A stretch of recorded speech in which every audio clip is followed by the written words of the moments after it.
21st Precinct, Sergeant. Inspector who? Oh, yes, sir, Inspector.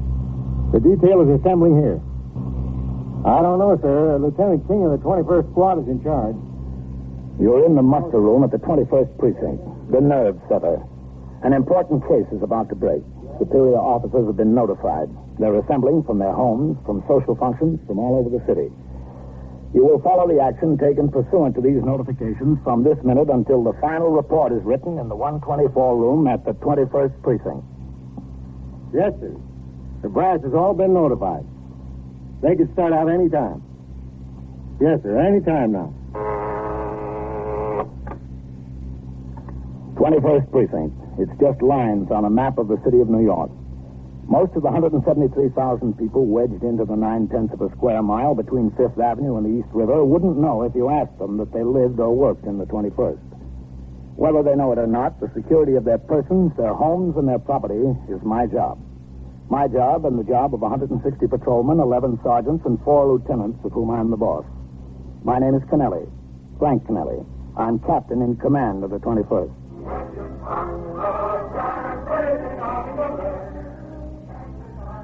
I'd been off duty since 6 o'clock. I was not due back at the station house until 4 p.m. the next afternoon, when I would work straight through until 8 the following morning. At 6:30, I met my wife at Frank and Norman's, a steakhouse on 54th Street near Broadway. We had dinner and took a cab to the 46th Street Theater to see the hit musical Guys and Dolls, an occasion we had both looked forward to for a year. The first act was fine.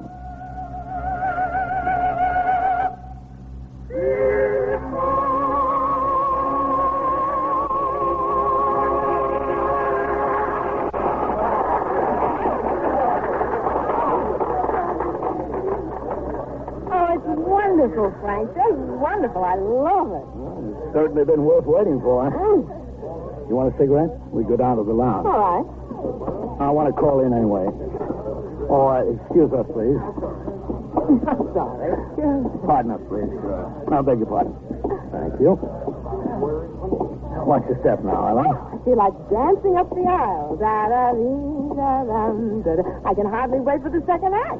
Well, 10 minutes isn't such a long time.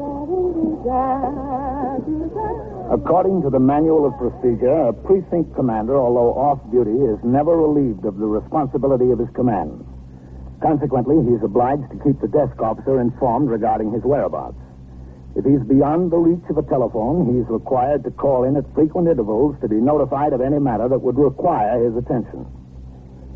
Ellen and I went downstairs to the theater lounge. I offered her a cigarette, lit one for myself. Then I stepped into the phone booth.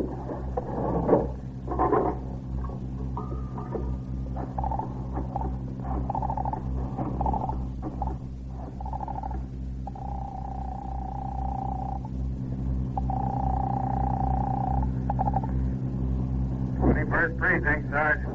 There's Captain Kennelly, Sergeant. Oh, hello, Captain. Good you called. What have we got? Well, you know those 3 guys who escaped from the federal penitentiary in Pennsylvania and robbed a bank in the Bronx? Yeah? Well, I think they got them spotted. In the precinct? Yes, sir. 611 East 67th Street. The information came to one of our men walking a post over there. Farrell. Good. Are they sure it's them? Well, they must be. The detectives are getting ready to hit the place. I want you to notify division on it. Yes, sir. And put me through to Lieutenant King. You got a couple of messages here, Captain. Well, hold them till I get in, Sergeant. Yes, sir. Hold on. I'll connect you upstairs. 21st Squad. Detective DeFeo. Well, let me talk to Lieutenant King, please. Lieutenant King's busy right now. Can I help you? This is Captain Kennelly. Oh, hold on, Captain. Captain Kennelly on 2. He's coming, Captain. Okay. Lieutenant King. Hello, Matt. What do we got? 3 bank robbers, escaped convicts holed up on East 67th Street. Oh, how does it look? It's them, Captain. Information came to one of your men, Johnny Farrell. Yeah, I know. What time are you going to hit the place? Late as possible, 4 or 5 a.m. probably. All right, I'm coming in. I'll be there in 20 minutes. I'll see you. So long, man.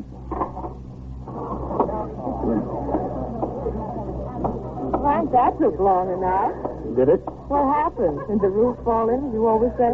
Well, I got to go in, Helen. Oh, Frank. Now, you stay and see the rest of the show. But it'll be over at 11 o'clock. Can't you stop by on your way home? No, this is important. Here's the car check, honey. You know the garage is parked in on 53rd. And what time do you think you'll be home? Oh, I don't know. Haven't any idea. I'm sorry, honey. Sorry to have to ruin your evening. Why can't it ever happen when we're not having a good time? Beats me, honey. I'll see you at home. Good night, Frank. After 16 years in the job, Ellen was used to that sort of thing. She didn't complain. She just made the best of it. I went up to the street and flagged a cab to take me to the station house. Traffic across town was light. Cab had me in front of the station house in less than 10 minutes. I saw 2 patrol cars parked at the curb. One was ours, the other belonged to ESD. The street was quiet. I walked up the worn granite steps of the station house and into the muster room. At the desk, Lieutenant Gorman was booking a prisoner in the custody of a detective I didn't know. Suspect looked like an addict. The detective must have been from the narcotics squad. A half-dozen patrolmen were gathered in a group at the far end of the muster room, talking quietly. I walked over to the far end of the desk where Sergeant Klein was on the boxes. Hello, Captain. Who are those men, Sergeant? Oh, them? They were sent in here from the 19th and 23rd on special detail. You know, for the raid. Excuse me, Captain. Yep. 21st Precinct, Sergeant. Yeah, where are you? Well, listen, walk around the corner to 331 and see the super. He's called in here twice about a couple on the 3rd floor fighting and breaking the furniture. Yeah, okay, let me know. Those men know what they're here for? No, sir, not yet. That's what they're probably trying to figure out. No, I don't want them standing around in here jabbering. Tell them to go into the back room. Yes, sir. Listen, you men. Yes, Sergeant. Go on in the back room there and make yourselves comfortable. You'll be here a while yet. Thanks a lot. You notify the division? Yes, sir. I spoke to the division lieutenant. He'll get in touch with Chief Andrea. Those are the guys holed up there. That'll be a pretty good collar. Yeah, it should be. What else is doing around here? Oh, nothing much. Pretty quiet tour otherwise. You got a couple of messages. What? One from CB over the teletype. A meeting of all precinct commanders in the lineup room at 2:40, Wednesday, 9 a.m. I left the communication on your desk. Okay. A fellow named Fox called twice. He wouldn't give his first name. He wanted your home number. I asked him what it was about. He said it was personal. I didn't give him your number. I told him you were due back on at 4 o'clock tomorrow afternoon. He'll call in. All right, I'm going upstairs. Captain. Yeah? It was Johnny Farrell who got the information. Yeah, you told me that. Oh, did I? Oh, yeah. Where is Farrell, on post? No, sir. Lieutenant King said that since it was his line, he could come along when they hit the place. He changed to civilian clothes and he's upstairs.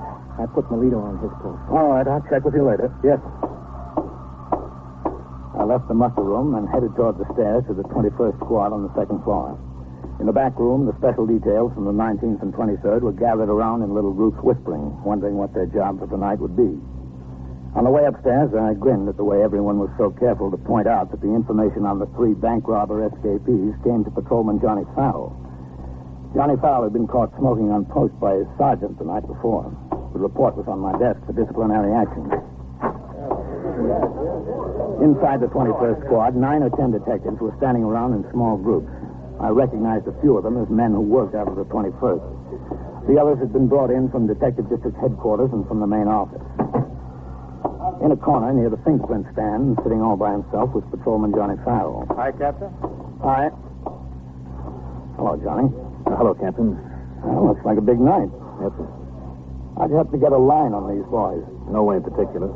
Just threw a kid on the block there, a kid named Wano. Yeah? Smoke, Johnny? Thanks. You know, I was going to give him up after last night. You should. Thanks. It's kind of hard. Yeah, it is. Well, this kid, he's kind of little for his age, 13 or 14. He's not so good with the English. I pulled him out of a scrape last week with 2 bigger boys. They were about to tear him apart.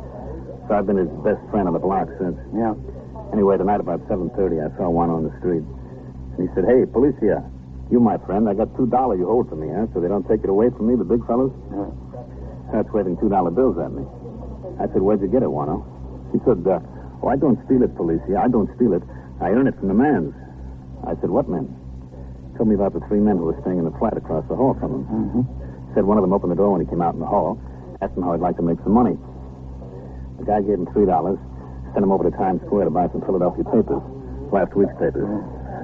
Well, he brought the papers back. They cost less than $1, and the man told him to keep the rest. I put 2 and 2 together. I saw the alarms, read about the bank robbery up in the Bronx yesterday. Yeah. Well, I knew the same three guys had been made in a couple of jobs in Philadelphia. I knew they broke out of a federal penitentiary. I started asking Wano a few questions about the man. Looked pretty good to me, so I called in. Told Sergeant Klein about it. He connected me with Lieutenant King up here. Guess it looked pretty good to him, too. He told me to come in and bring Wano, and that's it. Where's this kid, Wano? Oh, well, Lieutenant King didn't want him on the block tonight. The lieutenant was going up to the stadium with his brother. His brother works for Con Ed. Yeah. When this came up, he couldn't go. So he had his brother take the kid on the other ticket. Wano thought that was a great idea. I do, too. How'd they make sure it's the right three? Well, after Lieutenant King talked to Wano for a while, he sent one of his men over and got the super of the building and somebody else, another neighbor, in here. Super had gotten a good look at one of them, so it's definite. Good. Good work, Johnny. I understand you're going along when we hit the place. You bet. Okay, I'm going in to talk to Lieutenant King. Who's that in there with him? That's a super captain. I think he's getting a layout of the building, you know. Yeah. All right, I'll see you. And, do your smoking at the right time, will you? Yeah, Captain. Sure. Oh, Matt. Oh, hello, Captain. Come in. Want to shut the door? Yeah. This is Mr. Albert Acosta, Captain Tonelli. All right, glad to know you. How are you? Mr. Acosta's the super for both 609 and 611. Yeah, that's right. We're just going over the layout of the buildings in that flat. They're in 611? Yeah, that's right, on the top floor. Fourth floor rear. Let's see if I got this straight now. Both 609 and 611 are four-story buildings. The building to the east, 613, is 5 stories. Yeah, that's right, but that's not my building, 613. Does the fire escape, do all the fire escapes go all the way up to the roof, Mr. Acosta? Oh, yeah, that's right, up to the roof and down to the ground. And from the window of the flat they're in? Yeah, that's right. Your roofs are on the same level? The same level, yeah. They're both 4 stories. What separates the two buildings on the roof? Oh, a little brick wall, this high. 3 feet high? Oh, 3 feet, 3.5 feet, something. And the roof to 613? That's not my building. But it's 5 stories high. Yeah, 613. Then in other words, from the roof of 611, you can't get to the roof of 613. There's a wall 10 or 12 feet high. Yeah, that's right, 10, 12, 14 feet, something. No windows in that wall? Let's see, no windows. Anything on your roof? Oh, nothing, television area. All right, Mr. Costa. I want to talk to you again later. You hungry? You want something to eat? Could I get a can of beer? Well, the luncheonette we take from doesn't have beer. Oh, all right, coffee. Coffee and a Danish. Whitey, take care of Mr. Costa, will you? Send down for what he wants to eat. Right. That detective over there will take care of you, Mr. Costa. Okay, glad to know you, Captain. Yeah, same here. Well, how does it look, man? Oh, Sam, there's no doubt about it. In addition to the kid and the super, we found 3 people who made the pictures. All of them? No, just one. Just one goes out in the street, but one's good enough for me. This one. Carl Ross. If he's identified and there's 2 more guys in the flat, it's got to be the others. Whose flat is it? Did they rent it? No, it belongs to a couple of sisters, Marie and Lois Dunny. Acosta says they've been living there for 3 or 4 years. The one sister, Marie, has been in Bellevue Hospital for months, 6 weeks. Alcoholic ward. Oh. They're young, too, in their 20s.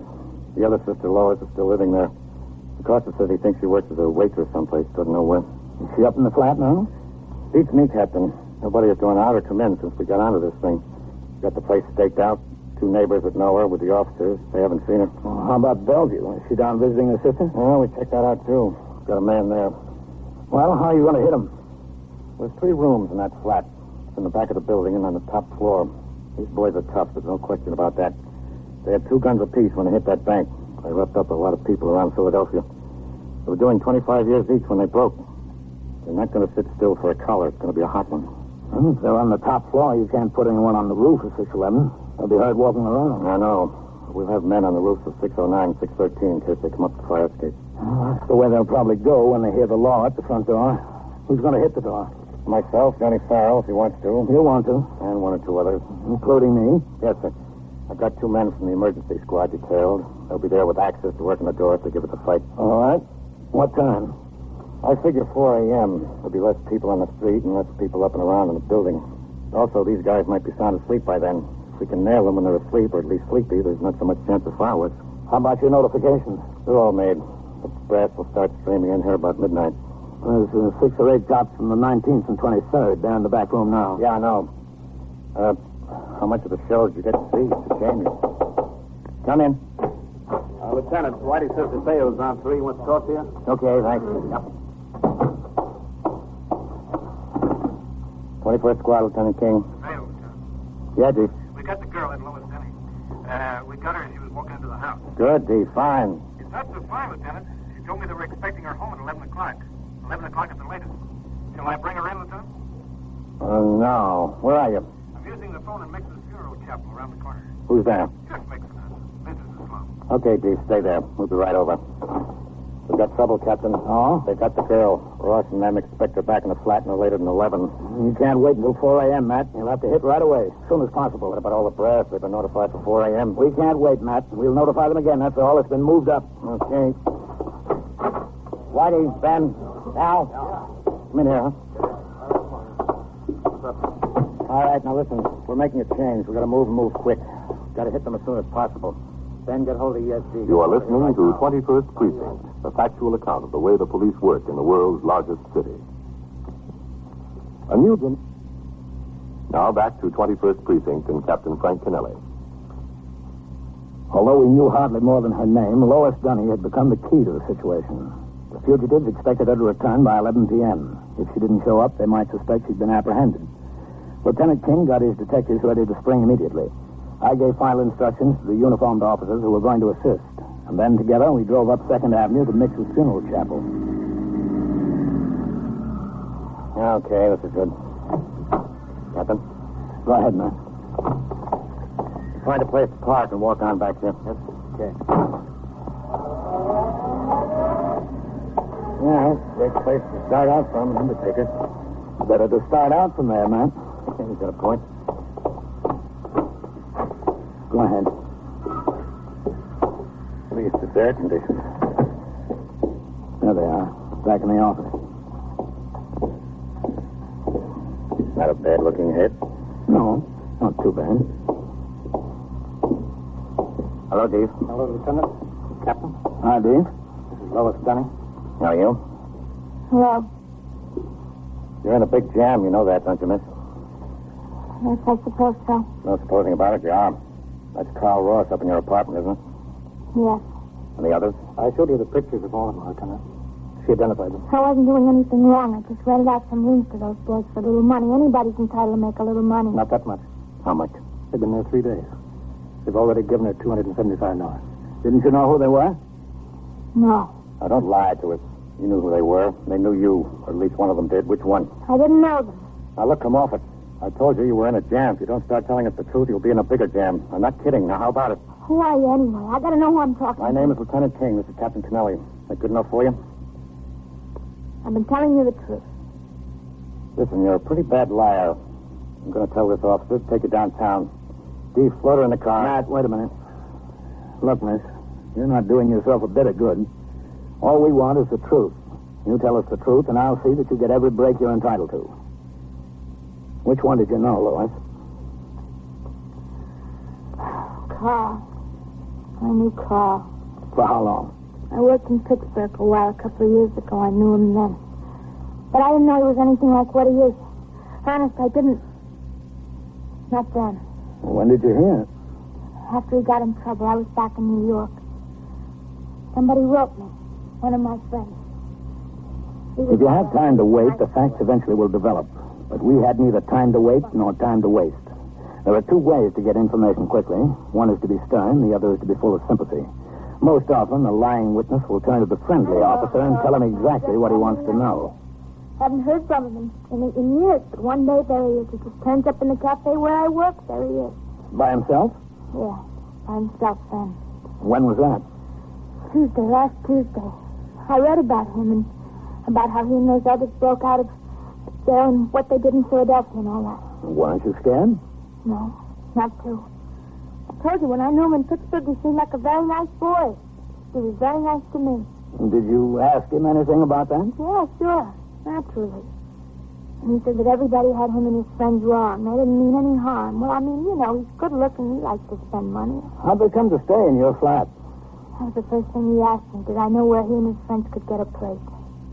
Well, my sister's been in the hospital, and I had a big place all by myself. So I told Carl, if you want to, I've got a big place with an extra bedroom and all that, and a sofa in the living room. So they said, okay, and that was that. How'd they know you wouldn't go to the police? I don't know. Carl vouched for me with the others, I guess. They paid me all this money, and they promised to give me $500 more when they left. I guess they figured I wanted the $500. You did, too, didn't you? Well, I mean, my sister was in the hospital. I didn't have a nickel except what I made, sure. They expect you home at 11 o'clock? Around 11, yeah. Why 11? Well, this is my late night on. I work until 10. Carl knows that. You ever see any guns up there? Well, Did you, Lois? yes, they've got guns. How many? I don't know, honest, plenty. But I never counted them. I was too scared to get near them. I don't like guns. Have you got your key to the place? Yeah, I got it, but it won't do you any good. They keep the door bolted from the inside all the time. Listen, Carl told me, he said no matter what, he wasn't going back. The others, too. They said they'd die on the spot first and kill anybody who wants to argue with them about it. Cops, they meant. Yeah, I figured that's who they meant. In another few minutes of interrogation, we had all the information we needed about the interior of Lois Dunny's flat and what we could expect to find there. Lois Dunning was taken to the precinct house in the custody of a detective. Meanwhile, nearly 50 uniformed officers and detectives assigned to the detail were given their posts and told of their duties. 4 men were assigned to the roofs of 609 and 613.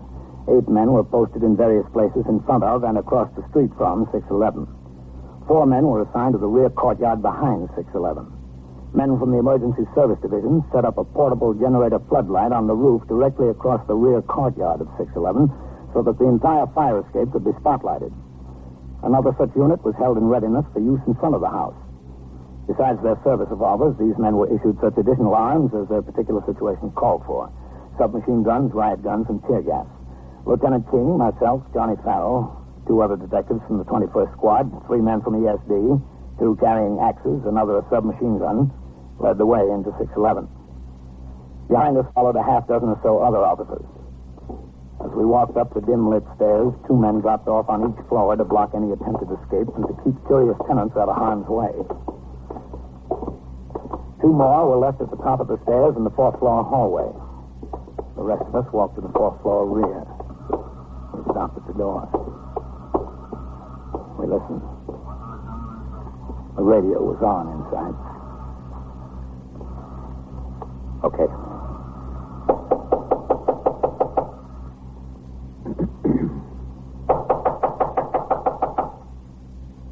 Who is it, Lois?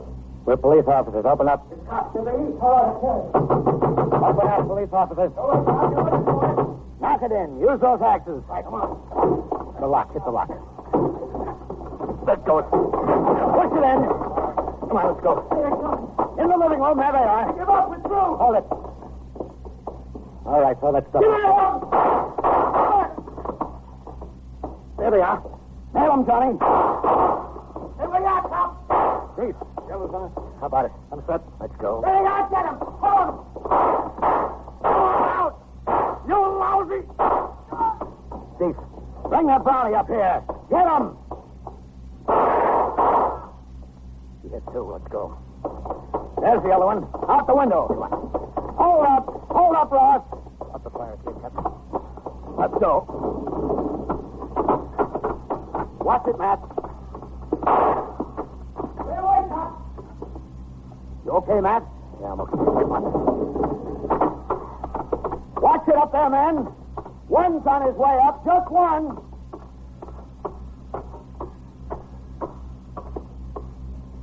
I see him, Matt. Duck. He's on the roof. Come on. There he goes. He's on the roof. I see him. He's going for the ventilator. Well, it beats me. There he is. Behind the ventilator. Behind the ventilator. Let's get him.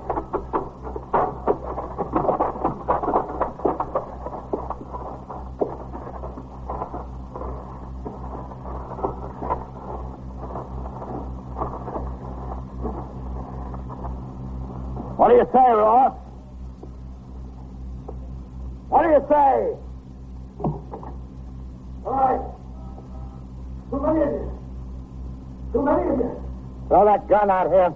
All right, you men. Put your light on the ventilator. That's fine. That's it. Throw it out here, Ross. All right. Here it comes. Okay, let's go. Watch him. We should have another one. Stand there, Ross.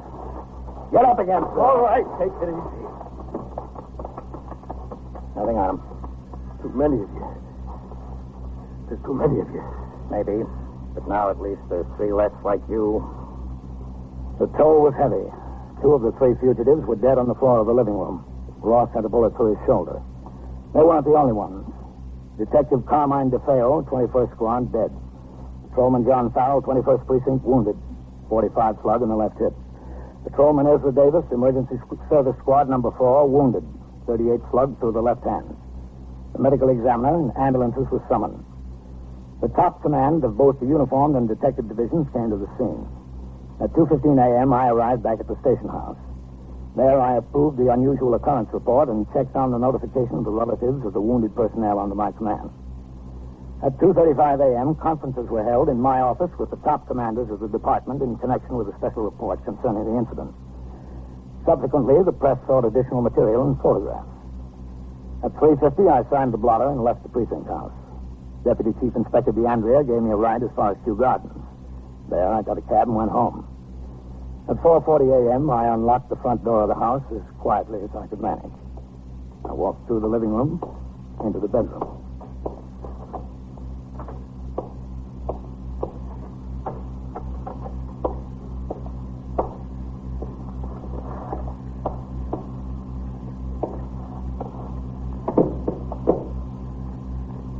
Frank? Yeah, honey? Oh, what time is it? Late. Are you tired? Yep, kind of. You know what? What? You missed a very exciting show. Yeah, honey. I bet I did.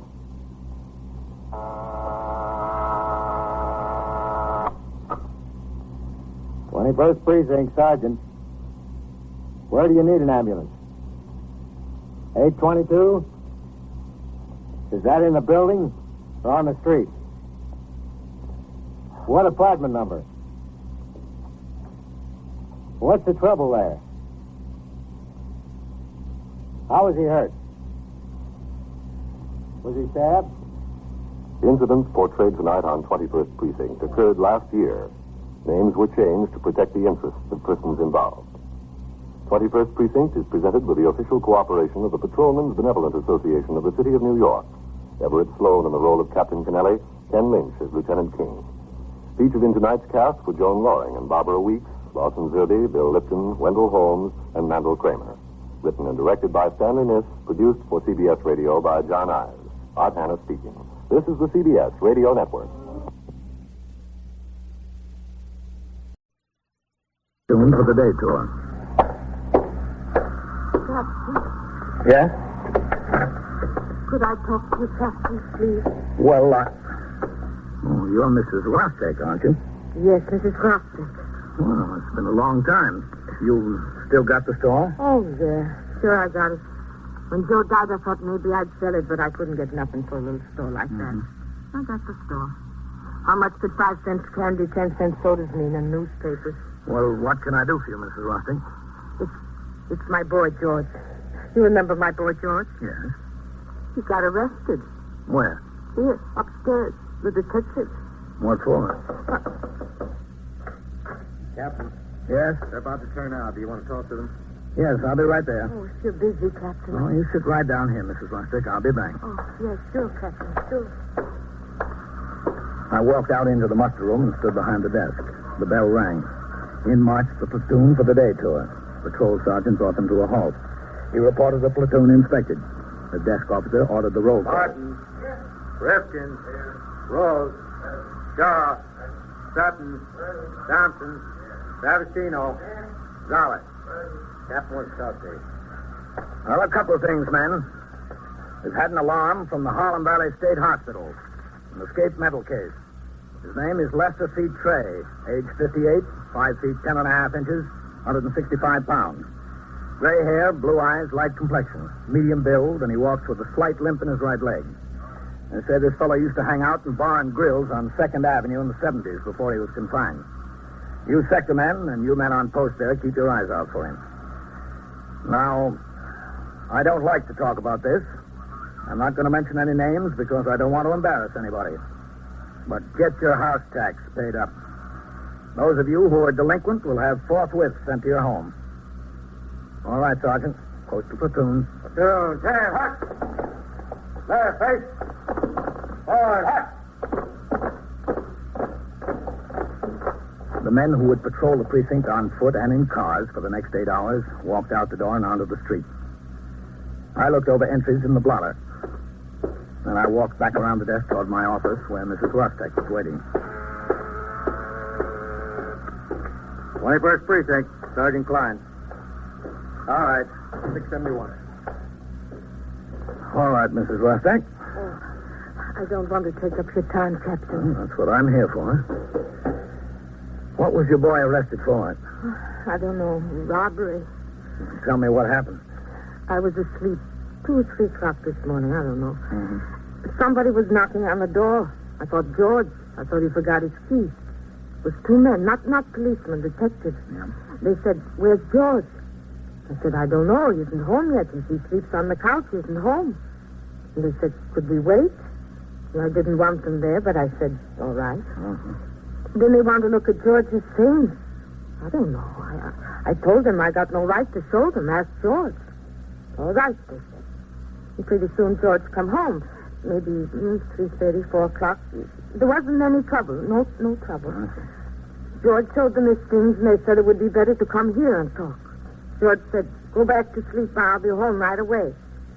I thought they just wanted to talk, so I went back to sleep. Who told you he was being held for robbery? I woke up and he wasn't there, so I came here and asked. The man out there, he said... The desk lieutenant? Yeah, the lieutenant. He said, "Go upstairs to the detective." Was George upstairs? Yeah, in a little office with one of the detectives who came last night. They were still talking. I went in and I said, "What did you do, George?" He told me, "Go home, Mark. Get out of here." What was the name of the detective who arrested him? Oh, it's Toomey something. I don't know. How old is George? 17 in January. He was 17, or he will be 17? He was in January. Mm-hmm. I don't know, Captain. They came, they took him. He's a good boy. He goes to school. He works after. Let me see what I can find out. Yes, sir. Give me Lieutenant King upstairs, will you? Yes, sir. He's a good boy. He wouldn't do anything like robbery. 21st Squad, Detective Tully. This is Captain Kennelly. Is Lieutenant King around? No, sir, I don't expect him back until 11:30 or 12. Oh. Listen, Tully, who squealed Tully, that that's George him. Rostek Tully. being held for robbery? It's my squeal, Captain. Oh. Well, what's it look like? We've got him made in 3 muggings. The last one was about 1 o'clock this morning. Definitely him? He had the man's wallet in his pocket when we arrested him. The man's in the hospital with 2 broken ribs and a kick in the face.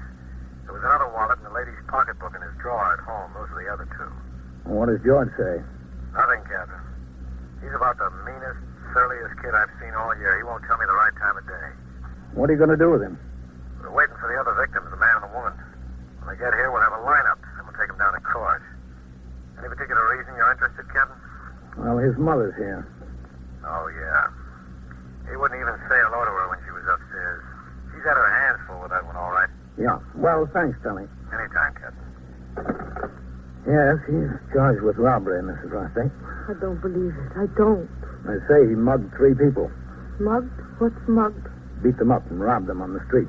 One last night. He's still in the hospital. Not my George. I don't believe it. He's been in trouble before, hasn't he? He's a good boy, Captain. A very good boy.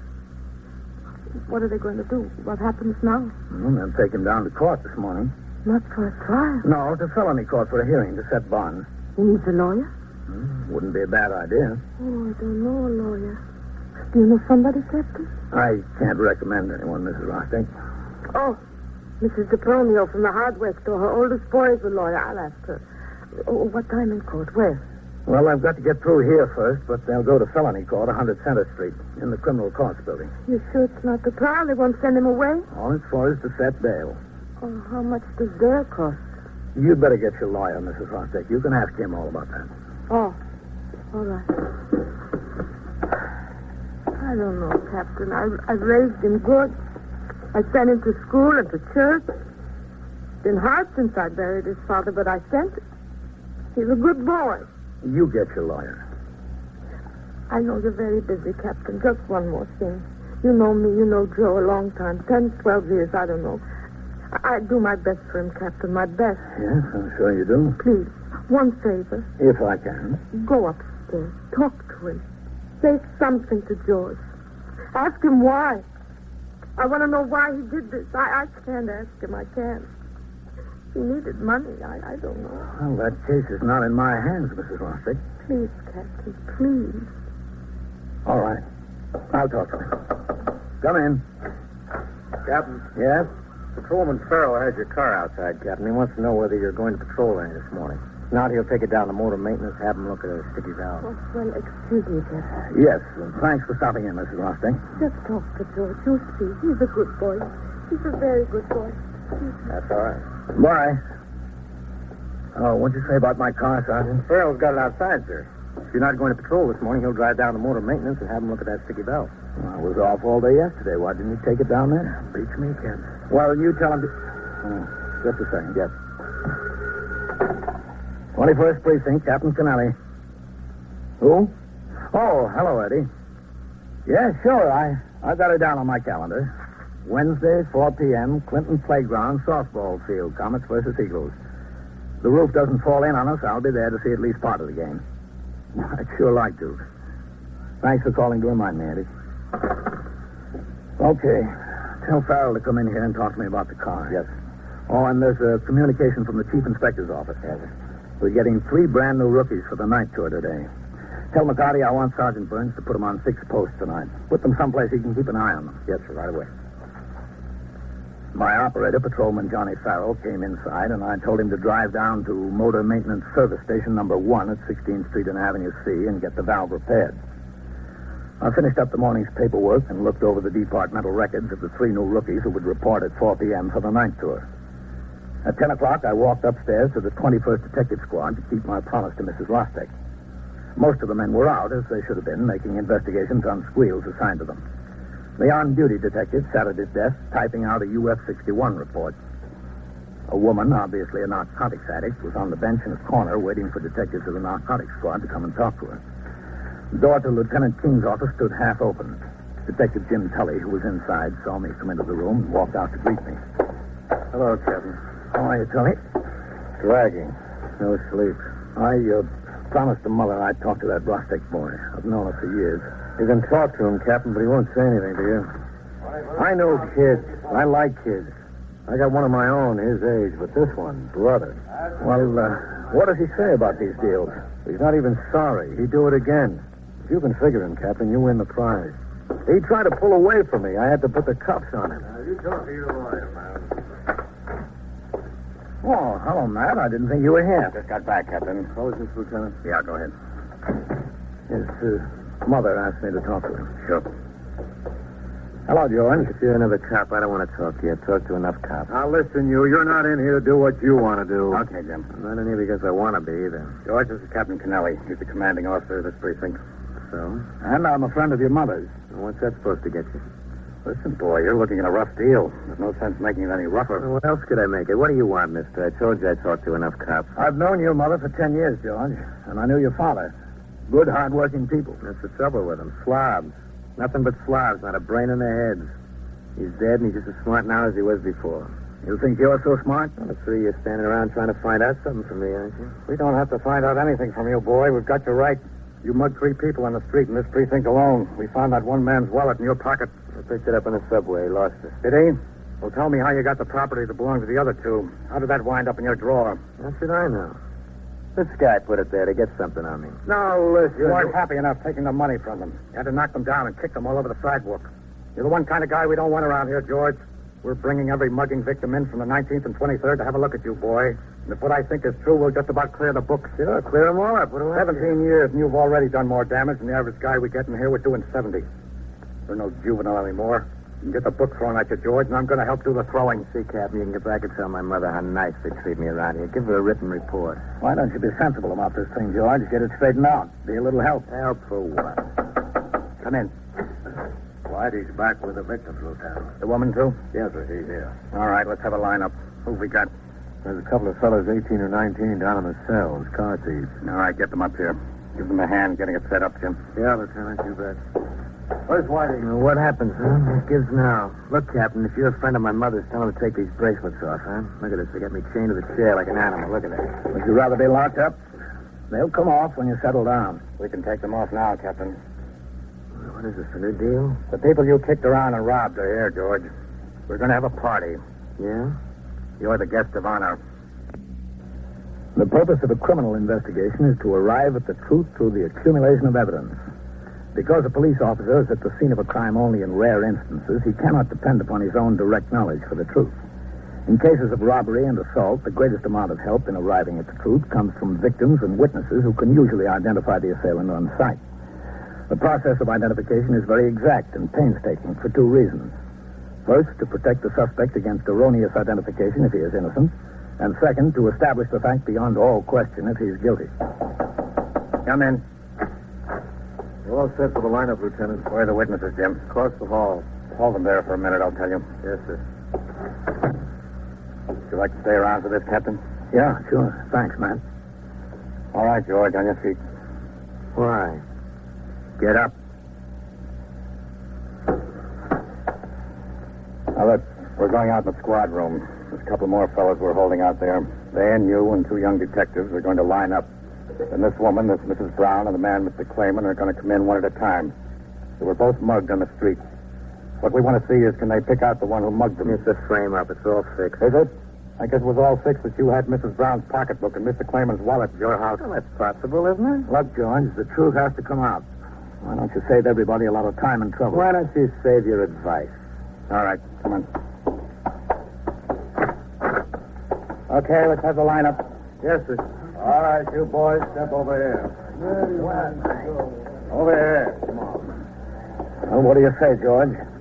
You can't duck it if you're the boy. Come on, George. All right, get lined up over here like I showed you. Sally. Go ahead. Yes, sir. Come here. All set, Lieutenant. There's one or two more men to stand up there. I don't want any mistake about this. Whitey, Max, give us a hand with this, will you? One of you on each end.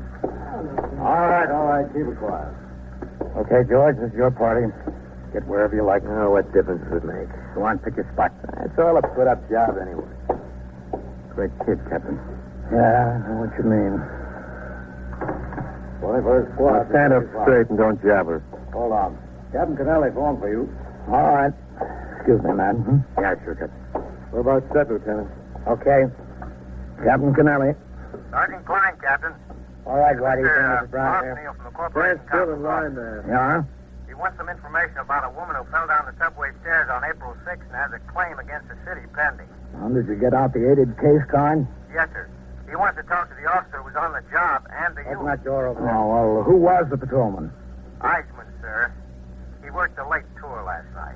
All right, Sergeant. Tell Mr. Arsenal to wait in my office. I'll be downstairs in a few minutes. Yes. All right, come in, Mrs. Brown. Yes,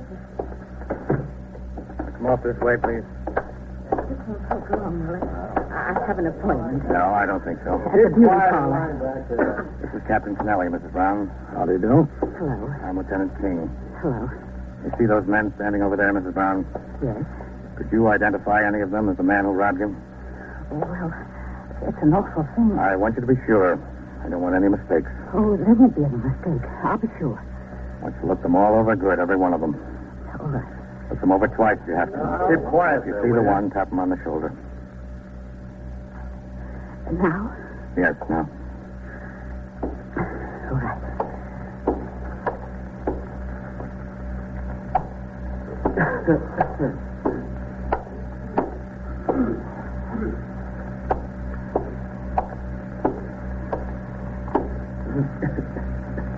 I see him. Tap him on the shoulder. Who are you, kid? He's the one, all right. All right, hold them. The other victim is here, too. All right, the rest of you. All right, what do you think this is? Quiet down. You ought to be ashamed of yourself, young man. Do you know that? I had a cut in my car and my back was sore for a week. A week. What do you want me to do? Break down and cry? That wouldn't be a bad idea, George. I'd think a lot more of you if you did. After the second victim had identified George Rostek as his assailant, I left the detective squad and walked down the stairs through the back room to my office. Mr. Arsenal of the Corporation Counsel's office of the City of New York was waiting. He explained to me that a woman who slipped on the subway stairs was making what appeared to be an unfounded claim for damages against the city. I arranged for the patrolman who answered the original call to give his immediate and full cooperation to the Corporation Counsel's office.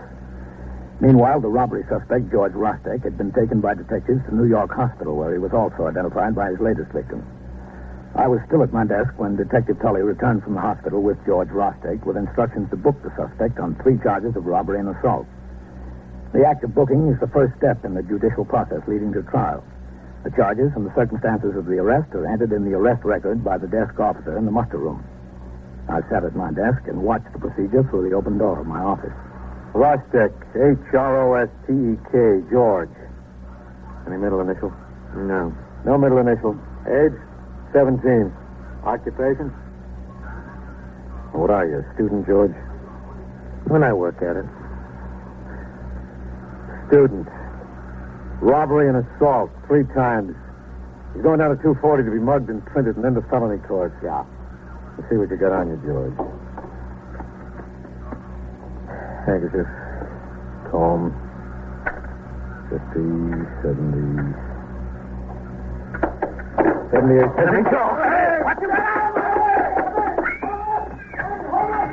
It happened faster than it can be told. A citizen, a woman, had opened the front door leading to the street, apparently to make some inquiry or register a complaint. She held the door open while talking to a friend who remained on the sidewalk. The 17-year-old suspect saw his chance and made a break for the door. We were all out the door and onto the crowded street a few feet behind him, but he was young and fast, and he knew the neighborhood. He ran across the street, down the block, and disappeared between buildings. Within minutes, there were over 30 uniformed officers and detectives on the job. The search continued late into the afternoon. No luck. An alarm was put out by CB to every precinct in the city of New York. The store owned by his mother and the flat in which they lived were both put under surveillance. Detectives were sent to talk to all his known friends. By 6:15, when I signed the blotter and left the precinct to go off duty, there was still no sign of him. Nor was there when I called in twice that night and 3 times the next morning. When I came back on the job at 3:45 in the afternoon, Lieutenant King was waiting in the muster room for me. Hello, Captain. Oh, Matt, you look deep. I am. No sign of him, huh? Nothing. I want to talk to you about it, Captain. Yeah, sure. We think the mother knows where he is. Yeah? Hello, Sergeant. Captain? 21st Precinct, Sergeant Klein. Yeah. All right. 9-8. Well, what's doing, Sergeant? Nothing much, sir. A few messages. I left them on your desk. Nice. We're sure she knows where he is. Did you talk to her? Yes, sir. She's a pretty bad liar, but she keeps on lying. He's not in the house or the store? I've had men watching both ever since. Well, a lot of people go in and out of that store. That's the point, Captain. Somebody that went in knows where George is and told her. What do you want me to do? Talk to her? Yes. You've known her a long time. Maybe she'll open up with you. Sure, Matt. I'll talk to her. There's nothing to lose. Nothing, Captain. Nothing except sleep. We've all lost plenty of that already. I signed the blotter, read the communications and reports, and turned out the platoon for the night tour. At 4:45, I had Patrolman Farrell drive me over to 2nd Avenue to the small candy store run by Mrs. Rostek. I got out of the car and told him to wait. As I crossed the sidewalk, I spotted Detective Jim Tully standing in the doorway 100 feet or so down the block. He'd been on the job 48 hours straight. It was his prisoner. He wanted him back.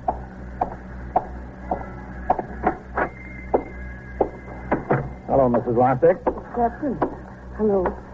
Well, it looks like George is in more trouble. He's a good boy, Captain. I tried. I did my best. It's not my fault. Nobody's blaming you?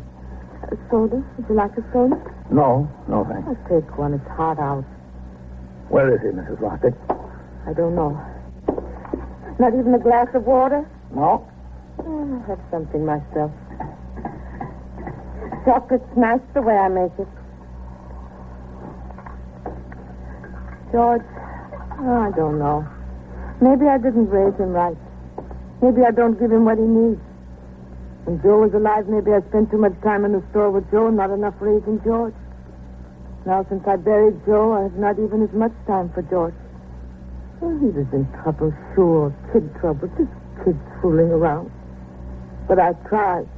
You can't say I don't try. And I love him. He's a good boy. Lieutenant King tells me he thinks you know where he is. No, I don't know. Don't ask me. I don't know. It's in the neighborhood someplace, isn't it? I don't know. Hello, Mrs. Roxy. Have you got Movie Glamour magazine? Right in back of your top shelf movie glamour. Where? Top shelf, you see. Oh, yeah. Oh, yeah. Can I have 2 dimes and a nickel and change, Mrs. Roxy? Here's telephone. Yes, sure. They find George? No, not yet. Oh, excuse me. That's all right. Oh, well, I'll use the telephone. And don't you worry about him, Mrs. Roxy. He's smart. They won't get here. Yes. Very smart. Me, too. I'm very smart.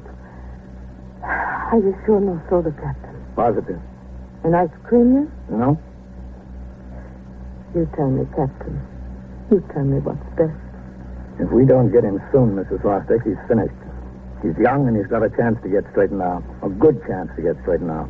If we don't get him, he can't do anything but get worse and worse. The good boy is very good. Worse and worse. So bad he'll never get straightened out. There'll be more muggings. He'll get a gun. He'll kill somebody or get killed himself. Himself? No. That's the way it'll be. The next charge will be murder. The line was busy.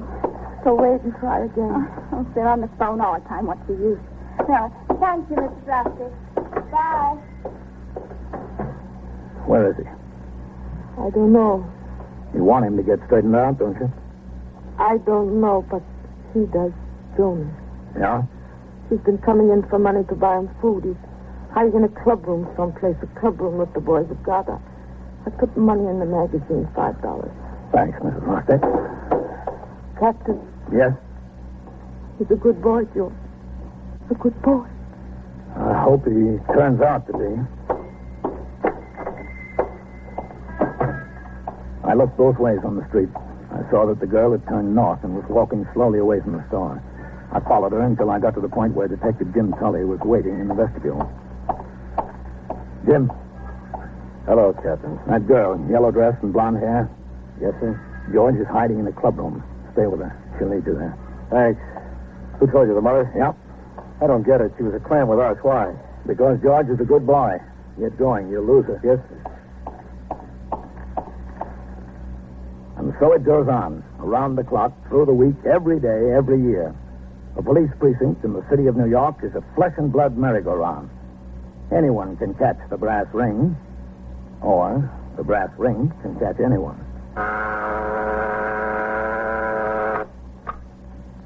21st Precinct, Sergeant Klein.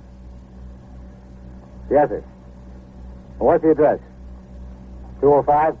209. Inside? In front of the shoemakers. What's the trouble there? What'd the men have? What kind of a gun? Incidents portrayed on tonight's 21st Where did Precinct he occurred go? last How year. shall I see this Names down? were changed to protect the interests of persons involved. 21st Precinct is presented with the official cooperation of the Patrolmen's Benevolent Association, an organization of more than 19,000 members of the Police Department, City of New York. Everett Sloan in the role of Captain Kennelly, Ken Lynch as Lieutenant King. Featured in tonight's cast were Barbara Weeks, Elaine Ross, Linda Watkins, Lawson Zerbe, Bob Reddick, and George Petrie. Written and directed by Stanley Niss. Produced for CBS Radio by John Ives. Art Hanna speaking.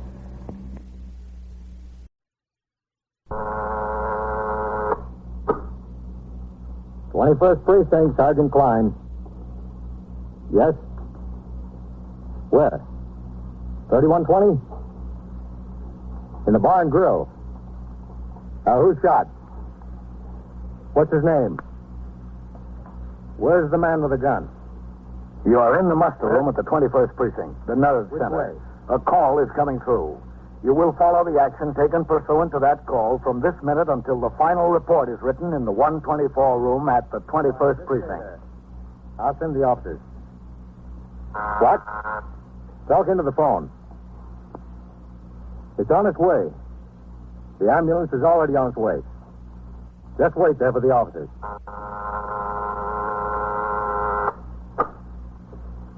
21st Precinct. It's just lines on a map of the city of New York. Most of the 173,000 people wedged into the 9/10 of a square mile between Fifth Avenue and the East River wouldn't know if you asked them that they lived or worked in the 21st. Whether they know it or not, the security of their persons, their homes, and their property is my job. My job and the job of the 160 patrolmen, 11 sergeants, and 4 lieutenants, of whom I'm the boss. My name is Kennelly, Frank Kennelly. I'm captain in command of the 21st.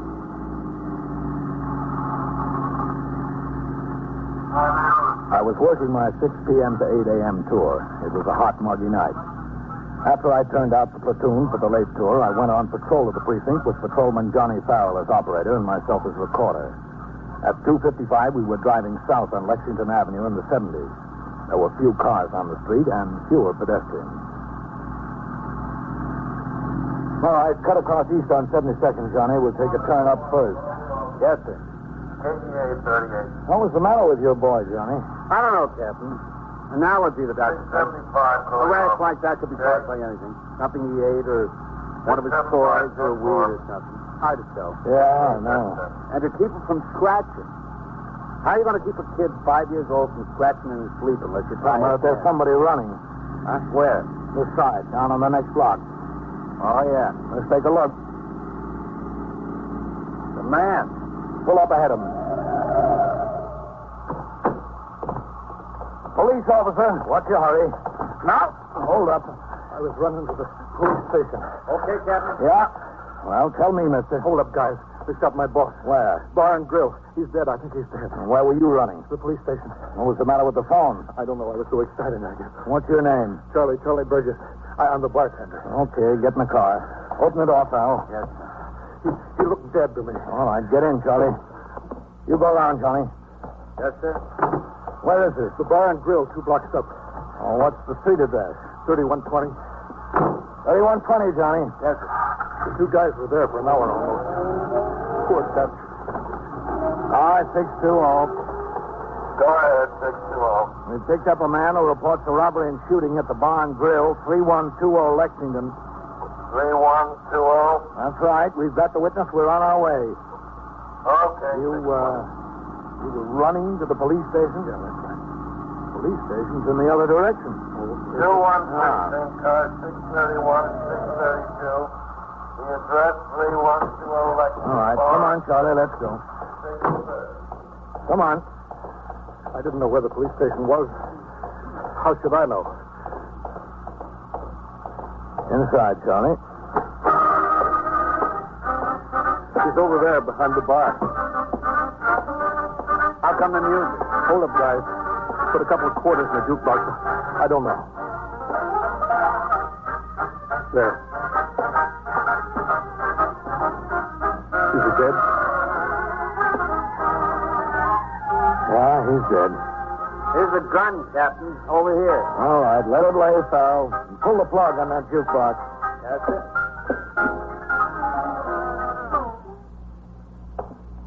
Cash register's clean now. Why'd they shoot him, Charlie? I don't know. Happened so fast, I don't know. Where were you standing? Right here, right to the beer tap. You were the bartender? Yeah, that's right. Substitute, the regulars on vacation. Why didn't they shoot you? I ducked. I ducked down behind the bar. If you were the bartender, what did you do? Change into your street clothes after the shooting? No. Dutch said I could go home early. Business was slow. I could go home, so I changed. Well, if you changed, what were you doing behind the bar? It was my last night. I came back here so Dutch could give me my money. No other customers around when it happened? No, just the 2 heisters. Hey, what is this, anyhow? That's what we want to know from you, Charlie. What it is. 2 sector cars, the sergeant's car, detectives from the 21st Squad, and an ambulance arrived on the scene almost immediately. As required in homicide cases, Lieutenant Matt King, commanding the 21st Squad, was called from his home. Also notified were the Manhattan East Homicide Squad, the Medical Examiner's Office, the New York County District Attorney's Office, the Police Laboratory for latent fingerprint experts, and a police photographer, and such superior officers of the department as were concerned. Premises were completely examined for latent fingerprints and other physical evidence. The apparent murder gun, carefully handled, was tagged for evidence by the laboratory men for ballistics and fingerprint examination. The body of the victim was taken to Bellevue Morgue for autopsy. At 10 minutes to 4 a.m., Lieutenant King brought Charles Burgess to the station house for a detailed account.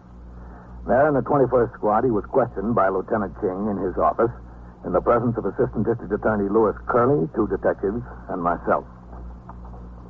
Now, you said the two bandits were average height. Yes, sir. Tell me what you mean, Charlie, by average height. Average height. They weren't too big. They weren't too small. Did you say they were as tall as I am? A little taller, maybe. About as tall as Captain Kennelly? About, yeah. Yeah, I guess. Both of them? And they were about the same height? Well, one was a little taller than the other. It was only a little. Which one? The one that fired the shot? Yeah, the one that fired the shot, he was a little taller. You told Captain Kennelly on the scene that the other one was a little taller. Isn't that right, Captain? That's what he said. Well, one of them was a little taller. What are you trying to do to me anyway? You're getting a little confused, Charlie. Well, this whole thing is enough to confuse anybody. Here, Charlie. Have a cigarette. Yeah, I could use one. 21st Squad, did they... Shouldn't be confusing if you're giving us the facts. That's all I'm giving you is the facts. The facts. That's all right. I'm telling you what happened. What else do you want from me? Okay, fine. Nothing else, Charlie. Well, that was the ME's office with the preliminary report, Lieutenant. Yeah. 2 bullet wounds, one through the right shoulder, the other entered the left arm, went through the chest, and pierced the heart. That was the baby. Stand up a minute, Charlie. Me? Yeah, you. Stand up. Whitey. Yeah, Lieutenant? Come over here a minute. Yeah, sure, Lieutenant. Now, Charlie, supposing Detective Howard was the hold-up man with a gun. That's good, Whitey, right there. Supposing, Charlie, you were Dutch. Yeah, Dutch. About where was Dutch standing from the hold-up man when the shots were fired? Was about here, I'd say. Uh-huh. Where were you standing, Charlie? About right over there. But the bar ran along this way. Captain, would you be Charlie? Yeah, sure. Right about here? Yeah, right about there. I could show you better if I was myself. I want you to be Dutch. Yeah, Dutch. All right, now the hold-up man fired the first shot. Bang. It hit Dutch in the right shoulder. Yeah? The second shot. Bang. Through the left arm and into the chest. Dutch fell down. Yeah, that's right. He fell down. Charlie, are you sure that's about where the hold-up man was standing? Yeah, that's where he was standing about. Are you positive, Charlie? Sure, I'm positive. Okay. Now sit down. Listen, can't I go home? We've been at this an awful long time. I'll tell you something, Charlie. Dutch will be dead a long time, too. The questioning continued for some minutes more. Charlie Burgess stated he would be able to recognize either or both of the two killers if he saw them again. Finally, coffee and sandwiches were sent for. Charlie sat on a bench in the corner munching at his food. 2 uniformed officers arrived with a pair of narcotic addicts they caught in the act of breaking into and stealing goods from parked cars on Madison Avenue. It was a good collar. There'd been 10 to 20 squeals a night in the precinct concerning such thieves. As detectives started to talk to them, Charlie watched with fascination from the bench. It was a question, who was more in trouble? I went back downstairs to the muster room and checked with the desk officer and the man on the boxes. Other than the homicide, it had been a quiet tour. I went into my office to read and sign reports which had accumulated during the tour. It was getting light out, and with the dawn came the first breeze in 48 hours. It might be a cooler day. Shortly before 7 o'clock, Lieutenant King came downstairs and crossed the muster room to my office. Captain. Come in, Matt. You got a minute? Yeah, sure. How are you doing? I don't know. I think Charlie's telling us a pack of lies. You think he killed the man? He sure could have, Captain. But we'll need a lot. We'll need to know if it was his gun, where he got it, and so forth. We'll need a straight story on what went on there. Yeah. Oh, could you use a cup of coffee, man? Yeah, Captain. There's some hot. Oh, I think so. Hey, what about the 3 customers he keeps talking about? If Charlie didn't kill Dutch, somebody had to. Somebody right out of his head. Sergeant. Excuse me, Captain. Go ahead, take the phone. 21st Precinct, Sergeant Klein. 37. All right, listen, you're ringing in 3 minutes late. I don't care what the clock in the jewelry store says. According to this clock, you're 3 minutes late. All right. Yes, sir, Captain. Is there any hot coffee? Yes, sir, it's on the fire. Oh, thanks. There's sugars in the drawer there. Good, thanks. What do you think happened, Matt? I think Charlie tried to dip the till, and Dutch caught him at it. There was an argument. Charlie had a gun, and bang. Well, the cash register was empty. Money had to go someplace. Charlie didn't have it on him. Wasn't any place in the store. I know, but he ran a block and a half before you nailed him. Could have been dropped in a trash can, a hallway, or even a mailbox. Sugar man? Yeah, please. Here, help yourself. Thanks. I've got 2 men out checking every trash can and doorway between the bar and grill and where you stopped him, Captain. Good. But he could have had a friend who carried it away. Yeah, that's a possibility. The problem right now is what we're going to do with Charlie. We haven't got enough to book him in on homicide. The assistant DA thinks we ought to take him down to court and have him held as a material witness. Sounds like a good idea. Oh, how's the coffee, man? Hot enough? Yeah, that's fine. We told Charlie what we're going to do. He called his brother, and I think they'll have a lawyer down there. The DA says if they put up a fight, he'll need your testimony at the hearing because you collared him on the street. Uh-huh. I told him you were due to go off at 8. Oh, that's all right. I'll go down. He said he'd get it set down for as soon after 10 as possible. Oh, don't worry about it. Well, thanks, Captain. That'll help us a lot. Coffee sure tastes fine. Yeah. That was a good collar your men made, Hearn and Ross. Ought to clear most of those squeals we had breaking into cars. Better still, man. It ought to stop them. Yes, sir. You've got a big point. At 8 a.m., I turned out the platoon for the day tour. A few minutes later, with the 2 detectives and Charlie Burgess, I rode to Police Headquarters Annex, 400 Broom Street. We parked the car and took the elevator to the 5th floor of Bureau of Criminal Identification. It was approximately 8:30 a.m. Charlie was taken back to the combination MO and general appearance file. Here, there are thousands of photographs of men with criminal records classified according to the type of crimes they had committed. Stick-up men, burglars, forgers, auto thieves, pickpockets, and so forth. Within each classification, the photographs are broken down according to general physical description. That is, according to height, weight, hair color, complexion, and build. Charlie was seated on a stool in front of the file. Fox and Howard stood on either side of him. I leaned on another file behind them and watched. Well, take your coat off, Charlie. You got about 6,000 pictures to look at. It's hot. No, that's all right. Oh, suit yourself. Relax, Charlie. Count on making a career out of it. I'm relaxed.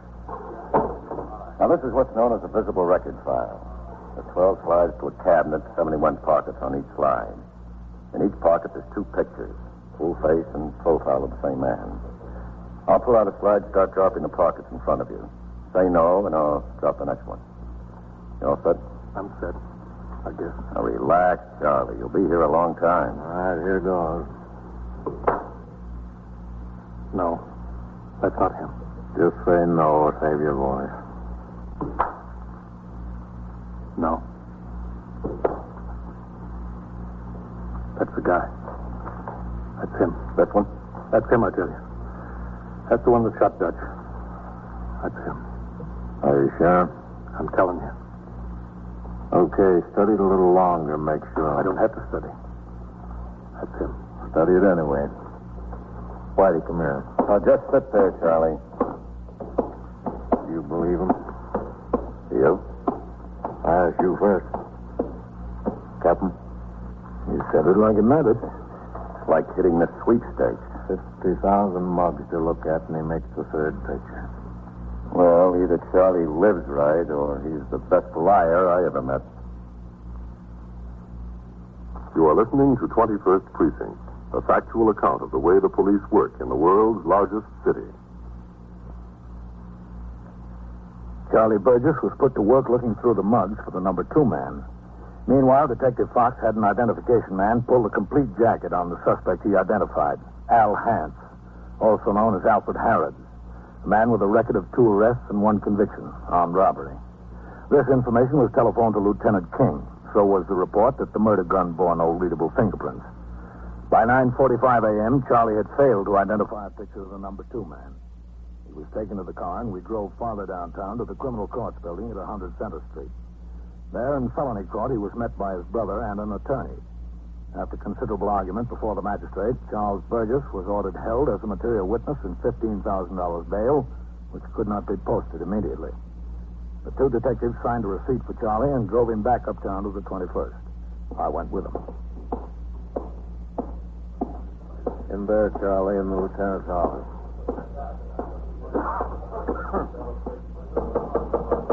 Come in. Go ahead, Charlie. Hello, Captain. Thanks a lot. Oh, that's all right. Shut the door, will you, Fox? Yes. Sit down, Charlie. Look. Sit down. Captain, you were in on this thing before any of us, except Charlie, that is. Do you think you can get him to talk sense? I'll try. Look, I don't feel like talking to anybody. I'm bushed. Well, what do you think we are? I'm really bushed. Can't I get some sleep? Maybe? Maybe. What kind of an answer is maybe? It's as good as the answers you've been giving us, Charlie. You know I wouldn't do nothing like kill him, Dutch. I liked him. I loved him. Like a brother, I loved him. Charlie, there's more murders over love than hate. I'm telling you. Everything stacks up against you, Charlie. You say there were 3 other fellows left the bar right before the holdup. We can't find a trace of them. They were in there. They were in there. You could have used the phone to call the cops. Instead, you ran to the police station. Only you ran the wrong way. I'm from Brooklyn. I only worked there 3 days. I got mixed up. That's natural. Is standing behind the bar in your street clothes natural? No. Why did it happen when there were no customers in the joint, Charlie? I don't know. What do you want from me? Facts, Charlie. Just facts. I'm giving you facts. That's all I've been giving you. Isn't it a fact that you waited until all the customers were gone and you pulled a gun on Dutch? No, it's not. Isn't it a fact that you shot him in cold blood with the intention of saying 2 hold-up men walked in? No. And you were running away and ran right into my arms? No, it's not so. It's not so. It's not.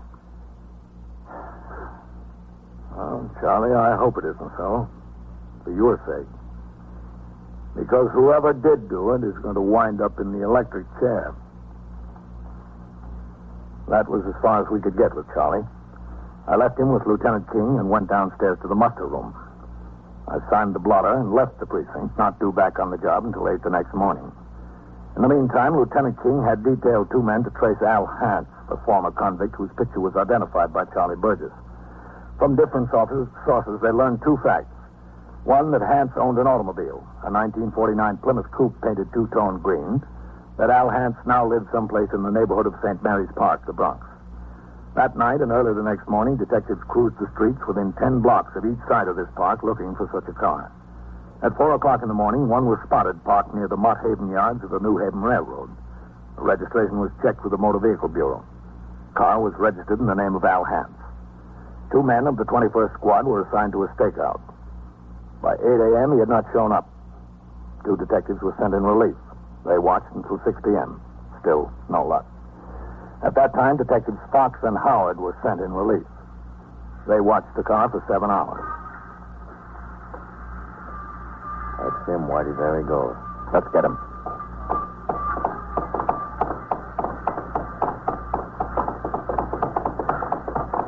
Wait a minute, Al. Grab him. Police officers, hold still, Al. Hey, what's the idea? Hold still. He's clean. Listen, what's the idea? What do you want? We want to talk to you, Al. All right, let's talk. What's the beef? What have you been doing for the past week? I've been working. Working for a trucking company. Where? Here in the Bronx. Days or nights? Well, a little of both. And what else have you been doing? Well, I've been dating a girl. Every night? Yeah, almost every night. When I'm not working. You got the wrong party, boys. We'll see about that. Come on. Listen, why don't you save yourself a lot of trouble? Why don't you talk to her? She can account for my time. We'll talk to her. What were you doing there all the time? Well, we were drinking, etc. What's this girl's name? Her name's Wanda. Wanda Rutley. That's the honest to goodness truth. Where does she live? Lives on East 152nd. Where on East 152nd? I don't know the number. I can show you the house. Okay, Al, you show us the house. Come on, there's our car. The detectives took Al Hance to their car. They drove to East 152nd Street, where Hance pointed out the house in which he said the girl, Wanda Rutley, lived. They drove in downtown to the 21st for questioning by Lieutenant King concerning his activities of Tuesday night. He denied all knowledge of the holdup and murder. At 4 a.m., Lieutenant King instructed Detectives Fox and Howard to go back uptown to the girl's room.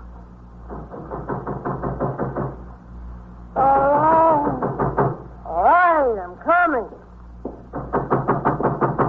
All right, I said. Taking a girl up in the middle of the night. Yeah, what do you want? The police officers want to open up. I don't care who you are. Girls gotta have some self-respect. You're a sound sleeper.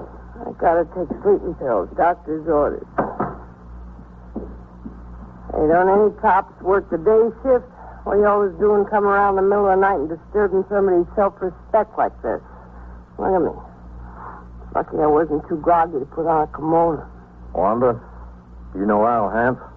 Yes, sure, I know Al Hance. You know I know Al Hance. When'd you see him last? What day is this, anyway? This is Friday morning, 4 o'clock. Have you seen him this week? Yeah, I saw him a couple nights ago. Tuesday? Wednesday? When? Day before yesterday. No, wait a minute. What was that, Tuesday? Day before yesterday? That's right. He was here, yeah. Excuse me, I gotta sit down. Go ahead. Oh, thanks. You're very generous. What time to get here Tuesday night? Oh, I don't know. About 9, 10 o'clock, something like that. What time to leave? It was late, very late. About midnight? No, much later. What do you do, anyway? 1 o'clock? No, much later. Close to 4, after 4, something like that. Close to 4, huh? I don't know exactly where. It was rather sometime. What was he doing here all the time? Well, we were... Do I have to say? I'll say anyway. We were drinking and we were playing canasta. Canasta. Canasta. We were playing canasta. All right, Wanda. Go in and get dressed. Why? Some people want to talk to you downtown. In the middle of the night. Always in the middle of the night. It doesn't look good, Whitey. Well, that depends whose side you're on. Looks great for Al. For Charlie, it looks terrible. I was on the job at 7:45 in the morning. After I turned out the platoon, I looked over the blotter and arrest records for a picture of what had occurred in the precinct during the night. Lieutenant King walked in the front door. With him were Detective Fox and Charlie Burgess. He told me that after a night of questioning, the girl had verified Al Hance's story in every particular. Now he was about to bring Charlie face-to-face with Hance. With Lieutenant King, I followed Detective Fox and Charlie Burgess through the back room, upstairs, and into the detective squad. All right, Charlie, let's go inside. Captain? Yep. When's it going to be over? That's what I want to know. Soon, Charlie. Okay. Uptown, downtown, I'm getting sick of it. Oh, is it? Lieutenant. Oh, all set, Lieutenant. Come in. Go ahead, Charlie. I try to help him. That's him, Captain. That's the guy. I'm the guy that what? You're the guy that shot Dutch. You're out of your mind. It's him, I'm telling you. It's him. Hey, who is this jerk? He's crazy. It's him. It's him. Get your hands off me, will you? It's him. Tell him to get his hands off me. Charlie, It's sit him. down. Yeah. All right. Listen, what kind of a frame is this? He's the guy. All right, folks, be quiet. Fox, bring her in here. We'll wrap it up. Okay. Well, you wouldn't take my word for it, huh? But you'll take Wanda's. Who's Wanda? You'll see, Charlie. Everything I'll see. Tell me something. Come on in. Inside, Wanda. All right. Don't have to rush. Sit down, Wanda. Hello, Wanda. Al Hance, why don't you stay out of trouble? So I wouldn't have to lose my self-respect and be waked up by policemen at such an hour to make alibis for you. Sit down. All right. Could say please. Wanda, you're involved in a very serious matter here. Oh, I'm always involved in a very serious matter. But Al was at my house. He was there from around 9 o'clock until after 3 in the morning, and nothing you can say will change that. It's a lie. Okay, Charlie. Wanda, did you know this was a murder case? Murder case. Is it? Murder? Well, Now, was Al at your place between those times on Tuesday night? I told you he was, didn't I? We want the truth, Wanda. I'm telling you the truth. You ever been in jail? Sure, I've been in jail. You know I've been in jail. How long? Overnight? I was in 2 nights once. Were you ever in 2 years or 3 years or 5 years? You know what it's like, Wanda? I'm not scared. I'm not scared of anything. If you testify for Al and we prove it's a lie, we can send you away. For what? For perjury. Or worse, as accessory to murder. And we will, too. You can't do that. Can you? If you lie on the witness stand, we will. Oh, fun is fun. Shut up. But I can't. Shut up, I said. Get away from there. Girl, I kill you. I'll kill you. Watch him. Break that wall. I'll get him. That'll hold. I didn't mean any harm. Honestly, I didn't. He just said that he was in a little trouble, and if I was asked any questions to cover up for him. All right, Wanda, sit I down. didn't mean any harm. I didn't know it was a murder, bee. Sit down. Yeah. Is he okay? He'll come around in a minute. Thanks, Captain. For what? You see? You see? Yeah, we see, Charlie. We're sorry if we gave you a hard time. That's all right, Lieutenant. You guys were just doing your job. I know that. I'll admit it. It looked bad for me. Awful bad. Charlie, no matter how bad it looked for you, it's going to look a lot worse for him. 21st Precinct, Sergeant Klein. How'd you know it was Burglar's man? And so it goes. Around the clock, through the week, every day, every year. A police precinct in the city of New York is a flesh and blood merry-go-round. Anyone can catch the brass ring. Or the brass ring can catch anyone. Incidents portrayed on tonight's 21st Precinct occurred last year. Names were changed to protect the interests of persons involved. 21st Precinct is presented with the official cooperation of the Patrolmen's Benevolent Association, an organization of more than 20,000 members of the Police Department, City of New York. Everett Sloan in the role of Captain Kennelly, Ken Lynch as Lieutenant King. Featured in tonight's cast were Elspeth Herrick, Wendell Holmes, Chuck Webster, Bill Quinn, Phil Sterling, and Lawson Zerby. Written and directed by Stanley Niss, produced for CBS Radio by John Ives. Art Hanna speaking.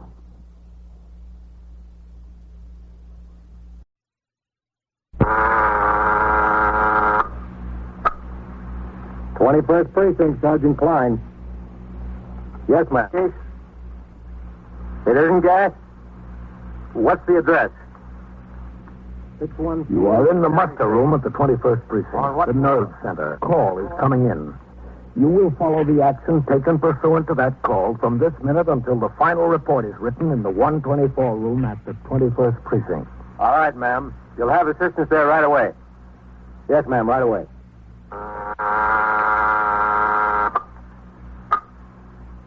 21st Precinct. It's just lines on a map of the city of New York. Most of the 173,000 people wedged into the 9/10 of a square mile between Fifth Avenue and the East River wouldn't know if you asked them that they lived or worked in the 21st. Whether they know it or not, the security of their persons, their homes, and their property is my job. My job and the job of the 160 patrolmen, 11 sergeants, and 4 lieutenants, of whom I'm the boss. My name is Kennelly, Frank Kennelly. I'm captain in command of the 21st. What makes a city? Not buildings, not subways, not business. People make a city. From dawn to midnight, from midnight to dawn, the rich and the poor and the good and the bad pour their lives together and stir up the city, as in the 21st.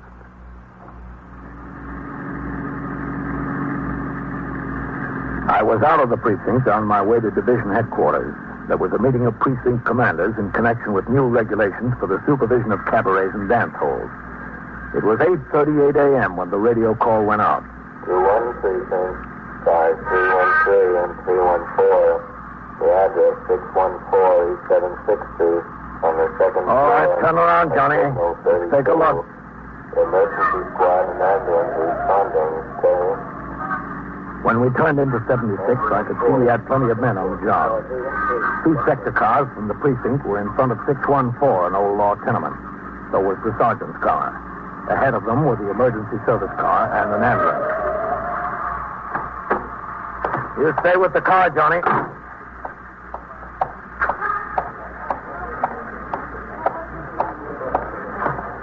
Police officer. Excuse me. Coming through there. Police officer. Oh, what have we got, Coley? Oh, a couple of kids, Captain. Gas case? Stay back, folks. There's nothing to see. Nobody's been down since I was posted here, Captain. I haven't heard anything. Thanks. Oh, Coley, stop in and see me after the tour, will you? Yes, sir. Now, stand back there, folks. There's nothing to see. It's all...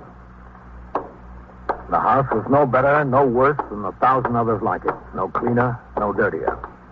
Even at that time of the morning, you could smell cabbage cooking. Somebody's always cooking cabbage. It's cheap.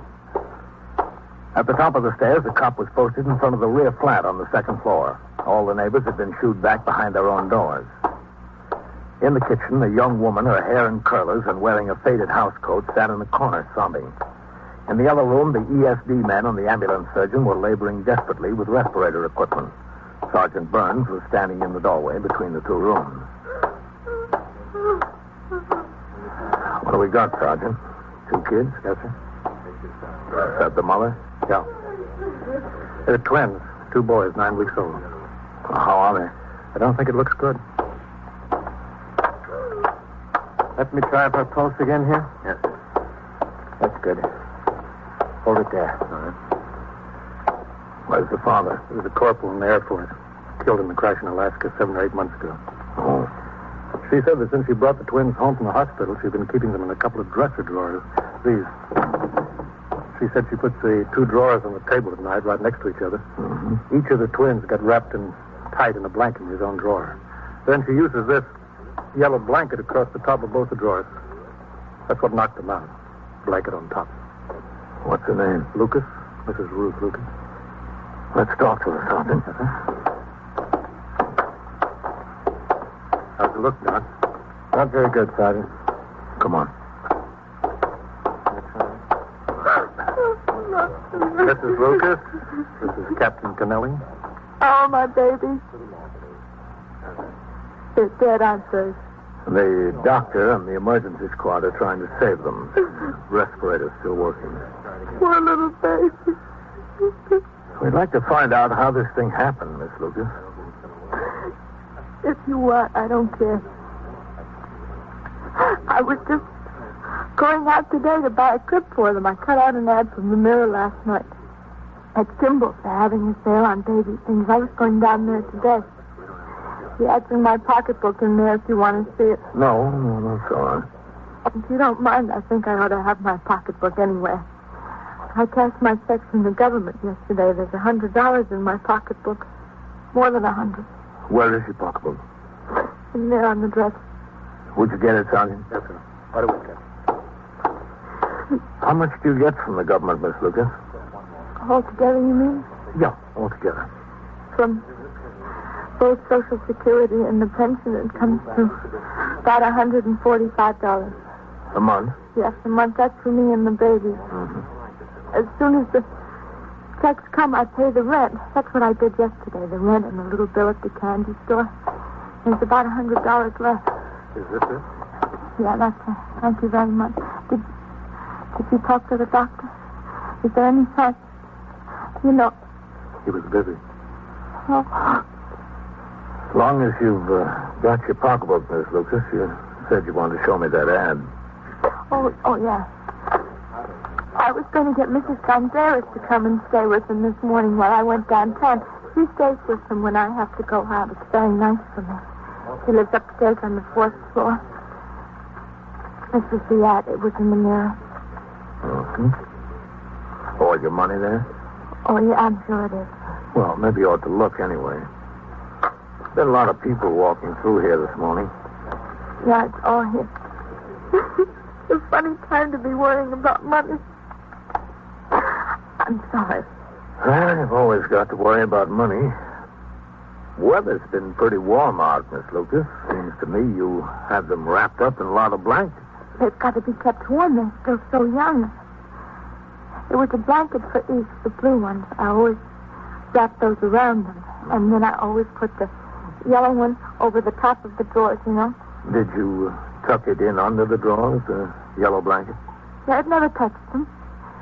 That's why I can't understand how it happened. It never came Wasn't this close to them. It was just to keep away any drafts. And there was at least this much open space over their heads. Only thing I can figure is they're getting so they can kick a little. One of them must have kicked it, you know. You put them to bed last night? Yes. About 6 o'clock, and then about 8, Mrs. Gonzalez came. Stayed with him for a couple of hours. Where were you? I went out with a friend of mine. Where? You know, around we went to movies. We went and had some pizza and a bottle of beer. Girlfriend? No, man. Well, I met after Harry died. What's his name? Why? Oh, I just wanted to know. Oh, Dan Torbert. Where is he now? Work, I guess. He's a mechanic. He works for a taxi company. What taxi company? Ace, something like that. I don't know. Where does he live? Uptown in the Bronx. I don't see what he has to do with it. He had nothing to do with it. He's just a friend of mine, that's all. Could you hand me that box of tissues, please? Yeah, sure. Thanks. I don't get it. I just don't. The babies were all right when I came home. Mrs. Gonzalez takes good care of them. She said she changed them, and she gave them a bottle about 11:30, and they went off to sleep again. I just don't get it. What time did Dan bring you home, Miss Lucas? Oh, I don't know exactly. It was before midnight, I think, a little before midnight. Did he come upstairs with you? Why? Oh, just wanted to know. Sure, he came up. He sat a while after Mrs. Gonzalez left. What'd you talk about? Dad and me, you mean? Yeah. Nothing in particular, just talk, that's all. You got up this morning about 8:30. That's kind of late for the mother of 2 infants to get up, isn't it? I never set the alarm. The babies are my alarm clock. They usually wake up about 6 o'clock or so, and I hear them cry. Poor kids. I don't get it. Sergeant. Yeah, Doc? Can I see you a minute? For sure. Captain? Okay. Excuse me, Miss Lucas. I'll be right back. Well, how's it look? Captain Kennelly, Dr. Mastico. Glad to know you. Yeah. Well? They're both dead. They were DOA. There wasn't even any use trying. You have any idea what the cause of death was? I don't know. It wasn't anything external. Probably suffocation. I'm going to pack up. You'll notify the medical examiner, Sergeant? Yeah, sure. I'm sorry. There wasn't anything that could be done. I know, yeah. Excuse me. I've got to pack up. Rough deal, Captain. Yeah. After you call the M.E., Sergeant, notify the detectives. Tell them we've got 2 suspicious deaths. Possible homicide.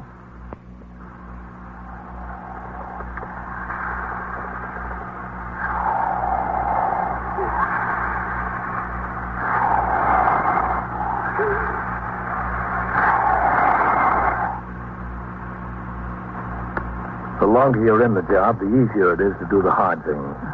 But there's one thing that never gets easier. That's telling a mother her kid is dead. I told Mrs. Ruth Lucas that both of hers were dead. I left Sergeant Burns in charge with instructions to wait for the arrival of the medical examiner and the detectives. Sector men were ordered to resume patrol. On the way downstairs, I thought of a squeal I investigated as a detective before the war. A mother, a girl from a good, hard-working family, couldn't stand her baby crying day and night. She grabbed him by the throat and strangled him. That was messier, but the twins were just as dead. She did. I tell you, she did. All right, lady. You'll get a chance to tell your story. Oh, hello, Captain. Captain? Are you the captain? Yes, that's right. Coley, keep the people moving. Yes, sir. Now, look. Kill those babies? I know it. That's a very serious accusation, ma'am. I'm making it. What's your name? Mrs. Gonzalez, Mrs. Mary Gonzalez. Are you the woman who stayed with the babies last night? That's right. I stayed with them all the time. I loved those babies. She had no use for them. No use at all. Well, that doesn't mean she killed them, Mrs. Gonzalez. Oh, don't it? She wanted to marry this Dan Torbert, but he didn't want any ready-made family. She told me that herself. When did she tell you that? Oh, last night. Before that, even. Look, Mrs. Gonzalez, I'd like you to talk to the detectives who are handling this. Have you got time to come to the station house now? Right now? I'll give you a lift in my car. Oh, I was just going out to the butcher. All right. The detectives will come around to see you. Oh, I'll go. I'll go now. Okay. Come on. Don't forget to stop in, Coley. Yes, sir. I love those babies. Couldn't have loved them more if they were my own grandchildren. And I got 2 grandchildren in Jersey City. What time did she get home last night? It was after midnight, way after midnight. Miss Lucas said it was before midnight. Oh, thank you. It was after. I came at 8 o'clock and she gave me $1.25 for 5 hours. That goes to show you I love those babies. Station house, Johnny. Wouldn't mind children for that unless I loved them. And I was always bringing them things. Toys and clothes and things like that. She, told me that Dan Talbot came home with her last night, Miss Gonzalez. Yes, I pronounce it Gonzalez. I'm not Spanish, you see. That was my husband's name, my second husband's name. Rest his soul. Did they, say anything in your presence? Well, no. When they came, she just gave me the $1.25 and I went upstairs. But I could smell liquor on her breath. Was she drunk? Well, she'd been drinking. I could see that. And I could see she didn't love them. I loved them. I spent more money on them than she ever paid me. A lot more. She killed them. I know she killed them. She was much The woman continued talking all the way to the station house. She told me everything she knew and everything she suspected. She ran the gamut from fact to rumor to guess. When we got there, I took her upstairs to the office of Lieutenant Matt King, who commanded the 21st Detective Squad. Then I walked down the rickety stairs through the back room. 2 division plainclothesmen had a sharply dressed policy rider there prior to booking. The 124 man was posting the newest teletype alarms. I walked out into the muster room. Sergeant Klein on the boxes waved at me, and I walked over. Couple of messages for you, Captain. Yeah?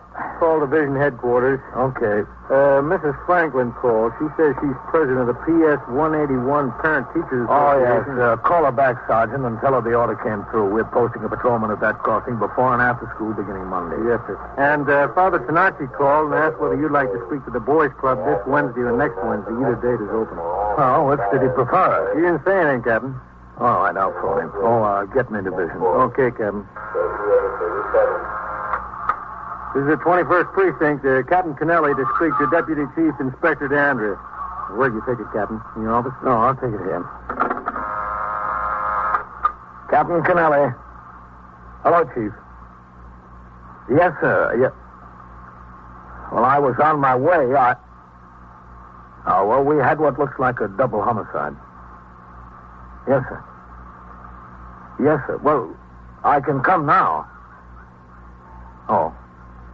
All right, Chief. I'll send my clerical man. Yes, sir. Right away.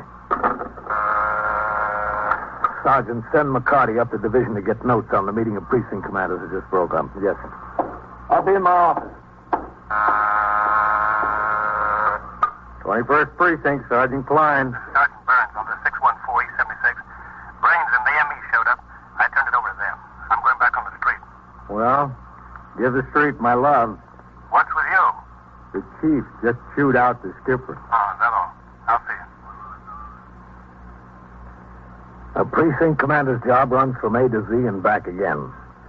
During the morning, I approved the plans of the precinct youth patrolmen for neighborhood softball teams. I listened to a delegation from St. Anthony's on their application to close off 80th Street for a block party, and I wrote out my recommendation for departmental recognition of a patrolman. In the meantime, the investigation into the death of the twins continued. The bodies had been removed to Bellevue Morgue for autopsy. Detectives brought the mother to the station house for further interrogation by Lieutenant King. While she was upstairs, another detective brought in Dan Talbot. Lieutenant King preferred that he not see Miss Lucas at the moment, so Talbot was asked to wait in my office. While I signed reports, he sat there waiting for Lieutenant King to come downstairs and talk with him. Yes? Busy, Captain? Coley, I'll be right out. Yes, sir. You sit here, Dan. How long will it be, do you know? Oh, won't be long. I don't like to miss the time on the job. All right, Coley. Captain, some fellow who works in the laundry over on York Avenue told me that Mrs. Gonzalez is a neighborhood gossip. You know that case? Yeah, detectives know about that. Look, Coley, a loan company in Flushing wrote in and said you were 3 payments behind on a note. He had sickness in the family and the bills piled up, Captain. I thought it was for a washing machine. Well, the note was, yes, sir, but she got sick afterwards. I'm going to get straightened out with him payday. I told him that. I'll see that you do. We don't want any more letters. Oh, Coley. Yes, sir. Don't say you're going to take care of it and not do it. If you can't make it, let me know. Maybe I can call for you and get an extension. Yes, sir. Hello, Captain. Hi, Matt. Your man's in here. Oh, that's all, Coley. Yes, sir. Well, what's it look like, Matt? Not very good for the mother. Go ahead. This is Dan Talbot, Lieutenant King. That's all right. Sit still. Oh, thanks. What's the name, Kane? King. K-I-N-G. Lieutenant Matthew King. Oh, where's Ruth? Upstairs in the detective squad. Oh, she's not in jail? No, just in the office. Oh, I thought somebody was kidding me when that detective came and told me what happened. Thought it was a joke. There would have been some joke. Well, my boss was sore I had to leave. I was putting a new clutch in the car. It has to go on the street tonight. Well, we'll see if we can get you out of here fast. She wouldn't do that to those kids. Must have been an accident. Accidents don't happen in pairs, not like that. I mean, Ruth wouldn't do anything like that. Was it all right if I smoke in here? That's one of mine. Here. Oh, thanks. Thanks a lot, Lieutenant. Thanks. Don't mention it. How long have you known Ruth? Oh, I don't know. 5 or 6 months, 7 months, something like that. How'd you meet her? Well, to tell you the truth, it was in a bar and grill. I used to stop in there once in a while for a glass of beer. I saw her in there 2 or 3 times alone. Thought it was kind of funny, a pregnant girl coming into a bar alone like that. Yeah. I asked about her. Somebody told me. I don't know. I guess I felt kind of sorry for the kid. We got to talking one night, and that was that. You kept seeing her right up until the time she had the baby? Yeah, it was funny. I'd visit her at the hospital. Some people around there thought I was the father. I didn't say nothing. I let them think what they wanted. And after she brought the kids home? It was just like before. I kept seeing her, taking her out, when she could get this Mrs. Gonzalez to sit, you know. I understand you talked about getting married. Oh, who told you that, Ruth? Is it true? We talked about it, yeah. Can I have that ashtray, Captain? Yeah, sure. Thanks. But there never was anything definite. Not one way or the other. What do you mean, not one way or the other? Well, there was a lot of problems. We both had our problems. The kids? Yeah, that plus the fact I'm not making a fortune, you know. I figured you get married, you want to enjoy each other for a little while anyway. There's time enough for kids a little later when you feel like settling down. And you'd probably have been married already if it wasn't for the kids. Oh, I wouldn't say that exactly, Lieutenant. Maybe, yeah, I don't know. Did you ever tell her that? Well, we talked about it pro and con from every angle. You know, if a guy's going to have a family, he'd much rather it be his own. That's the facts of life. She gets some money from the government, doesn't she? Yeah, she even went down and got the details from the VA or somebody. If she got married again, it'd be cut down to half or so. About $60 a month for the twins. That's what she'd get. What'd you talk about when you brought her home last night, Dan? Oh, different things. About getting married? Yeah, it was mentioned. You told her you didn't want to see her anymore, isn't that right? Well, how'd you know that? Well, let's say I guessed it. Well, yeah, that's true. I mean, the whole thing seemed kind of hopeless to me. I told her I'm a young guy and I don't want to take on somebody else's obligations. I could see it would only lead to trouble if I did that. That's exactly what I told her. If we got married, it could only lead to trouble. I'll tell you something, Danny. You didn't get married, and it still led to trouble. The questioning went on for another 15 or 20 minutes. Drink last night, Dan? I sat there watching and listening. Interrogation is a great skill, and Matt King knew his business. He was friendly, polite, and patient. Dan Talbot tried to be as helpful as he could without hurting Ruth. He was helpful, but he hurt her. Step by step, Lieutenant King was building a case of murder first against Ruth Lucas. At 4 p.m., I turned out the platoon for the night tour. At 4:10, Sergeant Klein came into my office for a conference in regard to tours off for accumulated days spent in court by men in his platoon. I guess that does it, Captain. Thanks. All right.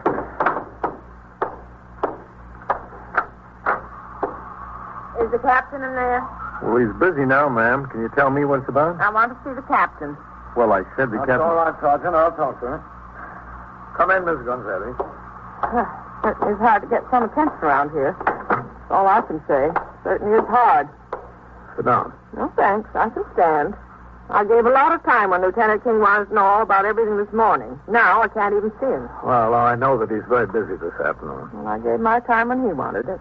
Did you talk to any of these detectives upstairs? Maybe they can help you. Oh, sure. I talked to the detectives, but they said I'd have to talk to the lieutenant, and the lieutenant won't talk to me. What am I supposed to do? Well, what is it that you want? I just want my things, that's all. I gave a lot of things to those babies, and they're dead now.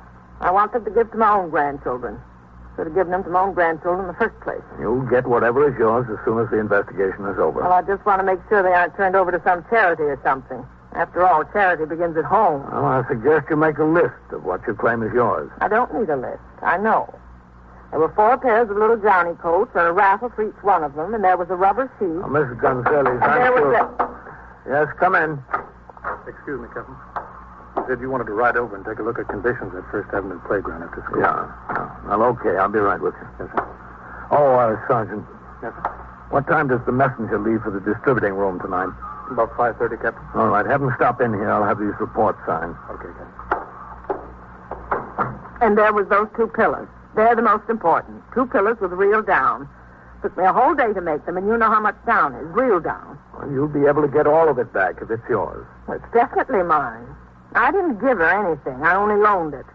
The pillows couldn't be anything except loaning, because she didn't even know about them. I just put them in last night. You put them in where? In the drawers. Where'd you think? Those poor little babies sleep in those hard drawers like that. It was a shame. Last night? That's right, just last night. I only finished them yesterday afternoon. I thought the babies would be a lot more comfortable. Didn't you say anything to Miss Lucas about the pillows? Well, I was going to mention it, but when I came downstairs to sit, I forgot to bring them. After she was gone, I went back upstairs for a minute to get the pillows. I was only gone a minute. I wouldn't leave those babies alone. When did you put the pillows in the drawers, Miss Gonzalez? When the babies woke up for their bottles, about 11:30. After I changed them, I put the pillows in the drawers. And how high are the pillows? What do you mean, how high? Oh, I mean, are they thick? Well, very thick. They're very good pillows, genuine down. And I want them back. You'll get them back. I guarantee you'll get them back. Well, as long as I have your guarantee. All right, let's go upstairs, Miss Gonzalez. Why? To see Lieutenant King. They told me he's very busy. We'll see him.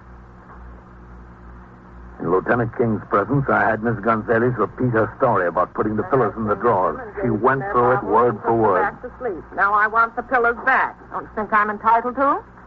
What's your point, Captain? Where are the drawers? At the house? No, we brought them in here for evidence. The drawers and all the bedding that was in them. What's the point? Let me show you. In my office. Oh, is she in there? Yes, she's in there.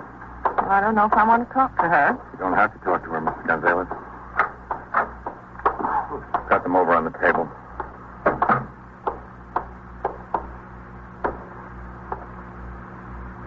Hello, Mary. Hello. Over here. Here they are. The pillows are right under the sheets. That's where I... Just a minute, Miss Gonzalez. I'll do it. Well, they're my pillows, after all. Now, look, man. Miss Lucas didn't know the pillows were there. You take them out, and they lower the place where the baby slept about 3 or 4 inches. No. With them down that much lower, there was plenty of room for them to breathe when the yellow blanket was pulled tight over the top. You put them back, and they're up pretty close to the yellow blanket. Close enough to cause trouble. What kind of trouble? Mrs. Lucas, would you come here a minute? Oh, that's what kind of trouble? Look, I'm tired. I'm awfully tired. I know. Mrs. Lucas, did you know these 2 pillows were in the drawers? What 2 pillows? These. No. How'd they get there? I never saw them. I put them there last night. I wanted the babies to be more comfortable. Didn't you see that they were sleeping a little higher than usual? No, I really didn't. You mean that I caused the babies to smother me? That's right. You did. Oh, dear God. Dear God. All right. Sit down, Miss Gonzalez. I loved them. I loved them so, Ruth. You know I loved them. I know. I wouldn't do that for anything in the world. Forgive me. Please forgive me. Oh, Mary, I forgive you. It wasn't your fault. Accidents happen.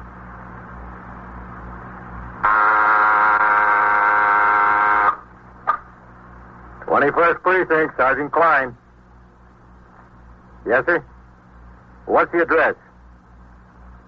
205, 209. Inside? In front of the shoemakers. What's the trouble there? What does the man have? And so it goes, around the clock, through the week, every day, every year. The police precinct in the city of New York is a flesh and blood merry-go-round. Anyone can catch the brass ring, or the brass ring can catch anyone. The incidents portrayed on tonight's 21st Precinct occurred last year. Names were changed to protect the interests of persons involved. 21st Precinct is presented with the official cooperation of the Patrolmen's Benevolent Association, an organization of more than 20,000 members of the Police Department, City of New York. Everett Sloan in the role of Captain Kennelly, Ken Lynch as Lieutenant King. Featured in tonight's cast were Joan Loring and Barbara Weeks.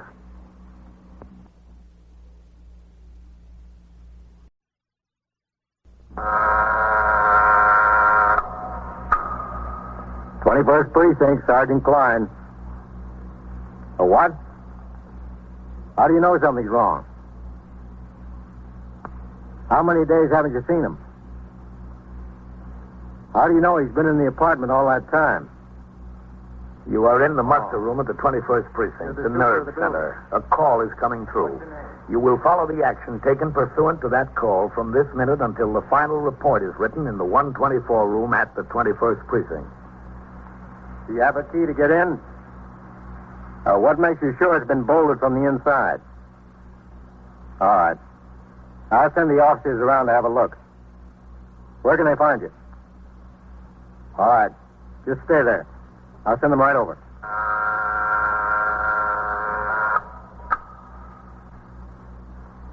21st Precinct. It's just lines on a map of the city of New York.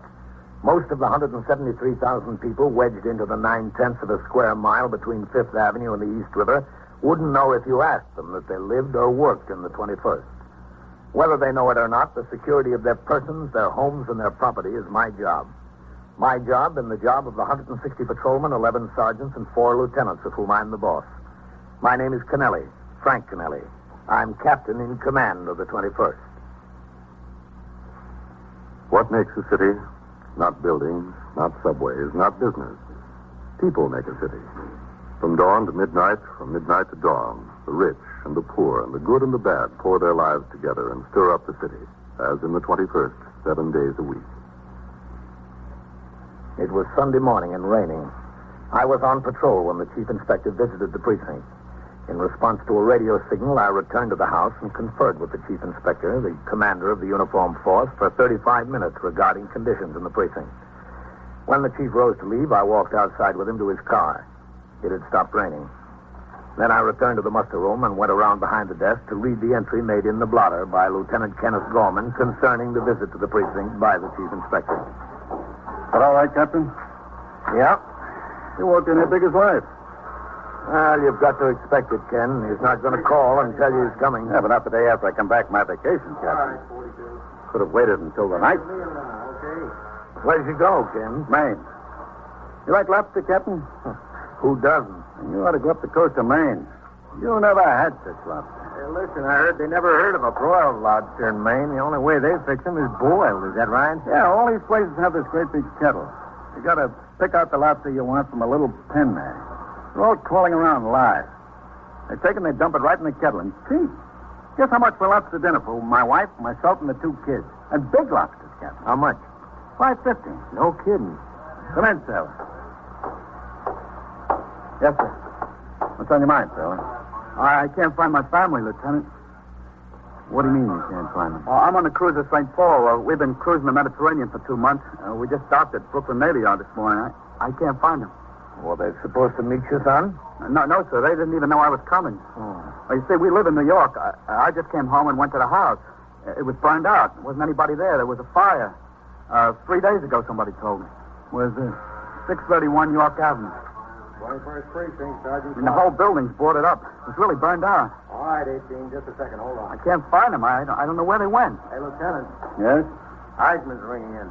You said let you know. Ask him what's holding up that notification on Lexington Avenue for the 44th. The car's still sitting there. Yes. I was just wondering if you knew anything about it. What about the notification? It's got me worried to death. And did you ask around, any of the neighbors? Oh, yes, sir. I asked around. Nobody's in the building. It was burned out. Keep on trying that. It's Sunday, and the stores there are all closed. What do you mean, your family? Your parents? No, sir, my wife and my baby. Oh. Did you ask any of the neighbors in the other buildings? Well, there isn't anybody living in the houses on either side anymore. They're getting ready to make a housing project there. And besides us, there were only 5 or 6 families left in our house. Hey, listen, do you remember the fire? A man over there told me there were some people killed. Do you remember that? Yes, there were some people killed. What's your name, sailor? Rawlins, Joe Rawlins. You run the cruiser St. Paul? Yes, sir. Gunner's mate second class. Hey, listen, who was killed? Not my wife and baby. I don't remember the name Rawlins. I don't think so. Well, could you check? We're going to right now. I'll tell you what you do. Listen, how many people? 5. 5? Oh, God. Well, one of them was the city fireman, the other's lieutenant. I gotta know. How soon could I know? Well, I'll tell you what to do, son. I'm Captain Kennelly. Yes, sir. And that's my office right across the room there. It'll take a little while to look up the reports. Why don't you just have a seat in my office until we find them? Oh, that's all right. I don't mind. Well, it'll take a few minutes, Joe. You go ahead and sit in there. I'll be right in. Yes, sir. All right. I asked Sergeant Klein to get out the aided case cards and the unusual occurrence report for the fire at 3:30 in the morning 2 days before. It took a few seconds, not a few minutes, but I wanted the chance to read over the reports before I spoke to the sailor again. I read them and gave Sergeant Klein and Lieutenant Gorman instructions to call the Missing Persons Bureau and the Office of the Chief Medical Examiner to get more information concerning their subsequent investigations. Then I walked across the muster room to my office.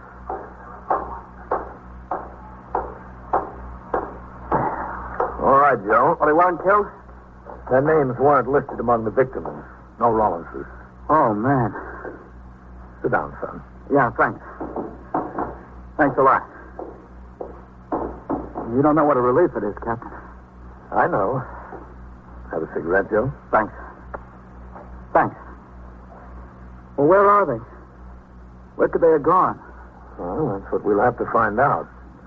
Do you have any other family in New York? No, sir. My folks are dead, both of them. You see, that was originally their flat there. I was based out in San Diego when I got married. And my father died, and then about a year later, my mother. Mm-hmm. I was about ready for sea duty again, and I was transferred to the Atlantic Fleet, so Doris and me, that's my wife, Doris, we decided the best thing would be to take over my mother's flat. Well, that sounds like it was a good idea. Yes, sir. So we brought the baby on east. That was just the beginning of May. How about any close friends she could be staying with? Well, I wouldn't have any close friends. You see, I've been gone for 3 or 4 years, and I just drifted apart from any friends I did have. As far as Doris is concerned, I don't know. I shipped out just a couple of days after we moved back here. I don't know if she made any friends or who. Does she have any family here? No, sir, not in New York. Her folks live in San Diego, just outside of San Diego. She's got a sister in Missouri. Where in Missouri? St. Louis. Mm-hmm. And her sister's married to a fellow in the insurance business in St. Louis. Got a good job. I don't know where she could have gone. Beats the living daylights out of me. Well, how about her sisters in St. Louis? No, I don't think so, Captain. It's too far, and, well, they only got a small place, 3 kids of their own. I don't think so. I'm sure. That was a pretty bad fire, wasn't it? The building really looked wrecked. Yeah. They don't know how it started. Short circuit, they think. What floor did you live on, Joe? 4th floor. 4th floor in the front. I wonder if she got anything out of there. I had a ball signed by Babe Ruth. I'd hate to lose that. They're getting rare. How old is your baby? 2. She'll be 2 next month. You want to see a picture? Yeah, sure. She's the cutest little thing. Yeah. Josie. That's after me. Josephine's her real name. It is cute. Is that your wife? Yes, sir. That's Doris. Oh, you know where I took that? We had to change buses in Columbus, Ohio. I took that on the state capitol grounds. They got squirrels out there so tame they just walk up and take peanuts right out of your hand. Honest. About how tall would you say Doris is? Oh, I don't know. About 5'1", 5'2", something like that. I don't know. Well, how much would you say she weighs? Oh, about 110, I guess. Why? No reason. Well, it must be a reason. There's something you're not telling me, isn't there? Joe, listen to me. We think everybody in that building was accounted for. Who was killed? Who was killed beside the fireman, I mean? There was 5. Who? Well, there was an elderly couple who lived on the 2nd floor. Who else? And, Joe, that's why I asked you the question. I don't think it's them. Who's not them? Well, there were 2 unidentified bodies. Yeah? You know, a woman and a child. Don't kid me now. Tell me the truth. I am telling you the truth. They were burnt beyond recognition, Joe. But the medical examiner's report says the woman weighed about 150 and was 5'6". She's smaller than that, Doris. Much smaller. I know. And the child, they think it's a boy about 4 years old. They think, aren't they sure? Well, they were pretty badly burned, Joe. Well, if they're not identified, who could they be? Somebody must know them. Joe. Where are they? Look, Joe, our report was written the morning of the fire. The Missing Persons Bureau took over the investigation 2 days ago. Bodies have probably been identified by now. I've got my men out there checking. They don't answer the description of your family. Well, where is my family? Where are they? Come in. Captain, can I see you a minute? Yeah, sure. I'll be out. But don't keep anything from me. Don't keep anything from me now. Yes, Sergeant. We checked both the medical examiner and the detectives in the Missing Persons Bureau. Yes? The bodies of the woman and the kid are still in Bellevue morgue. Neither of them have been identified yet. They say it's been impossible to get a readable fingerprint off either of them. The descriptions don't fit the ones Joe gave me. It's hard to tell in these burn cases, Captain. Descriptions don't mean much. I know. He says his wife has a sister in St. Louis. Ask Missing Persons if they know about the sister. Yes, sir. Yeah, a woman and a child unidentified in the morgue. A woman and a child missing after a fire. 2 and 2, Captain. All right. Get back on the box. Yes.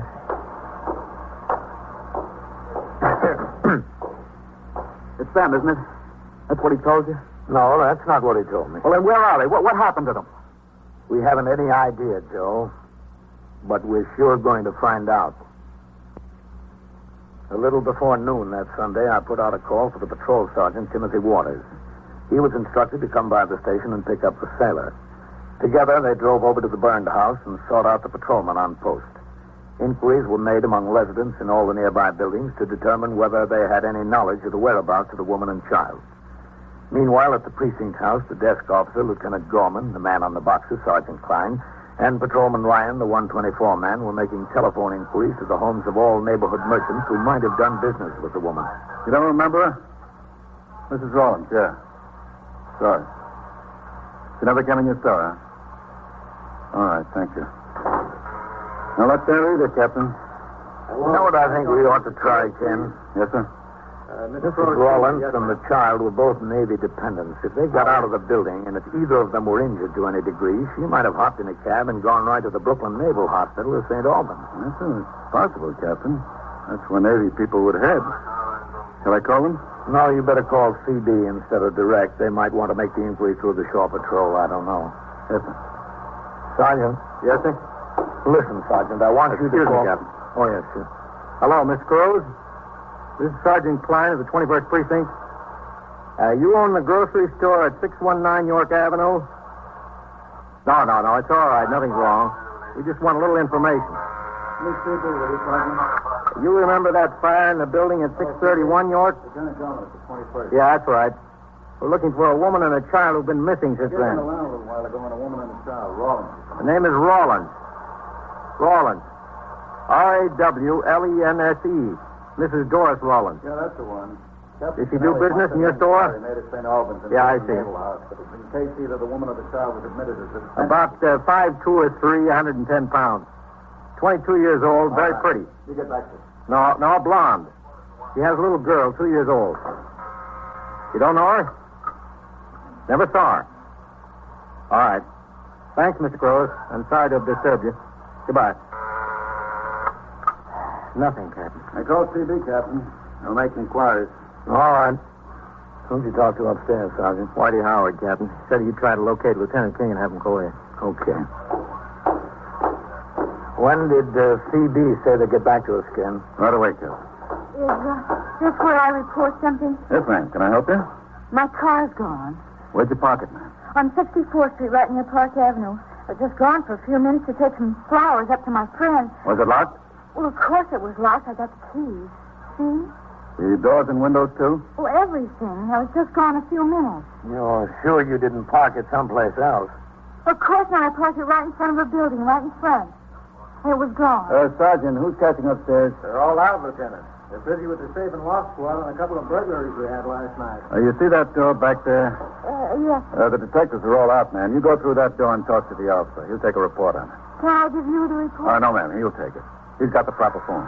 Through the door. That's all. Thank you very much. 21st Precinct, Sergeant Klein. Hey, Captain Canelli. Who is it, Lieutenant King? No, sir, the division captain. Oh, all right, I'll take it right here. Go ahead, Ben. Captain Canelli. Hello, Ben. Yeah. Tomorrow night? Yes, I'm working my night, too. All right, sure. What? 21st Precinct, Sergeant Klein. The chief will be back at 10? Yes, he's here, sir, but he's on the phone. Okay, Ben, I'll see you. Bye. Hold on, Lieutenant. Lieutenant King calling in, Captain. Sergeant, leave a note on my desk. I'm to cover division between 7 and 10 tomorrow night for the deputy chief. He's got a PAL meeting at the Waldorf. Yes. All right, I'll take Lieutenant King. Captain Canelli. Hello, Matt. Did Whitey Howard tell you what we've got about the sailor? Yeah. Well, the poor kid's about half crazy over it. No, neither can I. Listen, it's better than even money that those two bodies down in the morgue are his wife and baby, but there's two things you can do for me. You've got the connections. Well, it just involves a couple of phone calls. Yeah. One is I'd like you to get hold of the postal inspectors and have them get us into the Lenox Hill post office on East 70th. We're interested in knowing if she left a change of address card. Yeah, okay. Well, that's fine, Matt. Yeah. And the other is to check your source at Con Ed and see if she ordered electric service at another address before or after the fire. Thanks, Matt. I certainly appreciate it. Yeah, I'm sorry to bother you at home. Okay. We'll wait for your call. So long. Will he be able to manage it, Captain? Yeah, I can. He'll get right on it. Well, I hope I'm wrong. But I think we're all just wasting a lot of time. In another half hour, Sergeant Shea returned to the station house with Joe Rollins. The sailor stood by dejectedly as Sergeant Waters reported to me that he and the patrolman on post had interviewed tenants, neighbors, and merchants. They all knew Mrs. Rollins and the child on sight. Some had recalled seeing them on the afternoon and morning before the fire. Not one remembered seeing them on the street during the fire. More important, not one remembered seeing Mrs. Rollins the afternoon following the fire, when most of the tenants gathered at the scene in the hope of salvaging some of their belongings. Sergeant Waters resumed patrol and left Joe Rollins sitting in my office. I read accumulated reports and approved the list of cabarets to be inspected by the patrol sergeant that night. Ellen called, and I made arrangements to meet her in Midtown for dinner. Then I went back to reading and signing reports. Finally, the sailor raised his head. Captain. Yes, Joe? Where they got them? And where have they got what? The bodies. Oh. At the morgue, Bellevue. I want to look at them. They're burned beyond recognition, Joe. I want to see them. I want to see if they're mine. Wouldn't do you any good. I want to see them. I can tell. Missing Persons Bureau says there's only one possibility. That's to send to San Diego to our old dentist and get a chart of the work she's had done. They'll wire the dentist the first thing in the morning. But I can't wait that long. I want to see them now. All right, Joe. I'll take you to see them. I went out into the muster room and told Sergeant Klein to radio for Patrolman Farrell to drop his recorder on post and drive the car to the precinct house. Lieutenant Gorman told me that CB had called back to report that neither Mrs. Rollins nor the child had been admitted to St. Albans or Brooklyn Naval Hospitals. There was no word yet on the two important lines sought after by Lieutenant King, commander of the 21st Detective Squad. When the car arrived, Patrolman Farrell drove us down to the Bellevue morgue. On the way in, we were met by Detective Anthony Trinker of the Missing Persons Bureau. Detective Trinker had handled the investigation of this case along with the office of the Chief Medical Examiner. He took us inside the mortuary. Joe's face was firm and expressionless.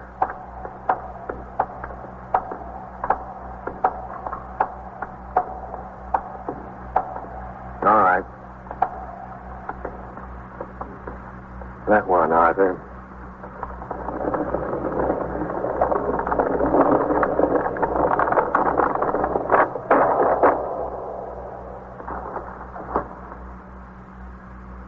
Okay, Arthur.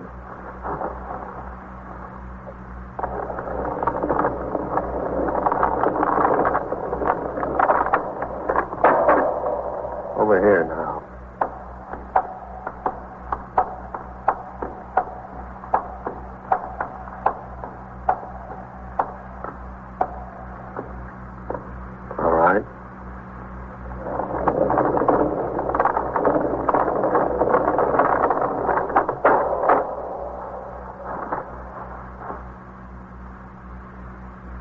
They don't even look like people. All right, Arthur. Thank you.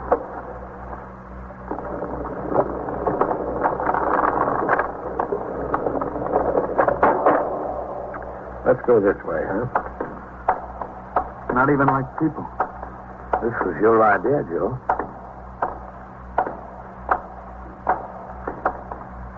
Through there.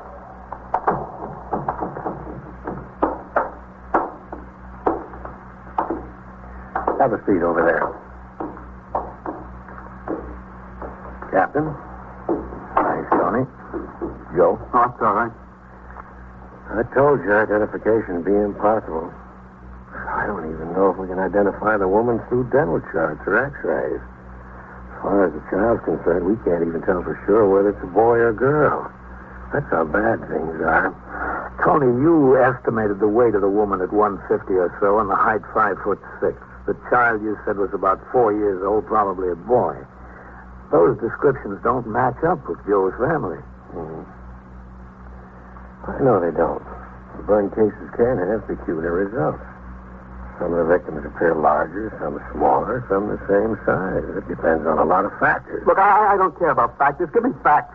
That's all, facts.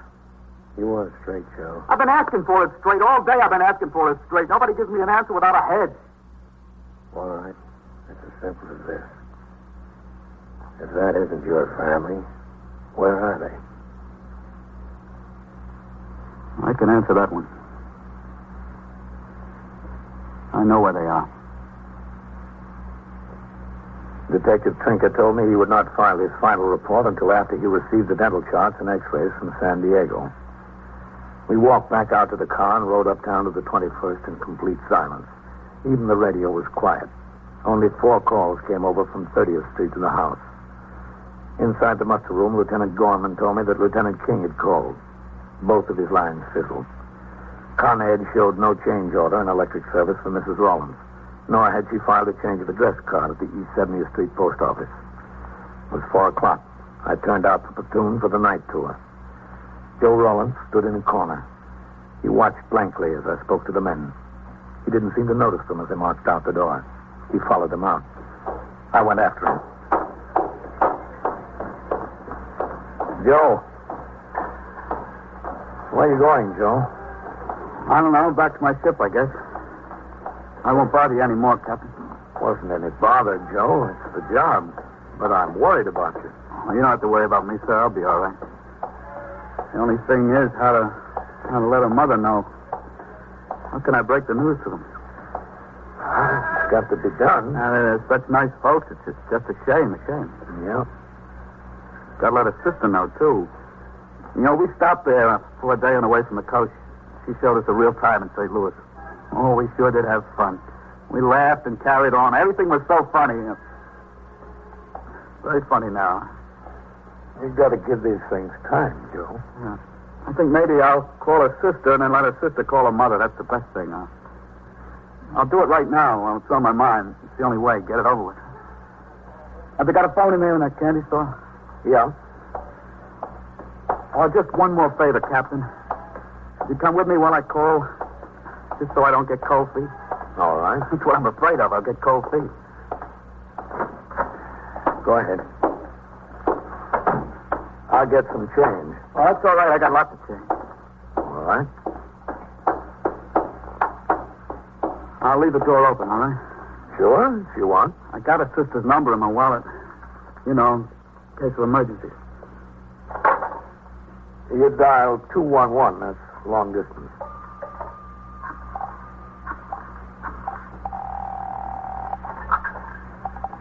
Your call, please. I want to call St. Louis, Missouri. Evergreen 9970. St. Louis, Missouri, route. What number are you calling from, please? Eldorado 54599. 3155 tandem, dial 2 letters plus the number.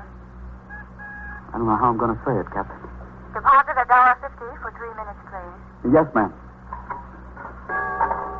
Thank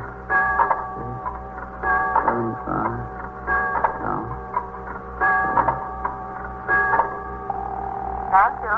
They're ringing. I should have thought of what to say. I don't think anybody's home, Captain. Let them keep ringing. Hello? Hello, this is... Doris? Who is it, Joe? Yeah, honey, it's me. Joe, you should have written me. It's her. She's in St. Louis. Well, when'd you get in? What are you doing in St. Louis? I got in this morning. We came about 3 days ago. Oh, gee, it's good to hear you, baby. You don't know how good. Hey, what are you doing there? Bill wired me that Aunt Hick had an operation. Oh, yeah? I wanted to take care of the kids, so I just left in an hour's notice. Oh, how is she? Oh, she's getting along fine. I didn't expect her till September 1st, Joe. I'm sorry. Oh, it's all right, baby. It's all right. How's Josie? Wonderful. Getting bigger every day. She just loves her cousin. How do you feel? Oh, fine. Just fine. Hey, listen, I got some big news for you. You made peace? No, nothing like that. This is really very funny. It's a riot. The house burned down. The house burned down. Joe, what are you talking about? Look, I'll explain it to you when I get there. Joe! Kiss everybody for me. I'm taking the next plane. I'll wire you from the airport. Joe, what about the house? I missed the plane, baby. I'll tell you when I get there. Goodbye. Oh, thank God. Joe, I'm happy for you. I'm pretty happy for myself. Except, who are the woman and child down there? You've got your problem worked out, Joe. Let us worry about this one.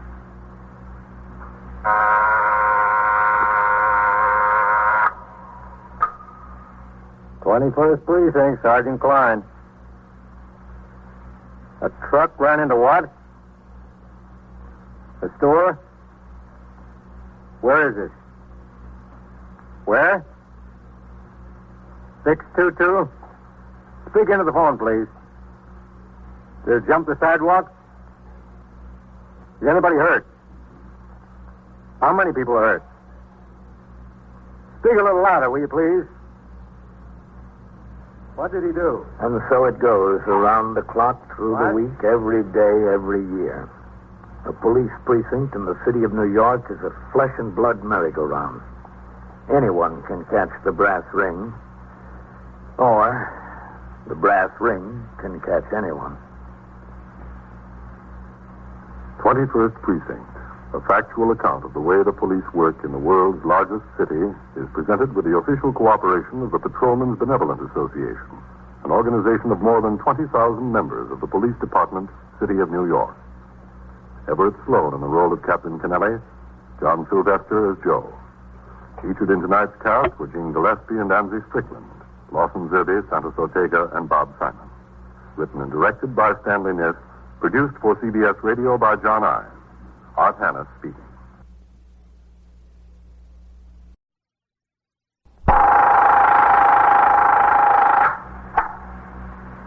"21st Precinct, Sergeant Klein. In the basement where? 340? Who shot him? Who? Oh. Is he dead? He's not dead. Who's there? Sergeant Burns there? You are in the muster room at the 21st Precinct, the nerve center. A call is coming through. You will follow the action taken pursuant to that call from this minute until the final report is written in the 124 room at the 21st Precinct. All right, I'll send an ambulance. Emergency squad for what? Who said so? Okay, tell him I'll call CB to send the ESD car. Yeah, right away. Right away.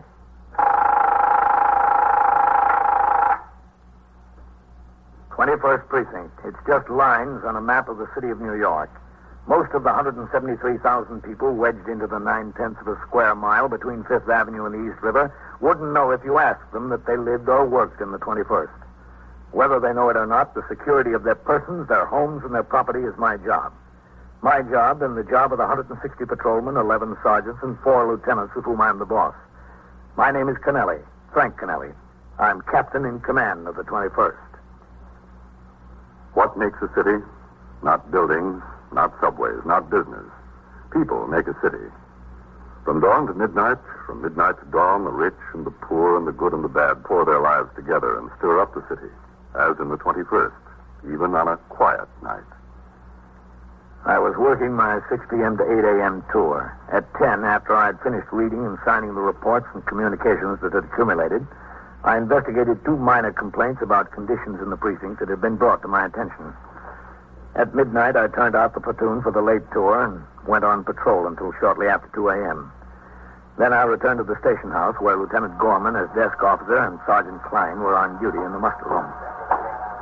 I went around behind the desk to sign an entry in the blotter stating that I had completed patrol and returned to the precinct house. Thank you, Captain. Yeah? There's some coffee hot if you want it. Well, not a bad idea.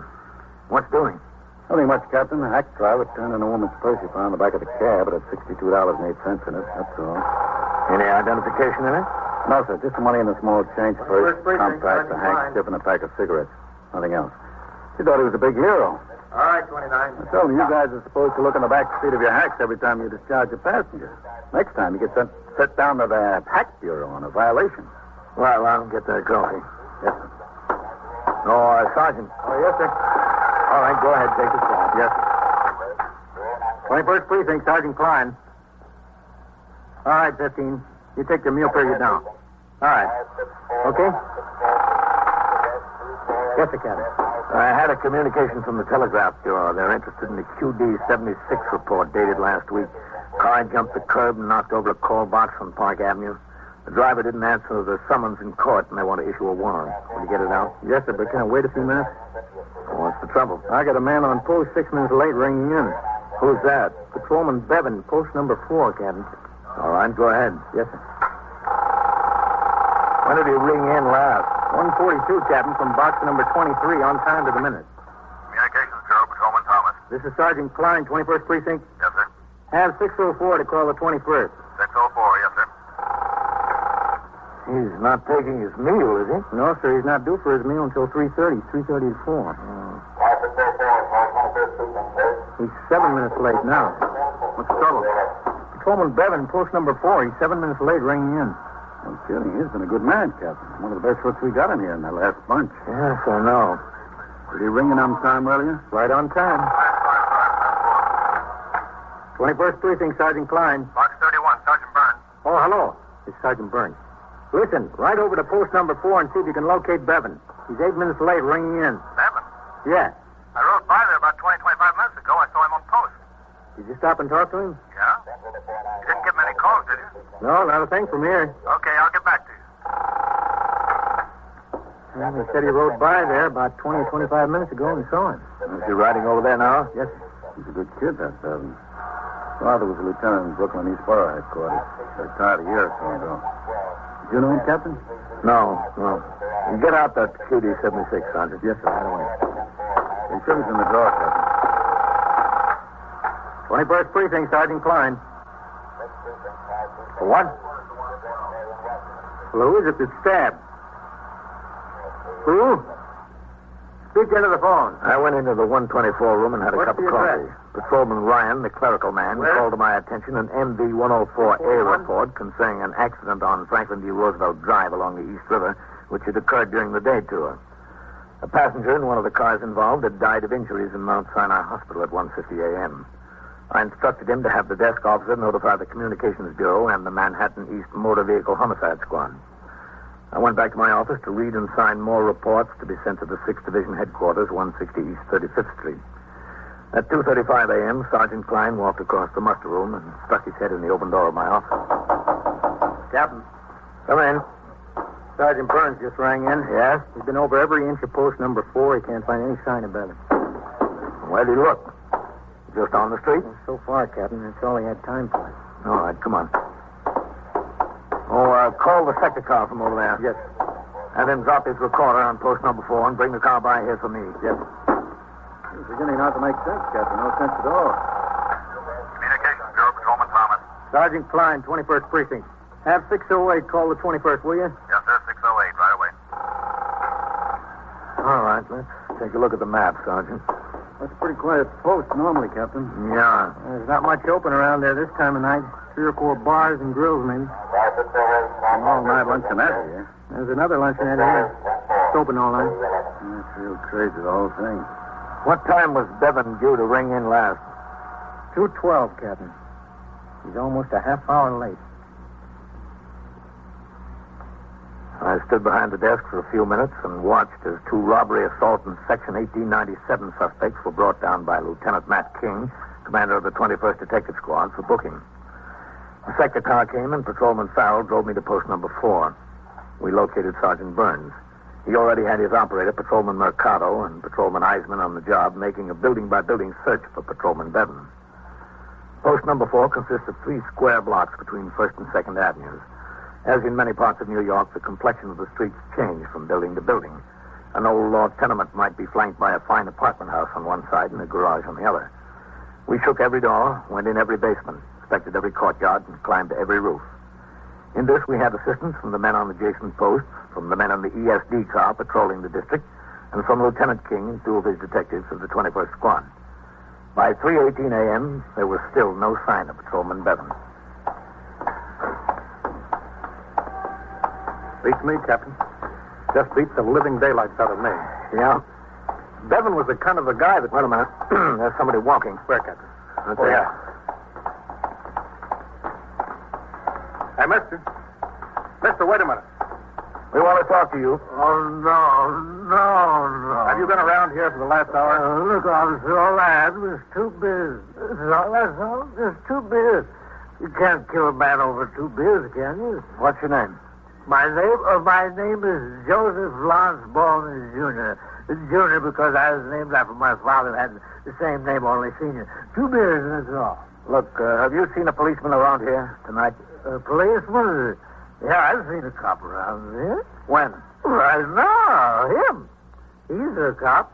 And, look, the sergeant, too. 2 beers, Sergeant. You got my word of honor. My scout collar. Where do you live? Joseph Lance Baldwin Jr.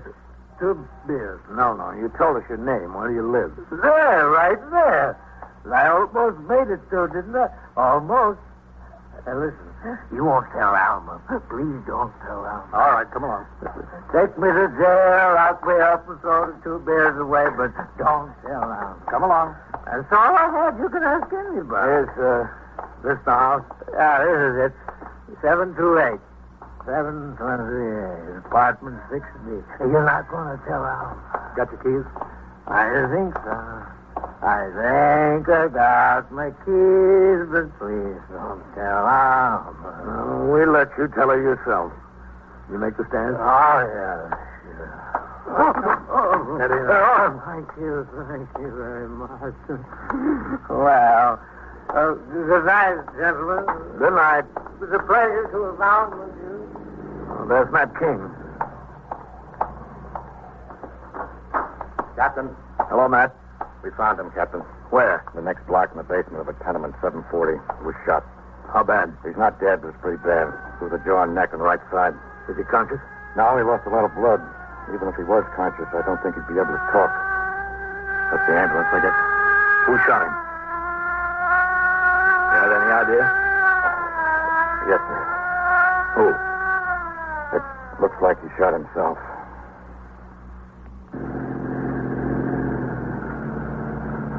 Lieutenant King drove us around to the house. It was an old law tenement building. The ambulance and the sector car were parked in front. It was 3:31 a.m. There was no crowd on the sidewalk, but tenants in night clothes were beginning to stick their heads out of the front windows. The first floor above the street was occupied by 2 business establishments, a beauty parlor and a radio repair shop. An iron gate and fence separated the basement stairs from the sidewalk. We went down. Go ahead, Captain. The basement's been vacant for about a year. Yeah. Be right with you, Captain. Whitey. All right, be careful now. Yeah. Roll him on the stretcher. Just roll him on. All right, get a piece there. Okay, I got them. Easy now. Easy. Okay. All right, thanks. Thanks a lot. Doctor, I'm Captain Kennelly. Captain? How does it look? It went through the maxillary bone of the jaw, Captain. On the way, it probably hit a vein in the neck. Lost a lot of blood. How is he? Pretty bad. Did he shoot himself? The gun was fired at very close range, Captain. Not farther than this. His face and head are full of powder marks. I see. All right, easy with him. All right, lift together now. Now. Come on, lift. This way. Watch it. You've got very little clearance there. Easy, easy. What's the turn there? That's it. Hold that back end high going up. Captain, Yes, Matt? Whitey and Novak have been talking to the tenants. Yes? They can't find anybody who heard the shot. The next floor up, the stores, and the flats don't start until the second floor. Only one shot? Are you sure? That's all that was fired from a service gun, Captain. Is it possible he chased someone down here? Is it possible they had a gun and shot him? Yes, sir, it's possible. But not likely. No, sir. That shot was fired at very close range. There isn't any sign of another person being down here. Is that his flashlight there? Yeah, we're leaving it lay there for a while till we get some measurements. Was it turned on? It was on, Captain. The switch, that is. The light was broken when it dropped, apparently. The gun was on the floor right near him. How old is he, Captain? He's on his way, Captain. How old is he, Sergeant? 24, 25. Mm-hmm. Married? Yeah, he's married. A couple of young kids. Do you have any personal problems that you know of? Not that I know of, Lieutenant. He never spoke to me about any personal problems, man. Well, he's got a big personal problem now. Yes, he has. If he lives. I waited around the scene for a few more minutes while Lieutenant King and his detectives continued their investigation, and Sergeant Burns talked to Lieutenant Gorman and got information for his UF-6. He ordered the sector cars to resume patrol and release the ESD car to its regular duties. From a call box on the corner, I gave instructions to the desk officer to notify the division command regarding the occurrence. He told me that according to Patrolman Bevan's records, he resided in Jackson Heights, Queens. His wife's name, Marion. I instructed Lieutenant Gorman to call CD with a request that the 110th Precinct notify Patrolman Bevan was wounded and in Bellevue Hospital. Otherwise, things were still quiet in the precinct. Patrolman Mercado was assigned to post number 4. Patrolman Farrell drove me downtown to Bellevue. I waited in the doctor's lounge for the surgeon. Dr. Lofield? Yes, I'm Dr. Lofield. Captain Kennelly, 21st Precinct. We met. Oh, yes, Captain. Well, what kind of a chance do you think he had? Fair, Captain, just fair. No better than that? Well, we tried to probe around in there when he came into emergency. We couldn't reach the slug. It's pretty deep. There's no telling where it went after it penetrated or what organs it hit. I sent him up to be x-rayed. That'll locate the slug, and I'll go in after it. Well, does it have to come out now? The sooner the better, Captain. What does surgery do to his chances, Doctor? Well, he's apparently a very healthy young man, physically. Under the circumstances, his pulse and respiration are both better than can be expected. I see. Does it appear to you that he shot himself? The gun was fired at very close range. Powder mark? That's right, yes, sir. He has a family, doesn't he? Yes, his wife's been notified. She's on her way. Should be here any minute. I'll have to talk to her and explain what I plan to do. I'll need her consent. No, I don't think there'll be any trouble about that, Doctor. Oh, excuse me. Sure. Dr. Lofield? Yes. All right. Right there. Yes, we'll be on. Thank you. Mrs. Bevan. She's waiting out at the reception desk. All right. That way, Captain. Thank you.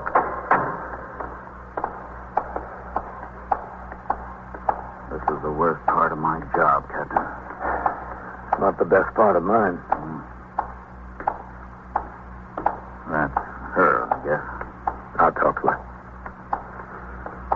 Mrs. Bevan? Yes. I'm Captain Kennelly. How's Joe? Where is he? Well, this is Dr. Lofield. He's dead, isn't he? That's what you're going to tell me. No, he's not dead. You sure? You're positive? I just left him. You'd better sit down, Mrs. Bevan. That's all right. Please, sit down. Yes, all right. It's awful. Really the worst thing in the world. We're going to have to operate. Right away? Yes, right away. If it's got to be done. Suppose it's all right, isn't it, Captain? Yes, it has to be done. All right. Well? Doctor? Yeah? Can I see him? Before, I mean. I don't think it would be wise, Mrs. Bevan. Well, I have to get up to him. Yes, that would be a good idea. I'll be back down as soon as possible. As soon as possible. What was his name? Dr. Who? Dr. Lowfield. Is he good? Fine as they come. That's good. Awful. Worst day in the world. Joe would come home and tell me about notifications. He'd tell me how I'd have to find a mother or a wife or a father and tell them that someone was hurt or dead.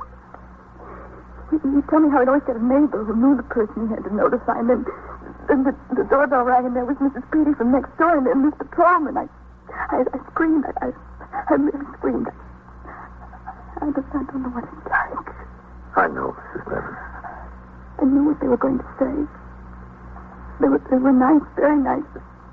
But he didn't know anything. Just that he was shot and that he was here. He didn't know how or why or how bad or anything.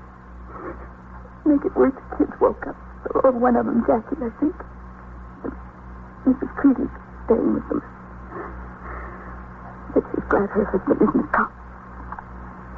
He's a salesman or something. Very nice people. I'm sure they are. Captain, you've got to tell me how bad is Joe. He's going to die. I don't know what I'd do. He's in serious condition, Mr. Bevan. Serious? God. Has he had any problems lately? Real problems? What do you mean? Well, I mean, have you had any financial difficulties? Any trouble at home? Why? Have you? Well, we managed. How about you and Joe? What do you mean? Well, you're getting along all right? It's been fine. We're very happy. We have a nice home, 2 very beautiful children. We couldn't be happier. I'm glad to hear that. What do you want to know for? Oh, we just have to know everything. How did he get shot, Captain? Who did it, do you know? Well, not exactly, Mrs. Bevan. We have an idea. We're trying to make sure. I waited with Mrs. Bevan for another 15 or 20 minutes until her mother arrived from Brooklyn. The operation had not yet been completed. I arrived back at the precinct house at 5:14 a.m. Muster room was quiet. Hello, Ken.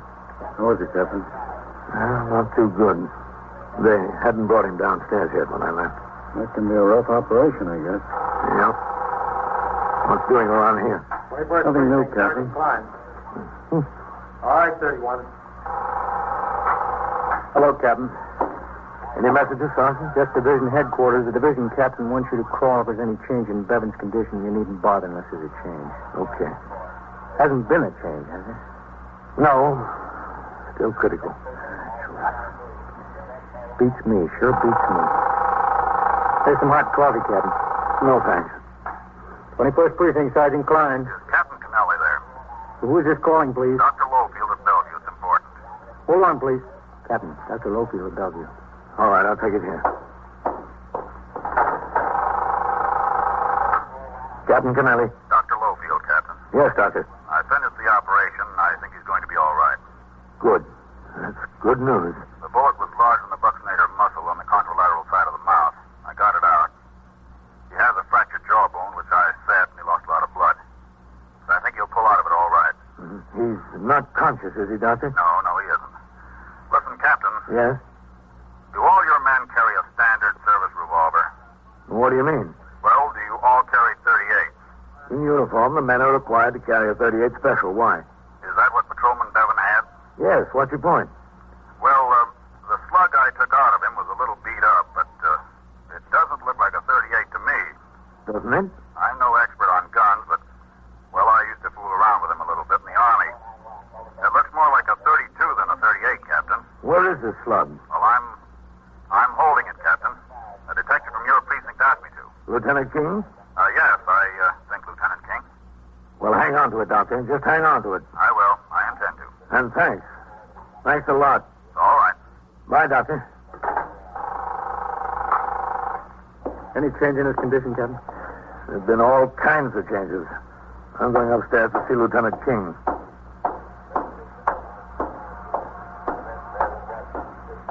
I went through the back room and upstairs to see Lieutenant Matt King. He telephoned to Dr. Lowfield. Detective Vitale was sent down to Bellevue to get the slug taken from Patrolman Bevan's jaw and take it to the police laboratory for a ballistics examination, along with Patrolman Bevan's service revolver. If the slug was fired from a .32 caliber gun, Patrolman Bevan could not have shot himself. By 8 a.m., there was no word on the ballistics examination. I turned out the platoon for the day tour, signed the blotter, left the precinct to go off duty. Ellen was awake and dressed when I got home. I talked with her while she had breakfast. She told me she was going to 34th Street because both Macy's and Gimbel's had advertised big linen sales. Ellen left the house and I went to bed. A hot sun flashed in under the shade. I don't know how long it took me to fall asleep. Maybe it only seemed long.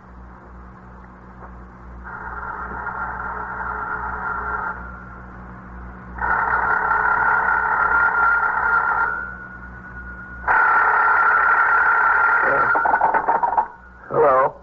Captain? Yes? Matt King. Oh, hello, Matt. Will you sleep? Yeah, that's all right. What time is it? 1 o'clock, 5 minutes after. Oh, what have you got? The slug they took out of Bevan. Yes? It wasn't a .32, it was a .38. The doctor was wrong. Oh? But it wasn't fired from Bevan's service revolver. Wasn't it? Not according to the report. Well, that's good news. I'm calling from home, too, Captain. I'm going in now. Vitale called me, said there was a man picked up on suspicion of burglary in the 34th Precinct at 3:55 this morning. He was carrying a .38 Spanish make automatic. Yeah? One shot had been fired from it. How does it look? Well, I'm going out to the 34th to talk to this fella. Look, if there's anything to it, Matt, will you let the man on TS know so he can call me? I'll call you myself, Captain, as soon as I know anything. I got up and got dressed. After I had some coffee, I took my car over to Fred's to be washed and greased. I returned home close to 4. Ellen was there. She told me Lieutenant King had phoned. I called him back. The man arrested in the 34th had a record of 5 arrests and 2 convictions for burglary. After questioning by Lieutenant King and Assistant District Attorney Louis Sullant, he admitted shooting Patrolman Bevan. He was brought into the 21st and booked on charges of assault and Section 1897. The gun in his possession at the time of his arrest was sent to the police laboratory for ballistics examination to corroborate his statement. That night, en route to a meeting of the Captain's Endowment Association at the 71st Regiment Armory in Manhattan, I stopped in at Bellevue Hospital. Oh, hello, Captain. How is he, Mrs. Bevan? Better, much better. Well, that's good. He's been propped up since about 4 o'clock this afternoon. Of course, he can't talk, and it's hard to feed him much, but the doctor says he's doing fine, just fine. I was going out now so he could get some sleep. Well, then I won't stay. I was that's all right. He's not asleep yet. I'm sure he's going to see you. It's this way. You've been here since this morning? Oh, yes. My mother was here for a while, and then she went out to the house to take care of the kids. Mrs. Creedy couldn't stay all day. She has children of her own, you know. It's in here. Let me stick my head in and make sure he's not asleep. Joe? He's still up. Come on in. Guess who's here, Joe? Captain Kennelly. Hello, Joe. The doctor told me it'd be at least a week before he'd be able to talk again. You know, it was real funny. The detectives from the precinct, what were their names, Joe? Kinney and Goldman? Kinney and Goldman, they came down here and wanted a statement from Joe on what happened. Do you know them, Captain? Oh, yes. Well, it was really funny, wasn't it, Joe? He couldn't say a word to them. It was all right anyway, because they knew what happened from the man that shot him. Joe saw him come down a fire escape. He chased him. He chased him into that basement. Mm-hmm. Is that right, Joe? Well, he just robbed an apartment. Anyway, Joe followed him down into the basement. He was looking around for him with his flashlight, and the man was hiding behind a partition. And then when Joe got this close, he shot. Joe fired one shot that didn't do any good. Isn't that right, Joe? And we're glad they got him. Very glad. We're glad Joe's going to be all right. I was worried this morning, Captain. So was I. I didn't know how things were going to turn out. I thought he was dead or dying. But look at him. Strong as an ox. Anxious. Well, maybe it's a good thing to keep in mind, Mrs. Bevan, for all of us. Things can look a lot different than they really are.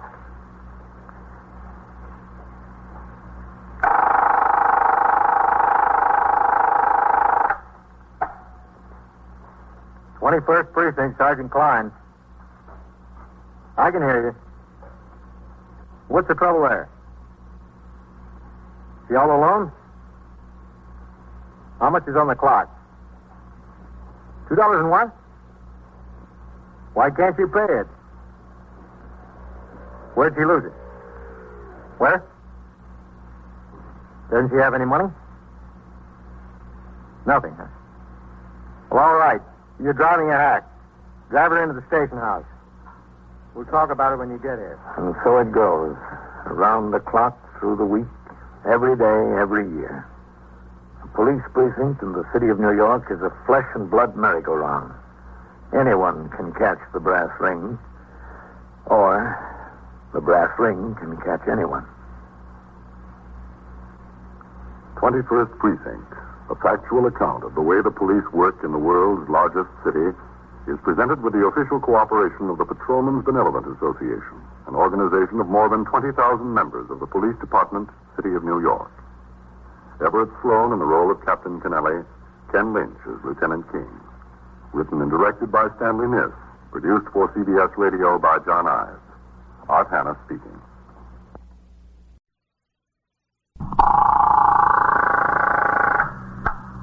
'21st Precinct, Sergeant Burns. I can hear you. What's the trouble there? Is she all alone? How much is on the clock? $2 and what? Well, why can't you pay it? Where'd she lose it? Where? You are in the muster room of the 21st Precinct, the nerve center. A call is coming through. You will follow the action taken Pursuant to that call, from this minute until the final report is written in the 124 room at the 21st Precinct. All right, you're driving a hack. Drive her into the station house. We'll talk about it when you get here. Just drive around the station. We'll get it all settled here. 21st Precinct. It's just lines on a map of the city of New York. Most of the 173,000 people wedged into the 9/10 of a square mile between Fifth Avenue and the East River wouldn't know if you asked them that they lived or worked in the 21st. Whether they know it or not, the security of their persons, their homes, and their property is my job. My job and the job of the 160 patrolmen, 11 sergeants, and 4 lieutenants of whom I'm the boss. My name is Kennelly, Frank Kennelly. I'm captain in command of the 21st. What makes a city? Not buildings, not subways, not business. People make a city. From dawn to midnight, from midnight to dawn, the rich and the poor and the good and the bad pour their lives together and stir up the city. As in the 21st, a little over 2 weeks ago. I was working my 6 p.m. to 8 a.m. tour. At 1:55 a.m., following patrol, I returned to the station house. In the muster room, Sergeant Burns was on the boxes. Lieutenant Snyder was the desk officer. A hack driver and a well-dressed, very pretty young woman, about 20, stood in front of the railing. I walked around behind the desk to make an entry in the blotter that I had returned from patrol. What's doing, Sergeant? Nothing much, sir. It's been a quiet tour. Look, I got no time to stand here and discuss the pros and cons. There was $2.40 on the clock. Now, all I want is my money, that's all. I'd pay you if I had it. I told you I lost my wallet. Hello, Lieutenant. Captain. Lady, just give me the $2.40. She says she lost her wallet. Well, why couldn't she look and see if she had her wallet before she got in my cab at Idlewild Airport, Lieutenant? Why'd she have to wait until we get to 80th Street and Park Avenue before she finds it out? I looked in my purse for a cigarette, and I noticed the wallet was missing. I told you I'd give you a tip. Lady, when I turn the cab in at 4 o'clock in the morning, the boss wants cash for what's on the clock. He don't want check. I don't have the cash. I lost my wallet. Why do I get all the sad stories? I never seen it before. Where were you going from Idlewild, miss? She said Penn Station. All right, 19. What's your name, miss? Elizabeth Earlwood. Do you have any identification? No, it was all in my wallet, Lieutenant. I got my checkbook, though. I'm not interested. What's your name? Swinagi, Joe Swinagi. Well, now, look, Joe, these things happen. But always to me. Why? Who are you, anyway? I'm Captain Kennelly. Well, beg your pardon. I'd just like to know who I'm talking to. You're wasting time here. Not news to me, Captain. I didn't want to come here. I'd suggest that you take the young lady's check and get back on the job. The only other thing to do is file a complaint against her. I got a good mind to do just that. What does that mean? I haven't arrested? 21st Precinct, Sergeant. Do you know anybody around here that you can call and get the money from? Well, you take your meal now. I don't know a soul, not a soul. I'm from out of town. You wouldn't want to spend the morning in court, would you, Joe? I want to spend the morning sleeping. Give me the check and let me get out of here. Oh, I really appreciate it. You don't know how much I appreciate Here, it. miss, you want a pen? Oh, yes, thanks. Thanks a lot. How do you want it made out? Just the cash. That's good enough. It was $2.40. I'll make it for $4. That'll be a good tip for all the trouble I caused you. That's up to you, lady. Yeah? You know I lost my wallet and I don't have a cent of cash. I couldn't make it for $10 and you give me $6 change. No, you couldn't. Now, listen, just make it for $2.40. Just give it to me and let me get out of here. All right, there wasn't any harm in asking. Plenty of harm. 21st Sergeant for enough already. Burns. Yes, sir? Hold on. Captain Kennelly, the division lieutenant for you. Okay. Lean up against the desk to the right, sir. I'll take it here. Yes, sir. Captain Kennelly. Yes, Des. No, I can't spare him. Well, I'm short 2 sergeants now. Waters went sick yesterday and Klein's on vacation. Oh, I can't. No. Oh, I know there's no harm in asking. All right, Deb. That's okay. So long. How is Sergeant Waters, Captain? Did you hear from him? No, he's better. His wife called last night. Oh, that's good to hear. I'm really sorry to cause so much trouble. I made it out for $4 anyway. Here. Braxton, Pennsylvania. Where's Braxton, Pennsylvania? It's near Philadelphia. Lieutenant, did I get the pen from you? That's right. Well, thanks a lot. You're welcome. Well, can I go now? Yeah, go ahead. Well, I'll be seeing you. Goodbye. I can't blame him, I guess. 21st Precinct, Sergeant Burns. But I couldn't help it. Singleton. Do you live in Braxton? You want Yes, to sir, talk that's to him? right. Put him on here. Near Philadelphia. What are you doing in New York? Lieutenant Snyder? Well, it's a long story. Listen, you put unidentified on the UF95 tag for that DOA. The aided card says he was registered into the hotel as Herbert Rowden. Now, which is right? Miss, walk across the hall there to my office, will you? Over there? Yes, that's right. The cards in his pocket showed what name? And just have a seat in there. Yes, sir, if you want. Now, how do you spell it? E-L-R-L-E. Oh, Sergeant, did you check and see if her wallet was turned in on at Idlewild? All right, just came in a minute before you did. All right, I'll be in my office. Yes, sir?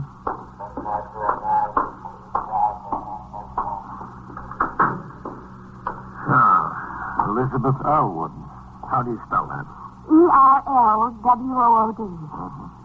What were you doing out at Idlewild? Well, you see, I came to New York on the train with a friend of mine. She left on a plane for Europe at midnight.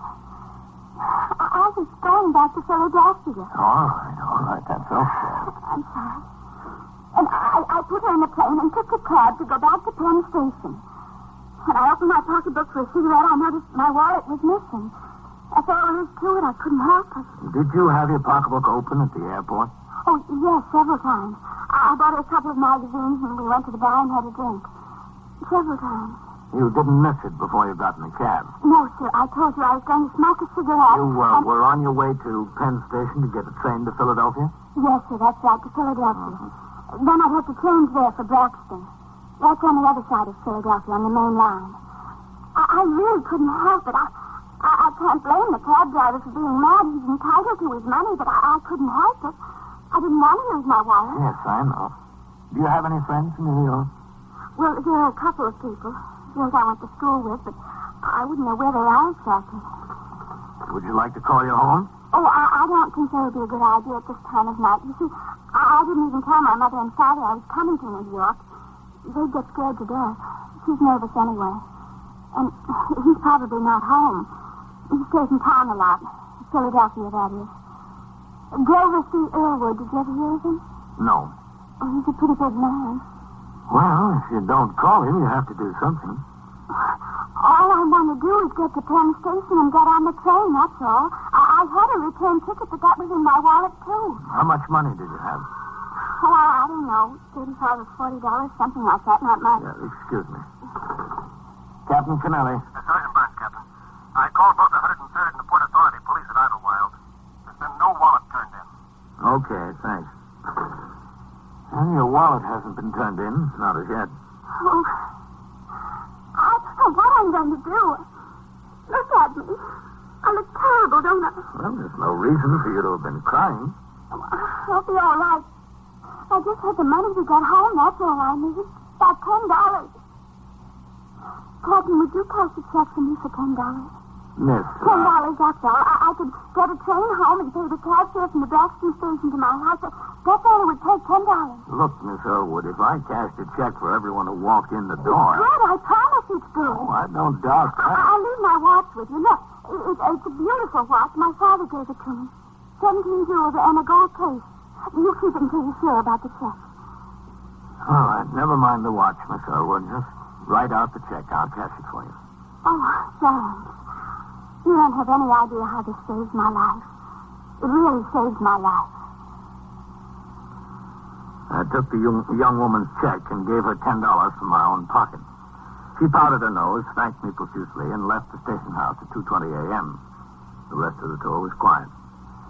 At 8 a.m., I turned out the platoon for the day tour, signed the blotter, and left the precinct to go off duty. It was a heavy week. We were plagued by a series of housebreakings. There was a 3-alarm fire, 2 armed robberies, a rash of car thefts, and a traffic fatality during the next few days, all in addition to the ordinary occurrences. On Friday morning at 8 a.m., I arrived in the precinct for my day tour. I turned out the platoon, then returned to my office to read the reports and communications which had accumulated. These I signed while I spoke to George Underwood, the precinct youth patrolman, in regard to his plans for a championship playoff among softball teams from the various playgrounds in the precinct. About 10:30, I had finished the paperwork and interviews. I walked out into the muster room.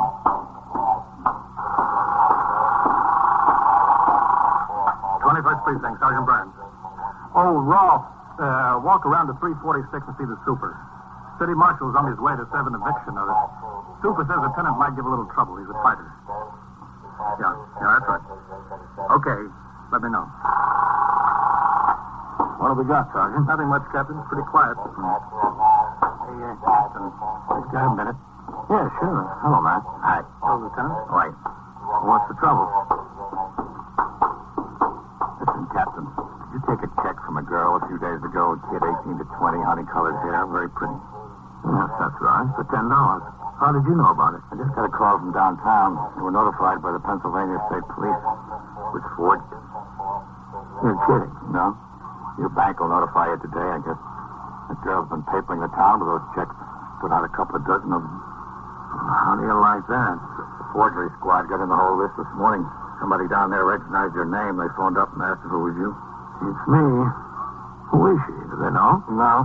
She's really laying down that paper all over New York. Just small amounts, but she sure picked a good name to forge. Mrs. Elizabeth Hance Earlwood. Big name in Philadelphia. I see how she does it. I do. That kid sold me a bill of goods. She came in here with a real sad story about losing her money. Yeah. That's what she's been using, according to the forgery squad. Same story. The bank down there just threw their hands in the air when all these checks started showing up. She sold me. She really sold me. Yes, sir. Sweet, innocent, and in trouble. You can see how she hung that paper all over town if she sold you, Captain. Just next time, be careful. No, man. Next time, I'll take the watch.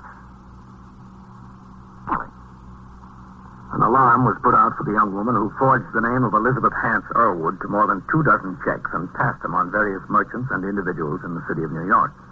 But the alarm didn't stop her. In the next few days, a dozen more such checks were refused payment by the bank at Braxton, Pennsylvania. In New York, the investigation was handled by detectives of the Forgery Squad, one of the several organizations of specialized investigators who operate on a citywide basis from the central office. In the meantime, the tour-by-tour activities continued in the 21st Precinct. On Saturday, we had a bad homicide. On Sunday morning, a 7-year-old girl on her way to church was struck by a hit-and-run driver on First Avenue. Both her legs were broken, but she was more worried about her dress. The house burglaries continued. No leads there. Monday morning at 11:40, I returned to the precinct from patrol. In the muster room, Sergeant Burns was on the boxes. Lieutenant Snyder was on duty as desk officer. Hello, Red. Captain. Hello, Captain. What's doing, Sergeant? Nothing much, sir. It's a quiet tour. A couple of messages for you. Oh, thanks. That Mr. Escher wouldn't leave his first name. He said he'd call back. No, I know who he is. Oh, is this one Congressman Thompson? Yes, sir, that's right. He said he'd be at that number until 2:30 p.m. Do you want to sign the blotter, Captain? I've got the entry made. Yeah. All right, Red. 21st Precinct, Sergeant Burns. What's that new pen, Captain? The ink really flowed. All right. 17. Thanks, Captain. Sergeant, see if you can get Congressman Tobin back for me. I'll take it in my office. Where may I find Captain Kennelly, please? Over here, ma'am. You'll have to make inquiries at the desk. That's all right, Lieutenant. I'm Captain Kennelly. Oh, how do you do? I'm Mrs. Elizabeth Hance Irwood. Of Philadelphia? Oh, you know me? Well, let's say I've heard of you. I'd like to talk to you, Captain. In here, Mrs. Irwood. Thank you. Have a chair. Thank you. Well, somebody's been using your name in vain, Mrs. Irwin. That's what I want to talk to you about, Captain Kennelly. Oh, how do you pronounce it? Kennelly or Kennelly? Kennelly. There's a Mrs. Conwood who serves with me on the Philadelphia Eleemosynary Board. She was a Kennelly. Mrs. Byron Conwood, is she your family? No, I'm afraid not. Perhaps it was Kennedy. What can I do for you, Mrs. Irwood? You know, I'm not handling the investigation. I'm just another victim in this case. Yes, and it's too bad. I know you were just performing an act of kindness. You were being a good Samaritan. Well, I was trying to be. You were. And I want to make restitution of the $10 you lost. You're under no obligation to do that, Mrs. Irwin. I think I am. It was $10, wasn't it? Those checks were forged on your bank account. The responsibility belongs to the first endorser. The responsibility belongs to me, Captain. You see, I know who forged all those checks. Who? Well... Oh, excuse me. Of course. Captain Kennelly. Captain, I have Congressman Tobin for you. Oh, all right. I'll just be a minute, Mrs. Elwood. That's all right. Hello, Frank. Oh, I tried to reach you yesterday, Congressman. Yes, I know. I'm sorry I didn't get back to you. What can I do for you, Frank? Well, just a little information, that's all, Congressman. Do you know Father Cotella of St. Agnes? Yes. Well, he has a student he's very interested in. The boy finished his first year at CCNY, and he's made excellent marks. He's right up there at the top of his class. Good athlete, nice young man. Well, there's not much money in the family. They have a little hardware store. The boy wants to get into West Point. He'd be good. Father Cotella knows there are competitive examinations before you make your appointments. He just wants to find out how to go about getting him on the list. I told him I'd call you. Sure, Frank. I'll have my administrative assistant get in touch with Father Cotella, all right? Fine. You want the boy's name? No, not yet. We'll get all the information on him from Father Cotella. Well, thanks for calling, Frank. Thank you. Goodbye. Bye. Once a good Samaritan. Oh, it's all part of the job, Miss Irwin. You said you knew who forged those checks. Yes, I do. Who? My daughter. Oh? Don't look so surprised, Captain. I have a daughter that age. My daughter, Elizabeth. So you see, it's not really forgery. Her name is Elizabeth, too. It's not really forgery. Is her middle name Hance? No. Does she have an account at that bank? No, but she has an account at the bank in Philadelphia in her own name. She has money in there, plenty of money. I deposit $50 a week to her account. I don't understand why she does it. I don't understand. Have any officers come to see you at home, Mrs. Irwin? Oh, yes. A very nice young detective from the Pennsylvania State Police. Very nice. Did you tell him you suspected it was your daughter? No. Why not? My husband told me not to. I wanted to tell the bank to pay the checks just to let them go through, but my husband told me not to. You have any idea why your daughter is doing this? She's forged and passed nearly 40 checks in New York alone. I don't know. I really don't. She's had everything all her life, everything. Not a thing she wanted we didn't give her. And she just left home all of a sudden, and the next thing we knew, the checks started. I didn't even know she was in New York. Why did she leave home, Miss Irwin? I don't know. Well, there must have been a reason. It was something with her father. What? Well, it's really very personal. Miss Irwood, your personal matter isn't personal anymore. It's very public. About 40 people in New York are victims of it. I'd rather not go into it. I'm afraid you'll have to. Well, I'm involved in it, too, in a manner of speaking. Yeah? Well, you see, my husband was away. He told us he was going to Chicago on business. The weekend came, and Liz was invited out to Wilmington for a party on Saturday night. She didn't want to go. She never wants to go, but I talked her into it. Anyway, she went. She had a very good time. After the party, the young hostess and her friends decided to go to an inn on the shore for coffee and a snack. She saw her father there. Oh? He was with another woman. How old is Liz? 19. She'll be 20 in October. And did she talk to her father? No, luckily he didn't see her, but she came home very upset. I had no idea what the trouble was. Finally, on Monday or Tuesday, she spoke to me. Told me she'd seen him. Well, I said, Liz, I'm sorry you had to find out this way, but it's been going on for years. Your father has his friends, and I have mine. That's the way it is. What did she say? Nothing. Nothing at all? Well, as a matter of fact, I was just on my way out of the house when I told her I was late for a dinner party. Did she leave right away? Oh, no. In a day or so. Do you have any idea where she's staying in New York? No. Oh, could she be with friends? Well, she only has one friend here. I called her even before the check started, but she hadn't heard from Liz. Captain, that girl has had the best education money could give her. She has a car all her own, a 1952 convertible, all of her own. She has clothes, lots of clothes, and money of her own. What made you decide to come to New York, Miss Elwood? I wanted to find her and bring her home. That's the natural thing for a mother to do. I want to get the thing straightened out. Besides, my friends would begin to ask questions. Does your husband know you came? No. He'd be against it. He's afraid she'll cause a lot of trouble. He doesn't want any trouble or any scandal. He's very annoyed with this. Is he? Well, I admit I don't understand her myself. What's gotten into her? Why would she do this to me? Well, I'm not sure I can answer that, Miss Elwood. I'm only a policeman. I took Mrs. Elwood upstairs to the 21st Detective Squad and introduced her to Lieutenant King. He called Detective Scanlon of the Forgery Squad, who was handling the squeals in this case. Detective Scanlon, along with Lieutenant King, interviewed Mrs. Elwood. As she repeated the story she told me, I went back to my office. A new alarm was put out for the young woman, and a communication to the Pennsylvania State Police advised them of the actual circumstances in the case. The next day, orders came through from the chief inspector instructing each precinct captain to accompany the patrol sergeant on cabaret inspection at the rate of no less than 2 a night until all cabarets were visited. Delegates to 2 recent conventions had complained that they were being overcharged in a few midtown nightclubs.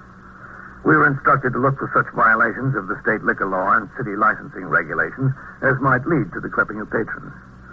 These included the lack of a bill of fare plainly stating prices, improper lighting, and mingling of entertainers and employees with patrons. Everything looks all right here, Captain. Yeah. Did you take a look in the kitchen? Yes, sir. Are they prepared to serve food? Yes, sir. There's a cook on the job. All right, let's go. We can go around the corner to the High-Low Club, Captain. We'll see. Oh, just a second. Wait here a minute. There's someone at the bar I want to talk to. Yes, sir. Well, it depends, honey. It depends on how you feel about it. Excuse me. What's on your mind?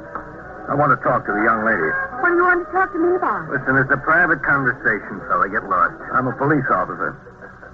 Oh, excuse me. What do you want to talk to me about? Now, Liz, you remember. Listen, what's the trouble anyway? What's your name, mister? Why do you want to know that? Because this girl is wanted for passing 39 forged checks, that's why. It's so, Carl. It's absolutely so. Listen, I only met her tonight, only an hour ago. What's your name? Holtz, Carl Holtz. That's the truth. You can ask her. Isn't that the truth? It's the truth. Did you cash a check for her, Mr. Holtz? For me? No. You would have, Carl. You would have. Everybody does. Even policemen. Everybody loves me. I called Sergeant Burns over, and we took Liz Elwood and her companion to the station house. On the way in, Patrolman Novak, who had relieved Sergeant Burns on TS, told me that Lieutenant King was in. I instructed Sergeant Burns to resume his duties and went upstairs to the 21st Squad. After a few minutes of questioning, Carl Holt convinced us that he had, in fact, only met the girl that evening in another bar. He gave his address and promised to appear again if needed. Then he was allowed to go. Detective Scanlon of the Forgery Squad was called. While he was en route, Matt King and I talked to the girl. Is that the only reason, Liz? Well, I had to live. You want to call your mother? You can place a call to her. No, I don't want to call her. I don't want to talk to her. Well, if you don't, Liz, I do. Is this phone to TS, Matt? That's right, yes, sir. I haven't anything to say to her. 21st Precinct, Sergeant Burns. This is Captain Kennelly. Yes, sir?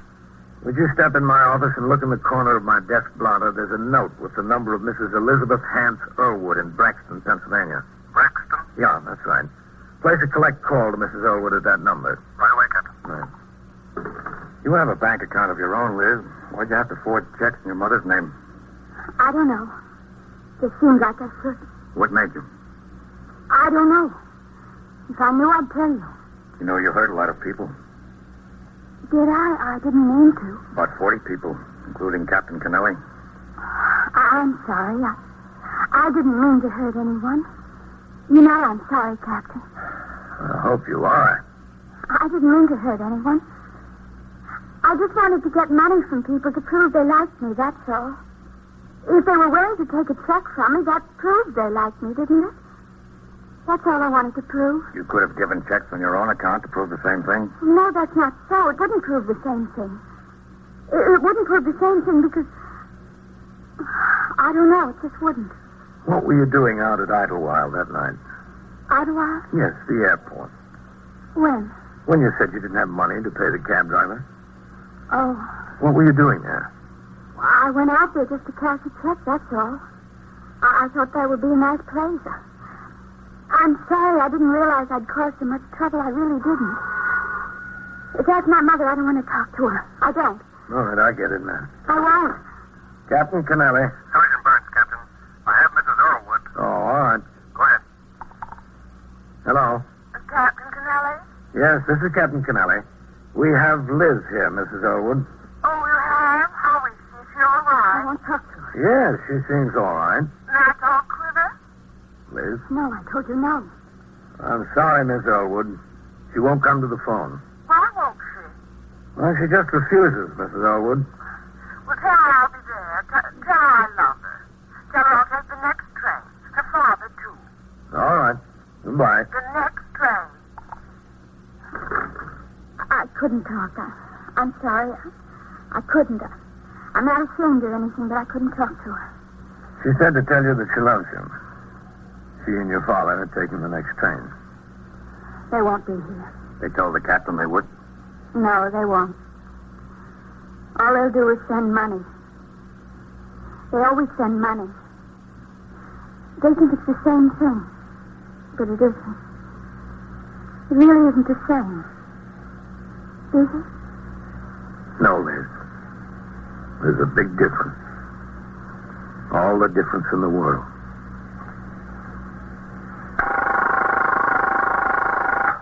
"21st Precinct, Sergeant Burns. What do you mean you were robbed? Held up? Where this happened? Where? Did he have a gun? Well, there were two men. When was this? Just now? How long ago? And so it goes. Around the clock, through the week, every day, every year. The police precinct in the city of New York is a flesh and blood merry-go-round. Anyone can catch the brass ring. Or the brass ring can catch anyone. 21st Precinct, a factual account of the way the police work in the world's largest city, is presented with the official cooperation of the Patrolmen's Benevolent Association, an organization of more than 20,000 members of the Police Department, City of New York. Everett Sloan in the role of Captain Kennelly, Ken Lynch as Lieutenant King. Featured in tonight's cast were Gene Gillespie and Barbara Weeks, Wendell Holmes, Bill Zuckert, Bill Lipton, and Louis Van Ruten. Written and directed by Stanley Niss. Produced for CBS Radio by John Ives. Art Hanna speaking. Hey, Sergeant Klein. What do you mean you were robbed? Held up? So where'd this happen? Where? Did he have a gun? There were two men. When was this? Just now? You are in the muster room at the 21st Precinct, the nerve center. Where they went. A call is coming through. You will follow the action taken pursuant to that call from this minute until the final report is written in the 124 room at the 21st Precinct. Where are you calling from? Where? On what floor is that? All right. You take the elevator back downstairs. The officers will be right there. They'll be right there. You just wait. Yes, ma'am. 21st Precinct. It's just lines on a map of the city of New York. Most of the 173,000 people wedged into the 9/10 of a square mile between Fifth Avenue and the East River wouldn't know if you asked them that they lived or worked in the 21st. Whether they know it or not, the security of their persons, their homes, and their property is my job. My job and the job of the 160 patrolmen, 11 sergeants, and 4 lieutenants of whom I'm the boss. My name is Kennelly, Frank Kennelly. I'm captain in command of the 21st. What makes a city? Not buildings, not subways, not business. People make a city. From dawn to midnight, from midnight to dawn, the rich and the poor and the good and the bad pour their lives together and stir up the city. As in the 21st, sometime in a way you'd least expect. I was working my 8 a.m. to 6 p.m. tour. It had started to rain during the night, and it was still raining at 1:15 p.m. when I came out of the luncheon meeting of the Lenox Hill Lions Club, at which I spoke on the problems of juvenile delinquency. From the lobby of the hotel, I rang in. Sergeant Klein on TS told me everything was quiet. I instructed him to send a car for me. When it came, I had the operator, Patrolman Farrell, drive me to the New Era Theater, a movie house on First Avenue. I went into the lobby and was told by the manager that Mr. Crows could be found at the back of the theater near the candy stand. I saw him in the dim light, and I walked over. A cartoon was on the screen. Hello, Mr. Crows. Huh? Oh, Captain, how are you? Just fine. I had a report from Sergeant Collins on the night tour that you've been having some trouble over this way. Yeah, that's right, Captain, but I told the sergeant what was on my mind last night. I appreciate you stopping by anyway. Well, I'm giving instructions to the men on post and in the cars here to pay special attention to the conditions. Oh, well, thanks. Oh, just a second. Here's that scene. I get the biggest kick out of these cartoons. I don't know why. You ever see anything so funny? Well, it's sure clever, all right. Look in there, Captain. A rainy afternoon and business is just fine. You know, I got the answer to what's wrong with the picture business. Have you? Mm-hmm. If they make a good picture, you do business. Even on a day like this. It's simple. Make all good pictures. How many kids, as a rule, hang out at that candy store at night, Mr. Cross? Well, you know, it varies. Now, on a nice night or a Saturday, there's a whole gang of them. They yell and they make jokes at the people coming on their way to the theater at night. And that can scare them. I don't need my patrons scared away. Condition at the box office is bad enough, and it's not healthy for the neighborhood. All right, Mr. Cross, we'll see what we can do about it. Look at that rabbit. How do you like that? You know, I see a feature picture once, I'm through with it, but I can watch these cartoons 4 or 5 times a day. Yeah, well, if the condition doesn't clear up, Mr. Cross, you just get in touch with me. Oh, is this the cop looking for you, Captain? Oh, yeah. Excuse me, Captain. Yes, Farrell? Signal 30 just came over. Yeah? Hold up just around the corner at 340. I thought you might want to take a look. Yes, I do. So long, Mr. Cross. Thanks, Captain. One man, no description put out yet. All right. Let's go. I left the theater with Patrolman Farrell. It was still raining. We got into the car, and he drove around the corner to 340, a loft building. The sector car and the sergeant's car were already there.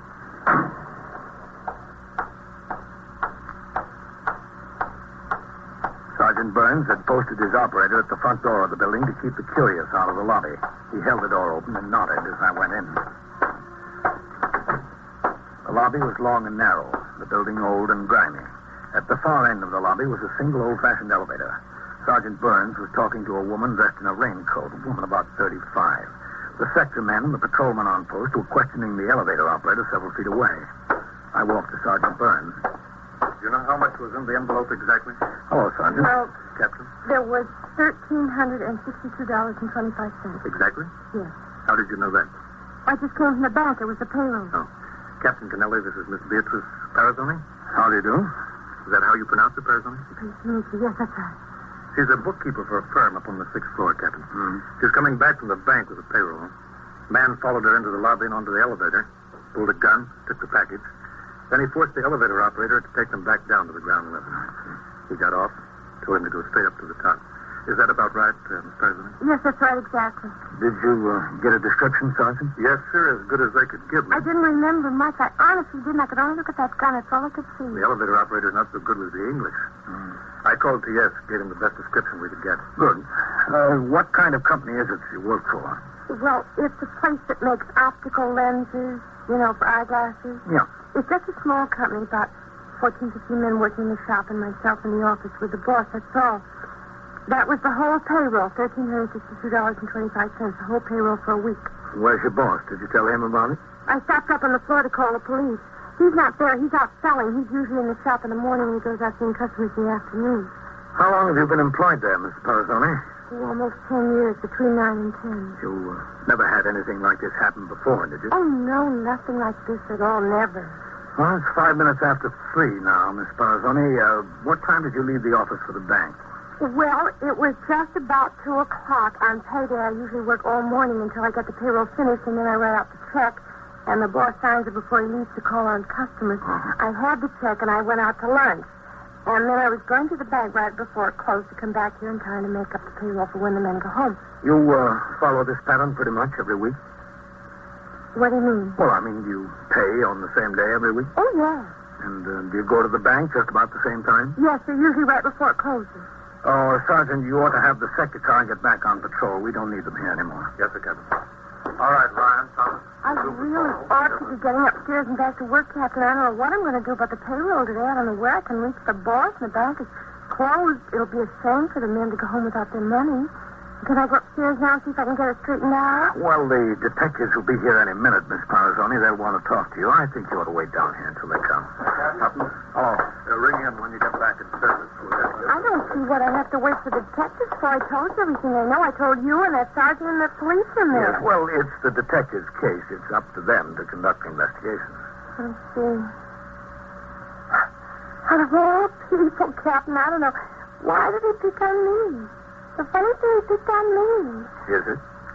I guess he didn't pick on me. He just picked on the $1,300. The essential duty of the uniformed force is patrol. When the criminal is unknown or has fled, it is the job of the detectives to investigate. In this, as in all similar cases, the 21st Detective Squad under the command of Lieutenant Matt King was notified by the desk officer immediately on receipt of the report. Within a few minutes, Detectives Ben Novak and Whitey Howard were on the job. Sergeant Burns opened his memorandum book and from notes he had taken for his UF-61 and unusual occurrence report, gave them the facts as he had learned them. He introduced them to the victim and to the witness, then resumed patrol. I returned to the precinct house. It was still raining, but not nearly so hard. I walked to the telephone switchboard where Sergeant Klein was on the boxes. Hello, Captain. Any messages, Sergeant? No telephone messages, no, sir, but there was a communication on the teletype addressed to all precinct, division, and borough commanders. I put it on your desk. Good. Tell Glass I'll read and sign whatever report he's got ready now. Yes, sir. I'll be in my office. Yes, sir. 21st Precinct, Sergeant Klein. Captain Ellie. Hello. All right, 24. Oh, hello, Mr. Cross. Captain, can I talk to you for a minute? What's the matter? Are those boys at the candy store giving you trouble this early in the day? No, I'd just like to talk to you, Captain, if I could. Yeah, sure. Come into my office. Thanks. Thanks a lot. Go ahead. Have a seat, Mr. Cross. Yeah. Thanks a lot. Well, what's on your mind? Well, Captain, I'm a curious type, you know. Like anybody else, I like a little excitement. Go on. Well, when that cop came in and told you there was a Signal 30 around the corner, I got sort of interested. It's no secret what a Signal 30 is. It's an armed felony, right? That's right. Well, anyway, I figured I'd like to see what's going on. So when you left, I got my raincoat and I walked around the corner. The cop was standing at the door of the loft building, so I couldn't get in. But I looked through the door and I saw that girl you were talking to, and from the conversation around there, I found out that she was held up for a payroll. Right? Yes, that's right. What about it? Well, look, it's none of my business, maybe. I feel like an idiot. Well, you came here to tell me, didn't you? Yeah, I did. That girl, Captain, the one that was held up, she did an awful funny thing a little while before. Well, what do you mean? About 2 o'clock, I was standing in the lobby there. In the lobby of the theater. It was raining outside, and I was still wondering how we were doing all the business we were doing so early in the day with the weather. But a good picture will bring him in. That's all you need. What about the girl? Yeah, well, I guess it was about 2 o'clock. I remember because she had on a funny brown raincoat with a plaid pattern. You know, the one she was wearing. Yeah. Well, she bought a ticket and she came in the theater. Did she? Yeah, she did. Now, I know that's not funny in itself. I wouldn't have noticed her except for that raincoat. But I stand in the lobby a few minutes, talk to ticket taker, go to the box office, talk to cashier, shake hands with a few patrons. Mm-hmm. Then it's about 2:10, maybe 2:15, and I see this raincoat walking out again. Well, I figure this is funny. So I stop her in the lobby, and I say, "What's the matter, lady? Did you see the picture before? If you saw the picture before, I'd be glad to give you your money back. We don't want any dissatisfied patrons." What'd she say? She said no, she didn't see the picture before. So So I told her, look, lady, if it's not the kind of picture you think it is, or you don't like it, let me give you a free pass. You can come back some other time. You know, we do these things for public relations. But she says, no, everything is all right. She doesn't want her money back or anything like that. Anyways, while I'm standing there talking to her, a man walks out of the theater, and he walks right past without saying a word. Well, she sort of looks at him like she was going to say something, like she knows him, but he walked out and he didn't even turn to her. Yes? Well, that's all. Is it? Yeah, except that she left. Well, I see I shouldn't butt in anybody else's business. Sit down, Mr. Crows. You think there's something to it, Captain? I thought there was something to it. That's why I came over here, but I can't figure out what. What did the man look like? Well, that's kind of hard to say. Was he tall? Oh, I couldn't say he was exactly tall, but I couldn't say short either. Medium, maybe. You sure it was the same girl? I'm positive. I never forget a face, and I never forget a raincoat. In the whole city of New York, there couldn't be two raincoats like that, at least in this neighborhood. Listen, Captain, you think there's something to it? You think I hit on something? Maybe. For what? What? Mr. Crows, it's just like in your business. They're not all good pictures. Some of them we have to clear up. The inconsistency of witnesses and their honest mistakes are major problems to law enforcement officers. The whole truth is not an easy thing at which to arrive. In this case, the victim of the robbery, Miss B. Parazzone, made no mention of stopping at the movie theater en route to the bank. The theater manager said he saw her there. This discrepancy could be either a mistake of identity, a coincidence, or of great importance. I asked Mr. Crows if he would mind telling his story again. He agreed, and I took him upstairs to the 21st Detective Squad on the second floor. In my presence, he repeated the events as they occurred. Lieutenant King questioned him in great detail. When you saw her in the lobby, do you remember what kind of hat she had on? Well, it wasn't a hat exactly, Lieutenant. It was a bandana-like, a handkerchief over her head. It was raining. You know, lots of girls wear those things when it rains. And you couldn't see what color hair she had? No, but it was the same girl. Take my word for it. It was the same girl. Was she carrying anything in the theater? What do you mean? You mean a package or a pocketbook, anything like that? Yeah, she was carrying a pocketbook. Anything else? An umbrella. She had an umbrella. What kind of umbrella? What do you mean, what kind of umbrella? What color was it? What kind of handle did it have? Oh, I don't remember those things, Lieutenant. I didn't take that much notice of it. When you looked through the door at the building and you saw her standing there talking to me, Mr. Crows, did she have the umbrella in her hand then? Well, I don't remember seeing it, Captain. Maybe she put it down someplace. I don't remember. She might have had it. Mm-hmm. All right, Mr. Crows. Thanks a lot. Look, I don't know. Maybe I'm just shooting my mouth off. I don't even know what it all means. Probably just wasting your time and my time, too. What am I doing here? I should be over there thinking up ways to promote that stiff I've got opening on Monday. You're not wasting our time, Mr. Crows. We've got to consider every angle. Well, that's what I figured. Oh, thanks a lot, Mr. Crows. That's all right. We'll keep an eye on that candy store. I appreciate that, Captain. Novak. Ben Novak. Yeah, Lieutenant? Come in here a minute, William. Yes, sir. What do you think, Matt? Well, she could have had a good reason for stopping in the movie. If it was her. Yes, Lieutenant. Shut the door, William. On this robbery this afternoon, Ben, how close did you question the girl, the victim? Hello, Captain. Ben. Well, like I told you, she accounted for her time to the minute. Says she left the office about 5 minutes to 2. She said she went down to the restaurant and had a sandwich. And then she went to the bank and started back for the office with the payroll. Did she say anything about any stops in between? No, sir. She couldn't have forgotten about making a stop someplace, could she? No, sir. I went over it with her 3 or 4 times. She was pretty hazy on the description of the guy, wasn't she? Nothing definite. She said she was pretty scared. All she could see was the gun. How about the elevator boy? Well, I couldn't get much out of him. His English is pretty slim. Fernandez will be in at 6 o'clock. I'm going to see if I can get him to ride up there with me. Man lives on 106th Street. Fernandez can talk to him in Spanish, and maybe we can find out something that way. Yeah, it's a good idea. How'd you leave it with this girl? Well, I told her we might want her to take a look through some mugs in the Rogues Gallery, see if she could pick out the man. Mm-hmm.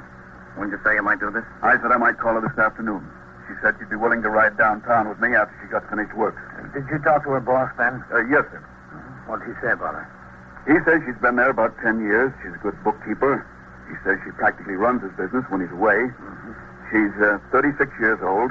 She lives with a married sister up in Washington Heights. Well, what's the deal, Lieutenant? What's this all about? She may not have told you a straight story about what happened after she left the office. No? What'd you call her, Ben? Tell her you want her to take a look at some of the mugs. When, after she gets finished work? No. Let me get it straight right now. I left the detective squad and walked downstairs through the back room where Patrolman Glass, the 124 man, was posting the latest teletype alarms. I saw Sergeant Waters come in the front door as I walked into the muster room. I called him aside and told him of an order that had come through assigning to the precinct a patrolman who had just been flopped after 8 years in the 10th Detective District. The man would be in Sergeant Waters' platoon. We conferred for a few minutes regarding the proper assignment for this man, whether he should be given a fixed post or made recorder in a second car.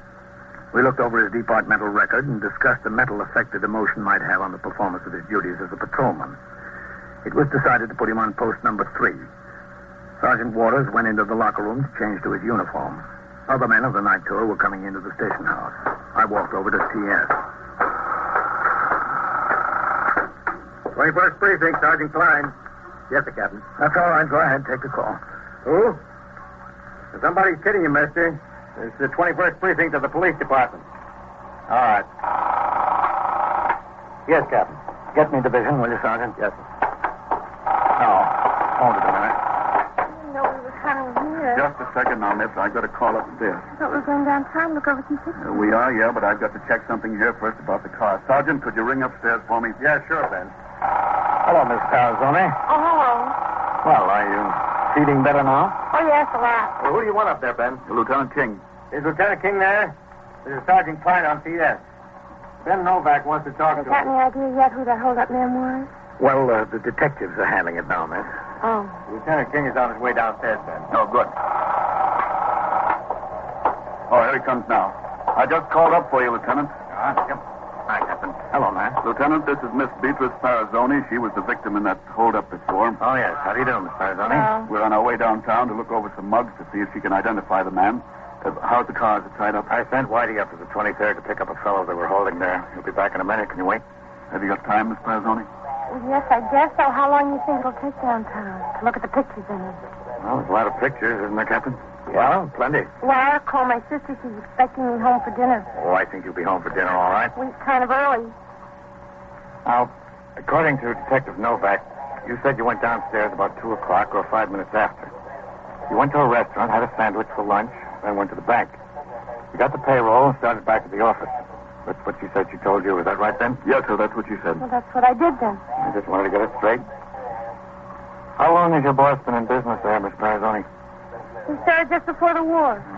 Have you been with him all that time? Well, practically, Captain. I came in 1943. You live with your sister, is that right? That's right, up Morrison Heights. She and her husband. And their boy. They have a boy, 6. How old are you?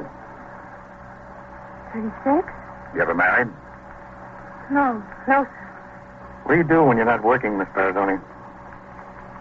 That's sort of a personal question. Well, maybe. I'm just a curious type. Nothing much. You have a boyfriend? I don't think I have to answer that, do I, Captain? Well, it's up to you. What do you want to know all about me for? I'm beginning to resent this. Well, something like a robbery happens. He wants to know all about everything. Do you have a boyfriend? No, sir. Captain, are you going to turn out the platoon? Yes, right now. They come marching right out here, miss. Captain, can we wait in your office for a minute? Yeah, sure. Go ahead. All right. Well, this way, Miss Parazzoni. Ben. Yes, sir. Won't be for a few minutes. Platoon. Forward. You want to say anything to them, Captain? Yes.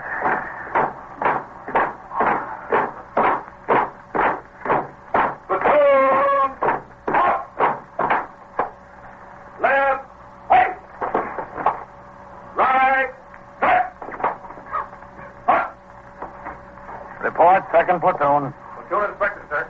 Roll call. Ahern? Yes. Coley? Yes. Iceman? Yes. Ross? Yes. Startle? Yes. Nelson? Yes. As the roll was being called, I realized what course Lieutenant King was taking with the hold-up victim, Beatrice Parazzoni. He wanted her brought into the station house, but without getting her unduly alarmed. Hence the excuse about the car and the interrogation in my office instead of upstairs in the detective squad. He had timed it perfectly. I spoke to the platoon and instructed the sector men and men on post to correct the condition which existed at the candy store near the New Era Theater and to watch for similar problems at other movie houses in the precinct. I read the alarm concerning the hold-up man wanted for the robbery in the precinct that afternoon. All right, Sergeant. Post the platoon.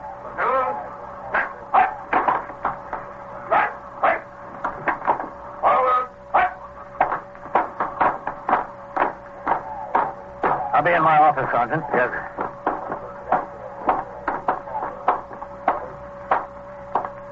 Matt? Oh, come in, Captain. I want to get at these reports here. That's all right. We're just talking. You're sure we're not disturbing you here, Captain? No, go on ahead. Ben, do you want to check on the car? Okay, Lieutenant. Close the door, will you? Yes, sir. What else do you do in your spare time, Miss Marazoni? Well, I read, and I sit with a baby when my sister and her husband go out. And I like to go to a concert once in a while. I like music. What else? Nothing much else. Movies? Do you like movies? Sure, once in a while. When do you go? At night? Yeah, nice. I work in the daytime except Saturday and Sunday. The movies are usually too crowded on Saturdays and Sundays. There's other things to do. You ever go in the daytime? No. Then why did you go today? What do you mean today? Who said I went to the movies today? Did you? Well, yeah, for a little while. Now, wait a minute, just a second. I don't understand this. Just when did you go to the movies? When I left the office. You mean at 2 o'clock? Yes, that's right. You didn't say anything about that to anybody before? Well, I didn't think it was important. Turning out to be important, isn't it? Yes? And why didn't you think it was important before? I don't know. I just didn't think so, that's all. What was the name of the man you met there? Where? At the movies. I didn't meet any man. Supposing I told you were seen with a man there.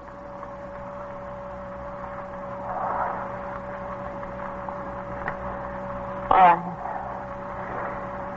I knew you'd find out. He said you wouldn't, but I knew you'd find out. Sure. We find out everything, don't we, Captain? Most of it. I didn't want to do it. I really didn't. I was afraid, and it wasn't right. I didn't want to do it, but he said it wouldn't hurt my boss or me, only the insurance company. Nobody would find out about it. He was wrong, wasn't he? Yes, he was wrong. Why did you meet him in the theater? He wanted me to tell him how much was in the payroll. What's his name? Jack Crook. Oh, how you can get fooled. Sure can get fooled. He sounded so nice when I first met him. Where was that? On my vacation in the mountains. Where, at the hotel? Yes, that's right. I took my 2 weeks and I went away. I didn't expect to meet any man. All I wanted to do was get a little country air, a little sunshine, that's all. But he was there, and we danced, and we went boating, and we swam together. I didn't even go up there with any intention of meeting a man. Maybe I used to, but I got over that. It was really very nice. Very nice. And then when I came back to the city, he took my telephone number. I never expected to hear from him, really. But you did. Yes, he called, and we started to see each other in the city. You know, he'd come over, and we'd go to a movie, take a walk, something like that. How long ago was this? Well, I got back from my vacation 3 weeks ago. And last Sunday night, we took a bus ride. It was so hot, we just had to get out someplace. We went up to Fort Tryon Park, and we sat on a bench up there. I could see that he had something on his mind. I thought he was going to ask me to marry him. That's what I thought. I really thought that. And then he finally told me what it was. This? Yes, I was so surprised. I couldn't say anything. I couldn't say a word. I didn't think he was that kind of guy. He was so nice. Well, then why did you go ahead with it? Well, I wasn't going to. I told him no. And then he said all he wanted the money for was for us to get married. Is that why you did it? So he'd marry you? No, I don't think I would have married him. I just did it because he wanted the money so bad. That's all. I wouldn't have married him ever, believe me. Weren't you still afraid, Dee? Yes. Well, then why did you go through with it? Oh, I don't know. I guess because he was so nice to me.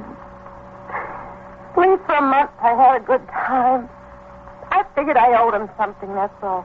Where does he live? I don't know. He never would tell me. Some hotel, I think. Is Jack Curley his real name? I don't know. I think so. Where can we find him? Well, he was supposed to meet me tonight. Where? In a bar on Broadway, way uptown, 8:30. Well, I got to thinking. I think that all he wanted was the money from this. I think he made the date just so I'd go through with this today. I don't think he's going to show up. I don't think I'll ever see him again. You'll see him again. Maybe not tonight, but I guarantee you'll see him again.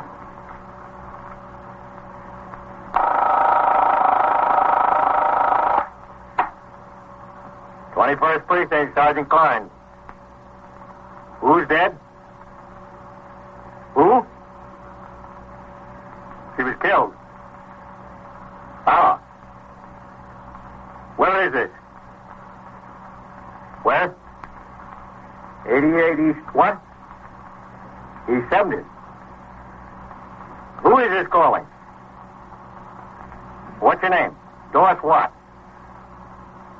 All right. Just stay right where you are. The officers will be there right away. Yeah, right away. Oh, don't worry about it. So Take it goes. care of it. Around the clock, through the week, every day, every year. A police precinct in the city of New York is a flesh and blood merry-go-round. Anyone can catch the brass ring, or the brass ring can catch anyone. 21st Precinct, a factual account of the way the police work in the world's largest city, is presented with the official cooperation of the Patrolmen's Benevolent Association, an organization of more than 20,000 members of the Police Department, City of New York. Everett Sloan in the role of Captain Kennelly, Ken Lynch as Lieutenant King. Featured in tonight's cast were Elspeth Eric, Mandel Kramer, Wendell Holmes, Bill Smith, and Lawson Zerby.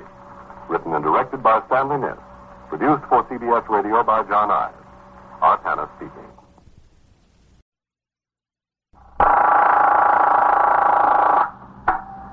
'21st Precinct, Sergeant Klein. Who's dead? Who? He was killed. Ah. Where is it? Where? 88 East what? East 70th? Who is this calling? You are in the muster room at the 21st Precinct, the nerve center. A call is coming through. You will follow the action taken pursuant to that call from this minute until the final report is written in the 124 room at the 21st Precinct. All right. Just stay right where you are. The officers will be there right away. Yes, right away. They'll take care of it. Yes, right away. 21st Precinct. It's just lines on a map of the city of New York. Most of the 173,000 people wedged into the 9/10 of a square mile between 5th Avenue and the East River wouldn't know if you asked them that they lived or worked in the 21st. Whether they know it or not, the security of their persons, their homes, and their property is my job. My job and the job of the 160 patrolmen, 11 sergeants, and 4 lieutenants of whom I'm the boss. My name is Kennelly, Frank Kennelly. I'm captain in command of the 21st. What makes a city? Not buildings, not subways, not business. People make a city. From dawn to midnight, from midnight to dawn, people pour their lives together and stir up a city where even love can lead to death. I was working my 8 a.m. to 6 p.m. tour. When I arrived at the station house, I signed a blotter and read over reports and communications that had accumulated since I went off duty 24 hours previously. Sharply at 8, I walked into the muster room and turned out the platoon for the day tour. As the men marched out the door to take over their posts, Sergeant Burns, the patrol sergeant, indicated he wanted to see me. I came around from behind the desk where Lieutenant Gorman was on duty as desk officer and Sergeant Klein on the boxes and crossed to my office. Sergeant Burns was waiting inside. Morning, Captain. Hello, Sergeant. Well, what is it? Volney went sick this morning, Captain. Yes, I noticed it on the roll call. What about it? Well, he's been riding in Sector Car 2 with Warren. Yes, I know it. Listen, what's this UF-61 here? It says a radio stolen from a parked car. What kind of radio? And where was the car parked? I can't sign a report like that and send it on to division. Was that on my tour, Captain? Yesterday, yes. Don't you look these things over before they're written up? How did he get by you? Whose is it? Parker. Check his memorandum book and see if he's got the facts himself. If he hasn't, get on his tail. Yes, sir. All right. What about Boney? Well, he's been riding his recorder in Sector Car 2 with Warren. Yes? I noticed they hadn't been getting along so well together, always scrapping about who's going to take what pinch and so forth. No complaints to me, but I could see this had been going on. I warned them that I'd split them up if they didn't knock off. Well, it kept going on. After the tour yesterday, I told them I was going to put them both on fixed posts today. And Boney went sick this morning? Yes, sir. Well, how about Warren? He's swinging. You think Boney's malingering? He looked all right yesterday afternoon, Captain. Did he? Yes, sir. Sergeant Klein. Sergeant, get me the reserve surgeon, will you? Yes, sir. Captain, looks like we've got a bad homicide. Where? I'll be out. Says it looks like we've got a bad homicide. Where's that? I don't know. The board's jammed up. That's right, 8870. Right. That's all we know about it. Call came through CB. I caught it on the air. Okay. I'm sorry, Captain. That's all right. What do we got? It came over the air as a Signal 32 ambulance responding. I rang down to CB and they told me a woman called in, the maid apparently. She got to work this morning and found the lady's body. Homicide for sure? She was a little hysterical, that's what they gathered. No name? No, sir, not yet. Well, did you notify the detectives? Yes, sir, just now. That's the press again. They've been burning in here since the call was put out. 88 East 70th, that's a good address. 21st Precinct, Sergeant Klein. Let's take a ride over there, Morty. Yes, sir. Look, you know as much about it as we do. Call didn't even come through here. The detectives are just now on the way. I just know I gave instructions to the desk officer to reach the surgeon on reserve by telephone with a request to visit the home of Patrolman Bolney, who reported sick under circumstances which indicated he might be attempting to evade disagreeable duty. Then with Sergeant Burns, I drove to 88 East 70th Street, the scene of the reported homicide. The house was a 4-story white stone mansion built early in the century and converted within the last 10 years to an apartment building, one apartment on each floor. One of the sector men had been posted at the street door to keep the curious out of the entrance hall. He told us the occurrence did, in fact, appear to be homicide. We went inside and took the small self-service elevator to the 3rd floor. The door to the apartment was standing wide open. The place was magnificently furnished. There were thick wall-to-wall carpets. I went over to talk to the maid who sat on the living room couch. She still wore the hat she had on when she arrived at work. Oh, Miss Edith. I'm Captain Kennelly. She was so beautiful, so beautiful. To walk in the bedroom like that and find her sprawled out, cold. Did you call the police? Yes, sir. I called the police. When I first opened the door of the apartment, I knew there was something the matter. I knew it. The television was on, newspapers, glasses were all over the front room, ashtrays full up. Miss Edith never left anything like that. Looks pretty straightened up in here now. Yes, sir. I turned off the television and picked up a little. Then I walked back to the kitchen. That's when I saw her. The minute I saw her, I knew it. Laying on the floor there in the bedroom, just stretched out. That yellow hair she had all turned everywhere. She always had it so neat. So neat, mister. What's your name? My name? Yes. Doris Ramsey. Ramsey? No, sir. With an O. My family spell it with an O. Head bashed in like that. Who could do something like that to Miss Edith? She never hurt anybody in the world. Never anybody in the world. So kind and nice. Where do you live, Doris? 134th Street. Where on 134th Street? 46 West. Poor Miss Edith. Poor sweet little thing. Excuse me, Captain. Never hurt nobody. Ambulance cruiser. Only well, you better keep them out in the car. The fewer people walking around in here, the better. Yes, sir. I'll tell them. Her name was Edith Camden? Yes, sir. Edith Camden. Yes, sir. Mm-hmm. Does she have any family? No, sir. No family. At least not in New York. She comes from Texas. She's got brothers in Texas. 2, I think. Poor, sweet little girl. So sweet. She must have been pretty well off to live in an apartment like this. Did she live here alone? Yes, sir. All alone. She wasn't married? No, sir. Was she ever married? No, sir. Not that she told me. Did she go to business? What do you mean? Well, I mean, did she have a job or anything like that? Oh, no, sir. Not Miss Edith. Well, what did she do? She had a friend, Captain. Oh. Hello, Captain. Oh, hello, Matt. Doris, this is Lieutenant King. He's in charge of the detectives who'll take over this case. Yes, sir. You tell him everything he wants to know. Yes, sir. Poor Miss Edith. I don't know what I'm going to do without her. I couldn't wait for nobody else. Nobody else. Where is it, Captain, in there? Yeah. Let's take a look. You sit here, Doris, all right? Yes, sir. It's all right. I'm not going no place.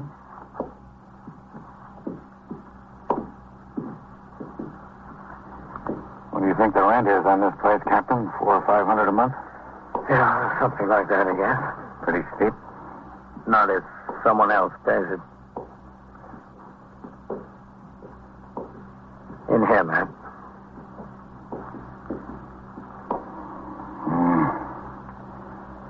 Pretty dress she was wearing.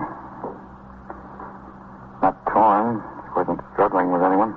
No, it doesn't appear that way. That's what she was hit with, I guess. What is it, do you think? I don't know. It looks like a fire tool to me. Who was she? What'd she do, do you know? She didn't do anything. She had a friend. No. Well, the tabloids are going to have a field day with this one. Made to order for them. It sure is. There's all the elements. A mystery, a blonde, and Park Avenue. Yes, sir. Too bad she's not around to read about it. The call had come in at 6 minutes after 8 a.m. It was now 8:25. At the moment, little more was known about the case than what we could see. A striking blonde named Edith Campton was dead from a blow across the base of the skull in the bedroom of her apartment just off Park Avenue. Within minutes, the apartment began to fill up with specialists and experts. Detectives from the Manhattan East Homicide Squad arrived to work with detectives from the 21st Squad. As required, the chief medical examiner and the New York County District Attorney were notified. Latent fingerprint experts and a photographer from the police laboratory were summoned. Superior officers of the detective division, who had been notified in accordance with the manual of procedure, began to arrive on the scene. At 10 minutes before 9, when I left the apartment, the investigation was well underway. I instructed Sergeant Burns to have his men resume patrol as soon as possible. On the street, a considerable crowd had gathered. The press was out in force. I suggested they direct their questions to the chief of detectives, the commander of the Manhattan East Homicide Squad, and the district attorney's office. At 5 minutes after 9 o'clock, I returned to the precinct house. Hello, Captain. Sergeant? Excuse me, this board has been humming. 21st Precinct, Sergeant Klein. Chief who? Oh, he's not here. I haven't seen him. Just a second. Captain, it's the borough commander's office. Did you see Deputy Chief Pope this morning? He was over at the scene of that homicide. Hello. He was over at the scene of that homicide we had. Is he still there, Captain? Well, he was there when I left. He was there when Captain Kennelly left. All right, call his office. I'll tell him, yeah. Hold you, Captain. Hopping. 21st Precinct, Sergeant Klein. Listen, Coley. Somebody called in here and said there was a bus stop stanchion in the second floor hall of 622 East 64th. Well, how should I know? Some drunk must have carried it in there during the night. Walk over there and take a look. Yeah. All right. How should I know how the stanchion got in the hall? Did you hear from the surgeon on reserve, Sergeant? No, sir, not yet. How does this homicide look? Pretty heavy, Sergeant. Well, that's all we need around here now. Another Lonergan case. What else is doing, Sergeant? A car struck a pedestrian on Lexington Avenue in 60th. Bad? The man got up and walked away from it. Then he decided his back hurt and he went into Metropolitan. Did we hold the driver? No, sir. The man walked out from between two parked cars and right into the side of the automobile. Just given a summons for faulty brakes. 21st Precinct, Sergeant Klein. The detectives are all out. Can I help you?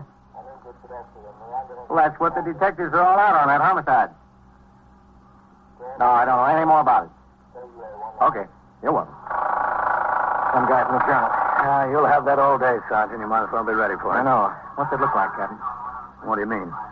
Any idea who killed her? Well, I just started looking into it when I left. How was she killed? With a fire tool, apparently. Listen, what time have you got Farrell and Eisman down for their meals? 12:30 to 1 for Eisman, 1 to 1:30 for Farrell, Captain. Well, switch them around because I want the car at 1 to take me downtown to Division. Yes, sir. Let Eisman take his meal at 1 and put him on post until Farrell gets back with the car. She was supposed to be a pretty good-looking head, Captain. Yeah, I imagine she was. And one of those fellows from the press told me she won a beauty contest in Texas 7 or 8 years ago. That's how she first happened to come to New York. Judges picked her unanimously. Texas Venus, they call her. Did they? I wonder what the judges would have called her if they'd seen her this morning. Homicide is, of course, the most serious crime on the books. But it's not very often that detectives are called upon to deal with a murder mystery typical of detective fiction in which the guilty party must be singled out from among a number of known suspects. Nearly all homicides fall into two other categories. Either they're crimes committed in the heat of passion with the killer readily identifiable and easily apprehended, perhaps within minutes after the act, or they're felony murders committed during the course of robbery, burglary, or rape, in which case the killer seldom had any previous connection with the victim. In the case at hand, there was an element of mystery. At 20 minutes past 10 a.m., I had finished reading and signing reports and communications. Captain Kennelly. Sergeant Klein, Captain. The surgeon on reserve is ringing in. Dr. Van Teller? Oh, all right. Hold on, Captain. Captain Kennelly. Hello, Captain. Yes, Doctor. I called at the home of Patrolman Boney. He was in bed. Well, did you examine him? Yes, I did. Did he appear to be malingering? Well, he complained of a pain in his stomach. I see. Well, if anyone can complain of a pain in the stomach, whether they got it or not. But a temperature of 101.5 is a little bit difficult to manufacture. He's sick, all right. Well, what's the matter with him, Doctor? Well, it looks like this virus is going around. That's what I say it is. Well, how long do you think he'll be out? A couple of days, that's all. All right, Doctor. Thank you. All right, Captain. Goodbye. Much obliged. Captain Kennelly. Sergeant Klein on TS, Captain. Joe Wygan of the News is out here. He wants to see you. Oh, about what? About what, Joe? About the homicide, Captain. Tell him I don't know anything about that. He ought to talk to the detectives. Yes. Captain says he doesn't know anything about it, Joe. Talk to the detective. Oh, just a second. He wants to see you anyway, Captain. All right, tell him to come on in. Yes. Go on in, Joe. Oh, Sergeant. Yes, sir. Who's on post number 6? Singleton, Captain. Come in. When he rings in, Sergeant. Yes, sir. Hello, Captain. Yeah, leave the door open, Joe. When he rings in, tell him I've got a written complaint from a citizen about a peddler selling fruits and vegetables from a wagon over there. Tell him if he runs across that peddler to check and see if his license is okay. Yes. Oh, sit down, Joe. Big doings up here today, Captain. Well, I can't tell you anything about it, Joe. I don't know anything. I was only there for a few minutes this morning. What did the apartment look like upstairs? Plush? Yeah, it was plush, if you want to call it that, but you better talk to Lieutenant King or the Chief of Detectives or the Homicide Captain. They've got it all over there. We don't know anything here. But, Captain, I got tired of waiting out on the street. I saw all the big brass going in and none of them coming out. We get tired of standing first on one foot and then the other. What's the deal? Who did her in? Joe, I told you, I don't know anything. You're the captain of the precinct, aren't you? Well, I still don't know anything. What is this, Frank? A Wilhelmstrasse? Somebody's got to know something. Now, be patient, Joe. You've got a morning paper. You've got all day to get your story. You'll get it. I'm embarrassed to call my city editor. Well, don't be embarrassed, Joe. He understands. You'd never know how to talk to him. Get your story out there, Joe. The Chief of Detectives. Excuse me, Captain. Thanks a lot. The muster room was alive with activity. Lieutenant Matt King of the 21st Detective Squad had walked in the door with the Chief of Detectives and the acting captain in command of the Manhattan East Homicide Squad. Close on their heels were reporters from all of the 7 daily papers with general circulation in New York, the Associated Press, and a newsman from CBS Radio. Lurking on all sides were photographers from most of the papers and motion picture cameramen. It was apparent that these top officers had avoided talking to the press at the scene of the homicide, but now they were cornered. I walked out into the muster room where the questions were being fired at a rapid rate. Chief, did the medical examiner fix the time of death? Not yet, not definitely. Sometime during the night. So there is quite a double life. All right, take it easy. Just a second. Quiet. Listen, Chief, we don't have anything for a story yet. Nothing. Give us a break, will you? Well, I'll tell you what we'll do, boys. There's some things we know we can't tell you yet. Give us a couple of minutes to decide what we can tell you, and you'll have a story. Okay? Okay, fair enough. Here's the captain's office. Here's that. Coming through, then. Hello, Frank. Chief. Rough deal, huh? Rough? Wicked. Go ahead, help yourself. Come ahead, Frank. Frank. Listen, give us a break, will you? Yeah, close that door. They'll find a way, those guys. How you been, Frank? Okay, fine. How's Ellen? Good. I'll give them my best. Well, I guess I'll have to tell those boys something, Matt. They're entitled to their story. Yes, sir, but I'd like to keep quiet about the boyfriend for a while. I don't think there's any point putting him into it yet, Chief. No, neither do I. We can tell them that Edith Camden isn't a real name. She's just been using it since she came to New York. Yes, sir. What else? Well, she worked as a model. Not a cover girl? No, sir, for a fashion house, then at a store, but I think they know that. How about suspects? Well, who, Chief? Well, supposing I say there's 4 or 5 people we want to talk to, but that we can't divulge any names at this point. Yes, sir, that'd be good. Might want to mention her address and phone book, that we're checking every one of her friends. No, I'd better say acquaintances. Yes, sir.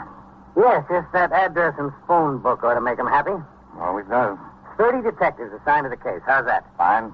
They want to know if there was any evidence of her being killed by a burglar or someone who entered the apartment with criminal intent. I think you can tell them that the place wasn't broken into, Chief. Okay. Want them to let them talk to the maid, Matt? I think all they'll want is pictures of her. We can go that far. All right. Guess that about does it.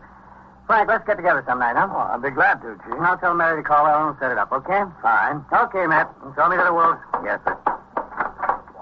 How about it, Steve? All right, fellas. Give him a chance. Give him a chance. Chief, one question first. My desk wants to get a photographer into her apartment. When can we do that? Sometime early this afternoon, just as soon as the technicians from the police laboratory get finished. What time? What time, Matt? 1:30 at the latest. Quiet. All right, boys, this is the story. We've got 30 men on the job.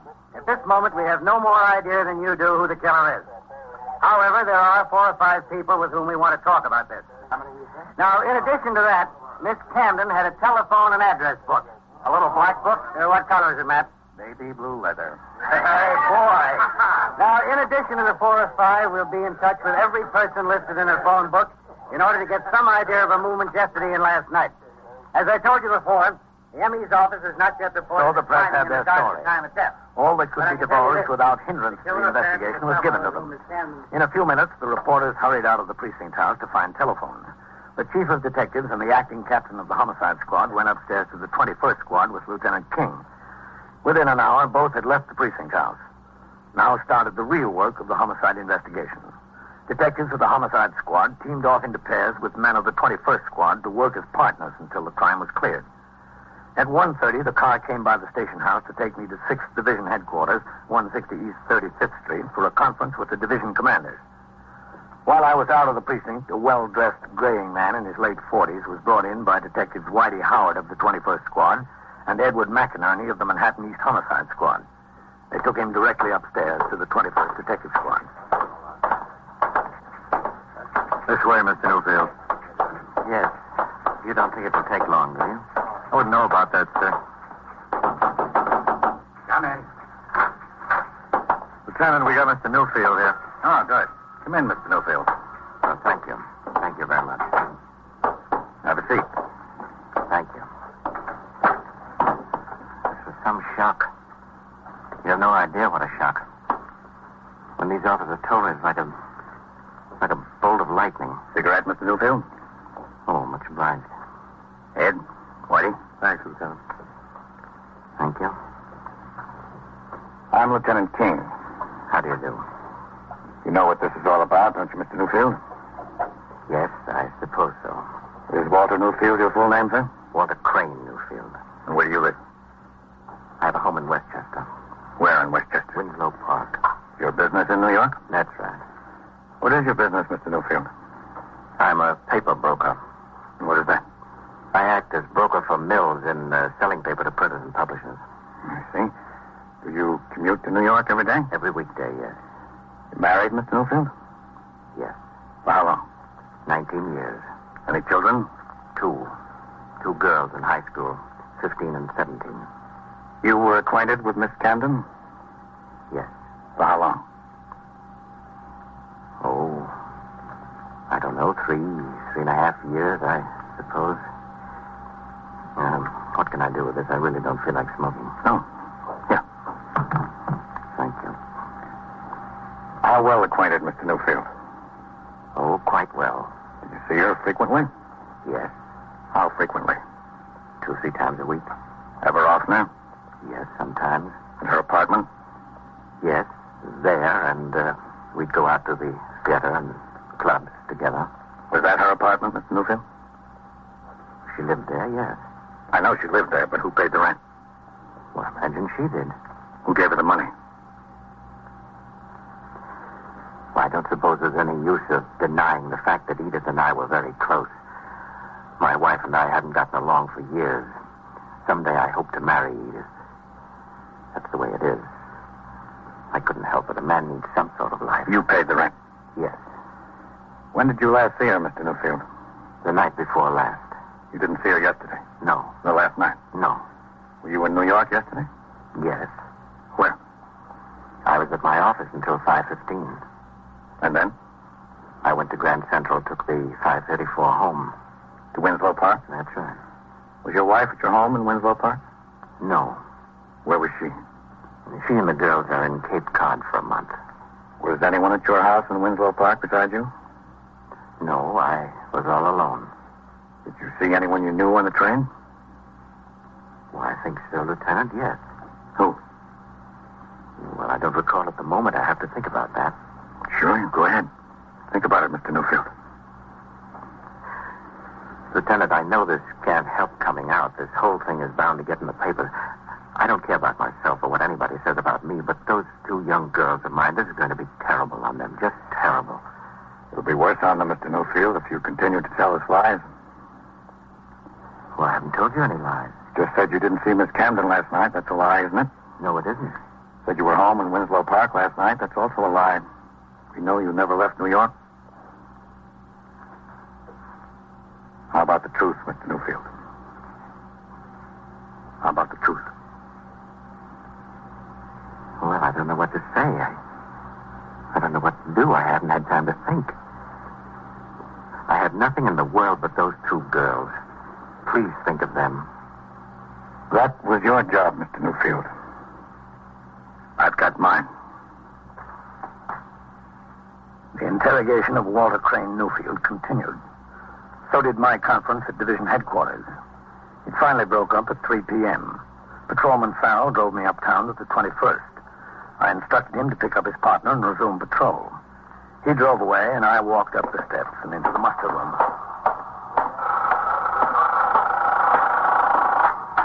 21st Precinct, Sergeant Klein. All right, 17. Hello, Captain. What's doing, Sergeant? That's nothing like this morning, sir. That's good. Where's Lieutenant Gorman? I'm filling in for him, Captain. DA's office called for him to come down in a hurry. Yeah? A burglary case went to bat this afternoon, which he made the arrest when he was a sergeant in the 64th last winter. Well, this is a fine time to let us know, isn't it? Well, the boy was going to take a plea, but he decided to stand trial at the last minute. Oh. All right. Stand right up to the desk there, would you please? Here. Okay, why do you book him in? Yes, sir. Just a second. Hello, Matt. Captain? Walter Crane Newfield. Matt? Yes, Captain? What's this? That homicide. Middle name is C-R-A-N-E, Crane? Is that right? Yes, that's right. That's fast work. He got twisted up in his own lies. N-U-F-F-I-E-L-D. How'd it happen? When he finally told us, he said she was going to break it off. She had a guy she wanted to marry. Age? 47. He was so enraged, he picked up a fire iron and hit her over the head. What's the charge? Murder first. Why'd he do it? What'd he say? He said he killed her because he loved her. Well, if you've got to kill somebody, that's as good a reason as any.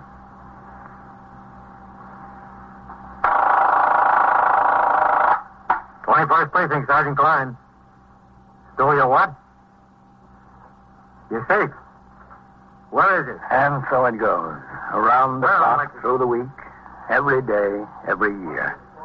A police precinct in the city of New York is a flesh and blood merry-go-round.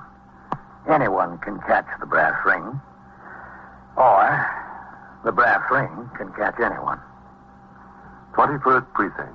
A factual account of the way the police work in the world's largest city is presented with the official cooperation of the Patrolmen's Benevolent Association, an organization of more than 20,000 members of the Police Department, City of New York.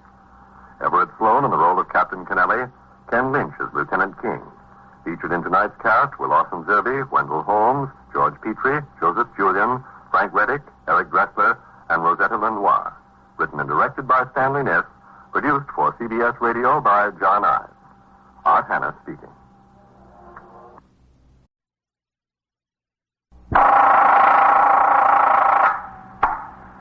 Precinct, Sergeant Burns. Stole your what? Your safe? Well, where is this? Where on Lexington? What is it, a store? You're in the muster room at the 21st Precinct, the nerve center. A call is coming through. When did you discover? You will follow the action taken pursuant to that call from this minute until the final report is written in the 124 room at the 21st Precinct. All right, the officers will be right over there. That's right. Just stay there. The officers will be right there. Yeah, right away. 21st Precinct. It's just lines on a map of the city of New York. Most of the 173,000 people wedged into the 9/10 of the square mile between Fifth Avenue and the East River wouldn't know if you asked them that they lived or worked in the 21st. Whether they know it or not, the security of their homes, their persons, and their property is the job of the men of the 21st Precinct. The 21st. 160 patrolmen, 11 sergeants, and 4 lieutenants, of whom I'm the boss. My name is Kennelly, Frank Kennelly. I'm captain in command of the 21st. Tours vary like the weather. Some are calm, 8 hours with hardly a murmur in the precinct. Others are stormy. The switchboard hums continuously, and the sector cars hurry from one run to another. This tour was a stormy one. When I came on the job at 7:30 a.m., a 3-alarm fire in an old brewery near the East River had just been brought under control. 2 city firemen had been overcome and taken to Metropolitan Hospital. At 8:16 a.m., a bus and a taxicab collided on 2nd Avenue. The driver of the cab and his 2 passengers were injured. Shortly after 9 o'clock, there was a call that a paint store on Lexington Avenue had been burglarized during the night. I was still at the scene of the accident when Patrolman Farrell, my operator, rang into TS from a call box and informed me of the burglary. We made the run to Lexington Avenue. The men from Sector 4 and Sergeant Burns were already on the job. Farrell parked between their cars in front of the paint store. You stay with the car, Farrell. Oh, hello, Captain.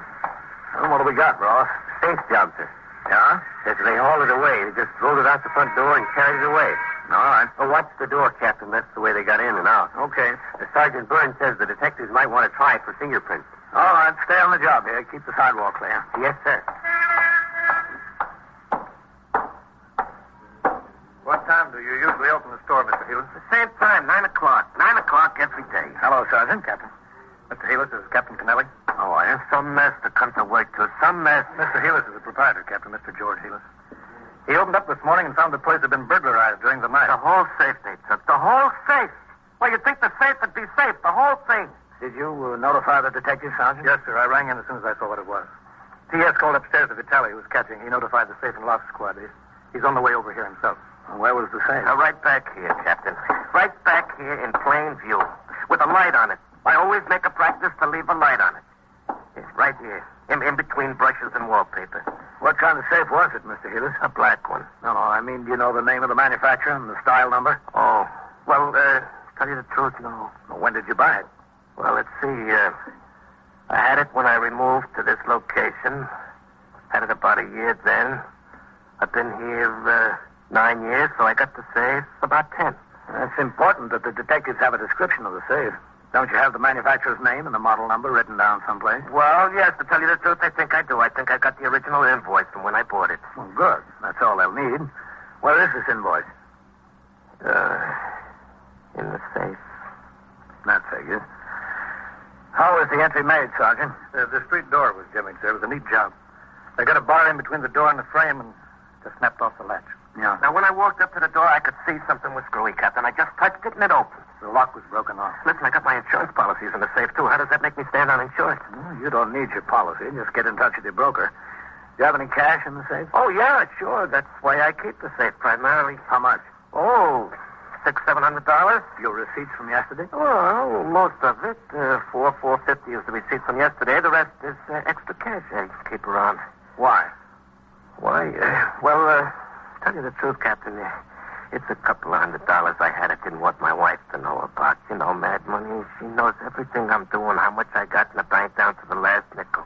You see, I'm the president, and she's secretary and treasurer of this little corporation we got here, Paints Incorporated. And she takes her job seriously, and I figured I'm entitled to a couple $100 she don't know anything about. What is it, $600 or $700? I've got to have them definite for a report. Well, between, I don't know. I have to check the register and so forth. Well, what else did you have in there, Mr. Heelis? Oh, a couple of dollars in stamps. Oh, for crying out loud. My war bonds. My war bonds was in there. Well, you won't lose anything there. You have a record of the serial numbers. Oh, yeah. Also in the safe. Well, you sure had a lot of faith in that safe, Mr. Heelis. Well, who would have thought, you know? Listen, the government will make good on those, won't they? That's my hard-earned money in those bonds. What happened? Well, you better get in touch with the Treasury Department as soon as you can, Mr. Heelis. Yeah, that's a good idea. As a matter of fact, we'll notify them ourselves. Anything else in there, Mr. Heelis? My accounts receivable. Listen, how much chance is there getting them back? I mean the bonds and the accounts receivable. I don't care about the cash. You know, this could develop into an expensive proposition. Treasury might give me a hard time, and without the accounts receivable, well, to tell you the truth, I'm a dead duck. Accounts payable, who cares? The people I owe, if I don't pay them, they'll let me know. But the people that owe me aren't going to come around here and volunteer the money. No, sirree. You think I can get it back, Captain, the contents? Besides the cash, I mean? You probably will, Mr. Heelis. All they want is the cash. Your ledgers and war bonds won't do them any good. Oh, that's good news if it only comes true. What'd they do, Sergeant? Roll it along here? Yes, sir. You can see the tracks. Right down here and out the door. Must have had a pickup truck or a car waiting. A car? Well, they couldn't get that safe into a car. You know how big that safe is? Why, it comes up to here, up to here. Well, there must have been 9 guys to move it. Look, I haven't had it out of that corner for 2 years it was so heavy. Look at the dust back there. Are you in the store all alone, Mr. Heelis? That's right, all alone. Oh, except on Saturdays. My wife comes down to give me a hand and work on the books. You know, she's got a job downtown on Wall Street. On Saturdays, she comes to help me out. Mm-hmm. Have you always been alone in the store? Well, yeah, for the last 3 or 4 years. I used to have help, but it got more than the traffic could bear. I couldn't keep them. I always had their problems, plus my own. I figured it didn't take. 12 guys there must have been to roll that safe out of here. Believe me, it was this big, and heavy. Now, who could that be on the phone? It's a fine time to call. Well, you better answer it, Mr. Heelis. Well, it's a fine time for business as usual. Go ahead. Yeah, excuse me. Some deal, huh, Captain? It is some deal. I had to jimmy the door. They had to roll the safe out here across the sidewalk and onto the truck. Why was the patrolman on post? Beats me, Captain. Hello, Heelis Street. What time do you think they broke in, Sergeant? They closed the store at 6 o'clock. Didn't open up until 9 this morning. It could have been any time in between. All right. Sergeant, send forthwith to the men who are on post here for the night tour and for the late tour. I want them both in my office by noon. Yes, sir. I want to know why they didn't see this burglary in progress, or at least discover that the door was jimmy. Hey, listen, Captain, that telephone's for you. For me? Yeah, I answered it, and somebody says, who's the cop in charge there? It was some dame. And I said, there's a captain here. And she said, let me talk to the captain. All right, where is it? Yeah, back down the counter, right next to the cash register. Okay. You don't need all those men here, Sergeant. Get some of them back on patrol. Yes, sir. All right. Captain Kennelly. Are you in charge of the cops there? Who is this? Well, that's not important now, Captain. And if you want to talk to me, it's important. Well, look, if you really want to know who it is, I'm the guy that got the safe from there. Is that so? Yeah, that's so. I want to make you a little proposition. Well, I don't know whether I want to talk about a proposition with you. Well, whatever we talk about, let's make it fast. I don't want to give you a chance to find out where I'm calling from. All right, I'll make it fast. What do you want? I want the combination. You don't want much, do you? Look, we've been trying to get into that thing all night. We've been trying to rip it. We've been using a torch on it. All we want's the dough, that's all. Well, that's very nice of you. The deal is you give it the combination. I know he's got a lot of other stuff in there he wants besides the money, but that's all I want, the money. Well, what's your proposition? Give it the combination, we'll leave the stuff where it can be picked up without getting hurt. We'll leave the whole safe. And if you don't get it? If we don't get it, the safe winds up the bottom of the river, and Heelis never sees anything else he's got in there. That's fair, isn't it? How fair can you get? All right, just hold the phone a minute. No, I don't hold the phone. I'll call you back. Captain who? Captain Kennelly, 21st Precinct. I'll call you back there. Hello. Hello. What's the trouble, Captain? That was the burglar. The burglar? Did you say that was the burglar on the phone? Well, that's who he said he was. Well, what does he want? He wants the combination to the safe. Well, that's a lot of nerve. What does he think he is? He can't get it open. He said if he gets the combination, you'll recover everything else in the safe except the money. All he wants is the money. If he doesn't get it, the whole thing goes to the bottom of the river. You mean I could get my accounts receivable and my war bonds back? Well, that's what he said. Well, who cares about the money? I'm covered with insurance for that. I'll go along with him. I'm inclined to do that. Well, I don't know whether I am, Mr. Heelis. Now, look, whose stuff is it? I got a lot to lose. We'll talk it over with the detectives. We'll see what they want to do about it. I've been a long time in this job, Captain. I never heard of anything like this before. You learn something new every day, Sergeant. Every day in the year. Within a few minutes, detectives of both the 21st Squad and the Safe Loft and Truck Squad, the Central Office specialists who handle safe burglaries on a citywide basis, arrived at the scene. Sergeant Burns gave them such information as he had collected, and I told them of the phone call from the man who purported to be one of the burglars. The detectives took over the investigation, and Sergeant Burns instructed his men to resume patrol. I returned to the precinct house. Lieutenant Gorman told me he had sent forthwith to the homes of Patrolman Coley and White. These were the men who were on post number 6, which included the burglarized paint store during the preceding night and late tours. Both men were en route from their homes. I went into my office to read and sign reports and communications which had accumulated since I was on duty previously. At 20 minutes after 10, I had almost finished with the paperwork when I looked up and saw Lieutenant Matt King, commander of the 21st Detective Squad, and another man standing in the door. You got a minute, Captain? Yeah, sure, Matt. Come in. How are you, Captain? Fine, man. This is Detective Andy Sawyer of the Safe and Loft Squad. Oh, I'm glad to know you, Sawyer. Yes, sir. Sit down. Matt, sit down. Thanks, Captain. Pull that chair over. Well, it was an odd one this morning, wasn't it, Captain? Yeah, it sure was. How do you figure it, Sawyer?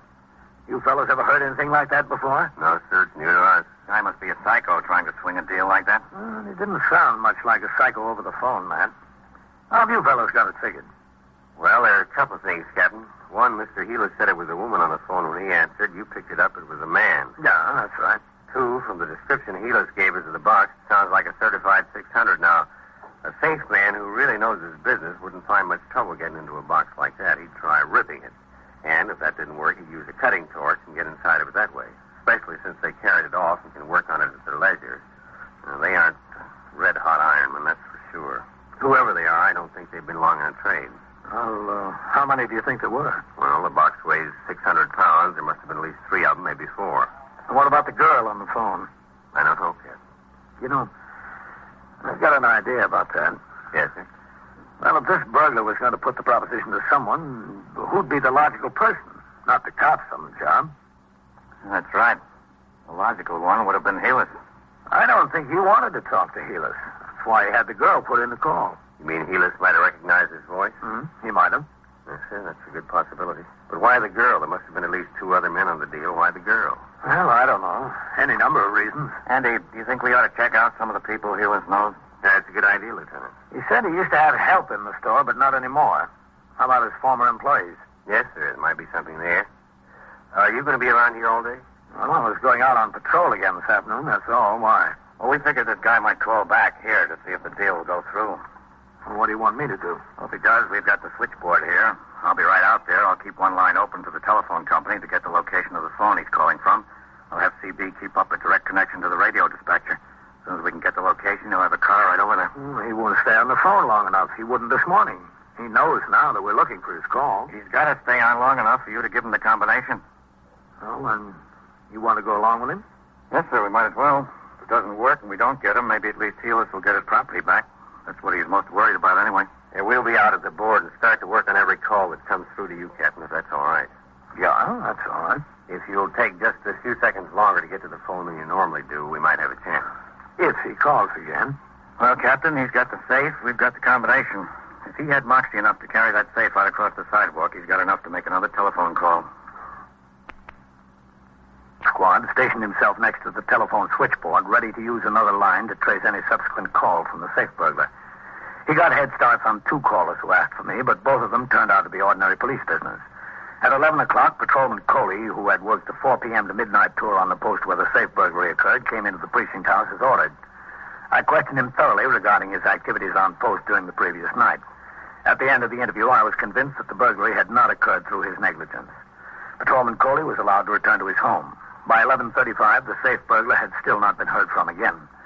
I finished my paperwork and started out of the office and into the muster room when I saw Patrolman White, dressed in civilian clothes, standing at the desk talking to Lieutenant Gorman. He saw me and crossed the muster room. Excuse me, Captain. Hello, White. I got a forthwith to appear at the precinct house, Captain. Lieutenant Gorman said you put out the order. That's right. Come inside. Yes, sir.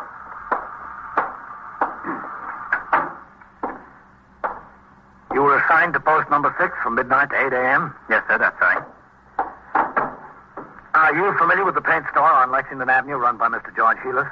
Yes, sir, that's on post number 6. Did you have occasion to notice anything unusual at that paint store during your tour of duty? No, sir. Did you try the front door at all during your tour? Yes, sir, I did on my first time around. You saw nothing unusual during the balance of your tour? No, sir. Did you notice any truck parked on your post? No, sir. Sometime during the night, burglars jimmied the front door, got into the store, and rolled out a 600-pound safe. They rolled it out the front door, across the sidewalk, onto a truck. Where were you? I didn't see them, Captain. I know you didn't see them. I'm trying to find out why. Yes, sir. After your first time around, didn't you try the door again during the course of your tour? No, sir. Why not? Can you explain why you didn't? Yes, sir. Well, go ahead. Explain. That's what I'm waiting for. Well, sir, a little after 1 o'clock, there was some trouble over in a bar on 3rd Avenue. What kind of trouble? 2 of the patrons got into a fight, Captain. One of them hit the other over the head with a beer bottle. This man was hurt pretty bad. I had to go to the hospital with him. Oh. What time did you get back on post? At 2:23, Captain. Well, did you start around again? Yes, sir. Did you try any front doors? I started to, Captain, but it was along about that time that the alarm hit for this fire in the old brewery on the river. Yes? Well, Sergeant Collins drove by, sir. He instructed me to leave my post and go over to York Avenue. What did you do there? The fireman had a hose line struggling across York Avenue. There was about 30 pieces of apparatus there. I was instructed to reroute traffic onto 1st and 2nd. Well, how long did you stay there? Until I was relieved, Captain. What time was that? 20 minutes after 8 o'clock this morning, Captain. I came to the station house and changed to my civilian clothes, sir. Then I went home and went to bed. And that's where I was when I got the forthwith. Okay, White. You can go on back to bed. Yes, sir.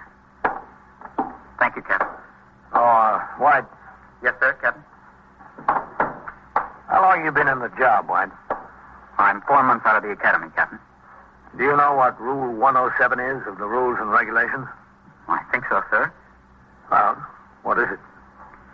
Charges will be preferred against any patrolman who shall, through neglect of duty, fail to discover, report, and take appropriate action in connection with any act or conditions on his post requiring police attention during his tour of duty.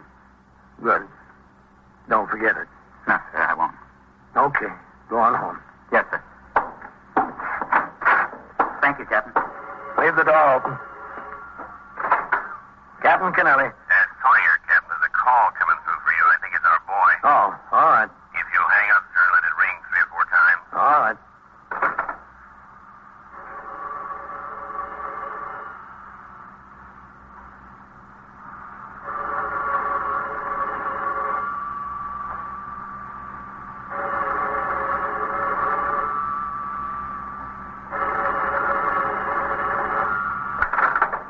Captain Kennelly. Is this, Captain? Yes, I think so. What about the deal? You ready to go through with it? Yes, we'll go through with it. All right, what's the combination?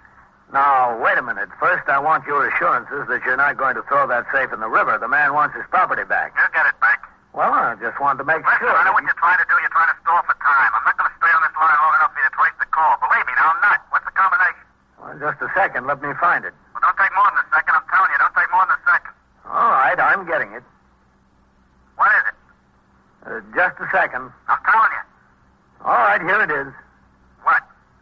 It's 2 full turns to the right. 2 full turns to the right. Write that down, honey. Stop at 71. Stop at 71. Back left past 71 and stop at 6. Back left past 71 and stop at 6. 6. Then what? Look, you're going to keep your promise, aren't you? I'll keep my promise if you keep yours. What's the rest of the combination? I haven't got all day here. I know what you're trying to do.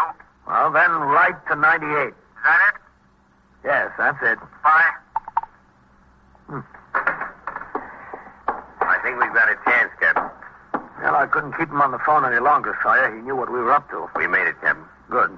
That girl was with him again. Apparently she was standing alongside of him, taking down the combination as he repeated it back. It was from a pay station. Ah, that figures. Drugstore on Astoria Boulevard. A car from the 114th Precinct's on the way. Well, that's fine. Maybe they'll make it. I'll call the squad out there and ask him to take a look, too. Okay. Yeah, I'll do it from the board. Oh, excuse me, Lieutenant. That's all right. Go ahead. We got the call, Lieutenant.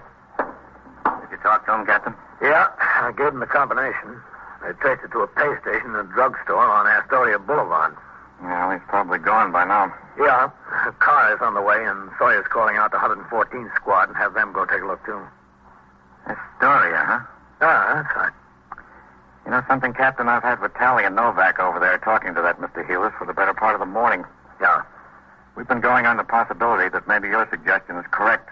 The man didn't want to talk to Mr. Heelis on the phone because he might recognize the voice. They asked him all about former employees and friends and relatives, anybody that he knew that was familiar with the store or worked there. Well, did you get anywhere? No place much, but one thing came out. What's that? Heelis' wife has a brother who's been in a little trouble. Oh, is that so? Yeah, he did one bit for grand larceny. He's been out for 2.5, 3 years. Hasn't gotten jammed up again since. Heelis said his brother-in-law used to clerk the store on Saturdays once in a while. You know, just help him out a little bit. Yeah. Said he wasn't much account as a clerk. Didn't know varnish from enamel. Said he hasn't seen his brother-in-law in about 7 or 8 months. Doesn't think his wife has either. Well, that's nothing in itself, is it? Heelis would know his brother-in-law's voice over the telephone. Yeah. And his brother-in-law might think that Heelis is a pretty good mark. Well, it's a possibility, but you still don't have much, man. Do you know where he lives, the brother-in-law? Where? Astoria. Well, I guess you want to talk to him. Yes, sir. I guess we do. In another minute or so, Detective Sawyer came into my office and told me that he had spoken to the acting lieutenant in command of the 114th Squad. 2 detectives from there were en route to the drugstore on Astoria Boulevard to see if they could locate the caller. It was determined that Detective Sawyer, accompanied by Detective Vitale of the 21st Squad, would go to Astoria and talk to the brother-in-law of the victim, Lee Goring. The fact that the brother-in-law lived in Astoria and had a criminal record was considered more than a coincidence. After they left my office, I turned my attention to other business at the precinct. At 1 p.m., I went on patrol and returned in time to turn out the platoon for the night tour at 4. The precinct was calmer than when I came on the job in the morning. The storm had abated. After the men marched out of the door, a call came from upstairs through TS. Lieutenant King would like to see me in the detective squad. I walked through the back room where several of the men who had just come off duty were standing around talking. I climbed the rickety stairs to the second floor and walked into the 21st squad. I saw Detective Sawyer sitting on the edge of a desk talking to a small, blonde young woman. I walked over to him. Well, I was just doing him a favor. That's all I was doing. Hello, Sawyer. Oh, hello, Captain. How are you? That's all. All he asked me to do was to make a telephone call for him. If a girl can't make a telephone call for a man, well, what's this world coming to? Captain, this is Eleanor Hoffel. How do you do? I'm sure. Well, I didn't have anything to do with breaking into that store. I wasn't anywhere near the place. I didn't even know what it was all about. He asked me to do him a favor, that's all, and I did. I didn't know what it was all about. He asked you to write down the combination, too, when he got it from the captain here. You knew what that was all about, didn't you? Well, not exactly. He's not the kind that tells you everything. Have you got it wrapped up, Andy? Yes, sir, pretty much. Vitaly and I went out to this house in Astoria. We found the brother-in-law out there and her. I told you, I was just visiting. That's all I was doing. I was just visiting. We took a look in the garage, and what do you think was there? The safe? Yes, sir, the safe. I didn't know it was in there. I don't look in garages. Why should I look in a garage? I was just visiting him, and he asked me to do a favor. You can't kill somebody for doing a favor. Where's the lieutenant? In his office? Yes, sir. I didn't know what it was all about. That's the honest to goodness truth. Yes. Captain Kennelly. Come in, Captain. How'd you like to meet this man, Captain? You've talked to him over the phone. Lee Goring. Look, what are we waiting for? You got the safe, you got me. Book me, get it over with, will you? I'm tired. Because you were up all night last night? Because I was up all night last night, yeah. Wasn't a very smart thing to do, break into your brother-in-law's store, was it? That was smart enough. The stupid thing was leaving the safe in my garage. I should have found someplace else. Did you find out who was with him on that deal last night, Ben? Yes, sir, he's told us. Sure, I told you. I told you everything. Why should I keep anything back? They walked out on me. You think I want to be in and them out? Not me, brother. I weak and easy. When I go down for the third time, I take everybody with me. Why'd you pick on your own brother-in-law? I wanted to keep the money in the family. That was thoughtful, wasn't it, Captain? Yeah, very. We're sending a truck out after the safe, Captain. I'm kind of anxious to see it. Sawyer told me they clawed at it, hacked at it, and burned it with a torch, tried to knock the knob off. Couldn't make a dent in it. Must be a pre-war safe. Did they build them like that today? Who's got a chance with one of those things? And it's work. You know that's work? To get it out of the store, onto the truck, and out to the garage, then to go to work on it. You know we worked on that thing from 3:30 this morning till almost 8. We couldn't make a dent in it. Is that when you got the bright idea to call me? Yeah. Came over to New York, walked down the other side of Lexington Avenue to see what kind of rumble it was from the job. I saw all the cops' cars parked out in front. I went in the candy store and called. Who was with you, just Eleanor? Yeah, that's right, just Eleanor. I had the idea out in the garage, but the other boys thought I was crazy. They wouldn't have any part of it. I said to them, look, I'm not 2 feet from where all that money is, not 2 feet, and I can't get my hands on it. If you don't want any part of it, get out. I'll go it myself. So they got out. All I work and not a dime out of it. That's what gets me. Back-breaking work. You going to bring them in here, those boys? I'd like to see the looks on their faces. They take a fall, don't get a dime out of it. I'm laughing. It's a big joke. All right. Come in, Mr. Hewlett. Yeah, sure. I'm Lieutenant King. How are you? I'm pleased to know you. Lee, I don't know what to say. Say hello. I'm ashamed of you, Lee. Really ashamed of you. My own wife's brother to do such a thing. What do you want from me, George? I did it. What am I going to do? Say I'm sorry? You would really throw the safe from the river, your own brother-in-law's accounts receivable in bonds at the bottom of the river? I can understand how you would do it to me, but your own flesh and blood is my wife. George, don't knock yourself out. Why did you do it, Lee? Why didn't you come to me if you needed money? I needed money, but who needed a song and dance with it? Captain, do you understand it? I don't. A grown man, look at him. In his trade, he can go out and make $20, $25 a day. $25 a day, and he's got to get himself in trouble again like this. What's the answer? $25 a day. Well, Mr. Heelis, the answer seems to be that he prefers night work.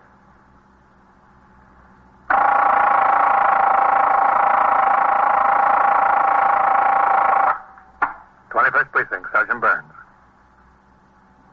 Well, who got bitten? How old? 4? Well, where's the dog? Is the dog there? Well, where is the dog? Where's that? Oh, I see. Well, what's the name of the girl who was bitten? W-E-A-L-D. And so it goes. Around the clock, through the week, every day, every year. A police precinct in the city of New York is a flesh and blood merry-go-round. Anyone can catch the brass ring. Or the brass ring can catch anyone. 21st Precinct, a factual account of the way the police work in the world's largest city, is presented with the official cooperation of the Patrolmen's Benevolent Association, an organization of more than 20,000 members of the Police Department, City of New York. Everett Sloan in the role of Captain Kennelly, Ken Lynch as Lieutenant King. Featured in tonight's cast were Larry Haynes and John Sylvester, Scott Tennyson, Wendell Holmes, William Flatley, and Joan Morgan. Written and directed by Stanley Niss. Produced for CBS Radio by John Ives. Art Hanna speaking.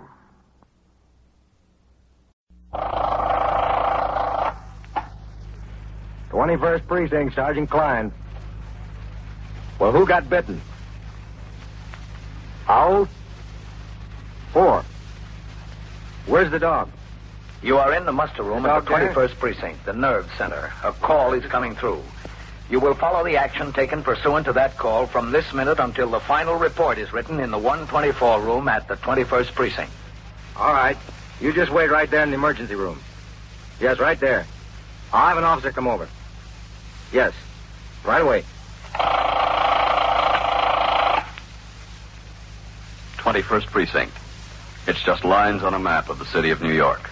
Most of the 173,000 people wedged into the 9/10 of a square mile between 5th Avenue and the East River wouldn't know if you asked them if they lived or worked in the 21st. Whether they know it or not, the security of their homes, their persons, and their property is the job of the men of the 21st Precinct. 21st Precinct, 160 patrolmen, 11 sergeants, and 4 lieutenants, of whom I'm the boss. My name is Kennelly, Frank Kennelly. I'm captain in command of the 21st. It was 3:55 p.m. when I came into the precinct house for my night tour, which would keep me on the job until 8 the following morning. As I signed the blotter, Sergeant Burns, who was filling in as desk officer, told me that acting superintendent of buildings of the department was in the house making a routine inspection. After I turned out the platoon, I went upstairs and found the acting superintendent of buildings on the 3rd floor. I called his attention to the cracked plaster in the hall ceiling on that floor and to the fact that during the last winter the radiators failed to heat the floor comfortably. On the way down, I showed him the worn condition of the stairs from the 2nd floor to the back room, and as we came out into the muster room, I told him about the plumbing difficulties in the cells. Well, thanks, Captain. Do you have any idea when these repairs will be made? Well, there's a lot of work to do, Captain. There's nearly 100 buildings in the department, and most of them need work, lots of work. Oh, yes, I understand that, but some need attention sooner than others, don't you think? Oh, yes, some do. That's why I'm making the inspection. Well, this muster room, for instance, it hasn't been painted since 1941. Did you realize that? Captain, you know I'd like to do everything, and I'd like to do it right away, but there's been only so much money appropriated. Well, it's been a pleasure, Captain. Sign the blotter and get on my way. A little bit behind schedule. I still have to visit the 23rd this afternoon. Where were you? Mr. Balney wants to sign the blotter, Sergeant Burns. Step on around the back of the desk, Mr. Balney. Right over here, Mr. Balney. Well, thank you, Captain. That one's got whiskers. I used to use it myself. Ring in on time. What's doing, Sergeant? Oh, nothing much, Captain. Except that young fellow over there is waiting to see you. Who is he, do you know? He says his name is Weald, Harold Weald. Said it was personal. I told him you were busy. He said he'd wait. He wouldn't tell either me or Sergeant Burns what was on his mind. Excuse me, Captain. Yeah, go ahead. 21st Precinct, Sergeant Klein. Well, thanks for all your courtesies, Captain. I'll try to get something done. I promise you that. Oh, you what, ma'am? It's absolutely necessary, Mr. Balney, that we get sufficient heat up on the 3rd floor. No one can work up there. Listen, madam. Well, it's a long time until winter. Please, Captain. madam. Yes, it was a long time since last winter, too. That's when I reported. Madam, you have my word, Captain. There'll be someone here within 2 weeks. That's a civil action, madam. If he owes you money, we can't collect it. You better see your lawyer. Oh, I'll talk to that fellow that's waiting, Sergeant. Yes, sir. If you can't afford a lawyer, go to the Legal Aid Society. The Legal Aid Society. Mr. Weald? Yes, that's right. Captain Connolly? Kennelly. Oh, I'm sorry. Oh, that's all right. Well, what can I do for you? Well, listen, Captain, I'm sorry to bother you, but I got an awful problem. It's my kid. Well, what's the trouble? Well, she got bit by a dog. When was this? Friday morning. Where? In the playground there, 62nd Street, York Avenue. Uh-huh. How old is she? 4. She's 4. Excuse me, Captain. Yes? Division captain is calling in for you. Oh, all right. Thanks, Sergeant. I'll take it in my office. Yes, sir. Come in, Mr. Weald. Yeah, thanks. Her mother takes her to the playground almost every day. Go ahead. Thank you. Have a seat there. I didn't think there was anything to it. Excuse me a minute. Oh, yeah, sure. Captain Kennelly. Hello, Denny. Oh, just fine. When? Well, just a second. Let me look at my chart. Yeah, I'm working Monday. Where? All right, I'll be there. Okay, so long. How'd you happen to get bitten, Mr. Weald? Well, I wasn't there personally. I was working. Mm-hmm. What do you do? Me, I'm a driver for the Ace Taxis.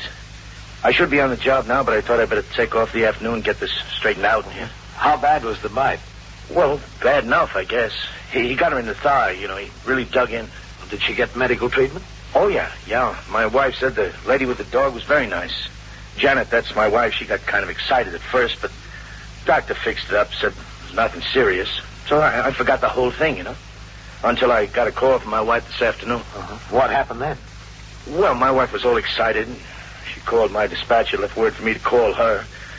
When I did, she said somebody had been around from the Board of Health.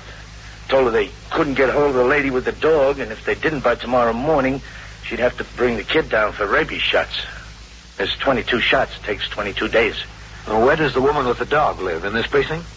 I don't know whether it's in this precinct. It's Mrs. Charles Whitney, 190 Sutton Place North. That's in this precinct, yes. So I took a walk over there before. It's a big apartment house, very expensive. I started to go in. The doorman asked me who I wanted, so I told him the whole story. Mm-hmm. He buzzed up to the apartment. There wasn't any answer. He told me a policeman had been around 2 or 3 times today and the day before. Policeman couldn't find anybody there either. Is he from here, that policeman? Yes, that's right. In dog bite cases, there's a 480V notice to be served on the owner. Mm-hmm. A notice to deliver the dog to the ASPCA for observation.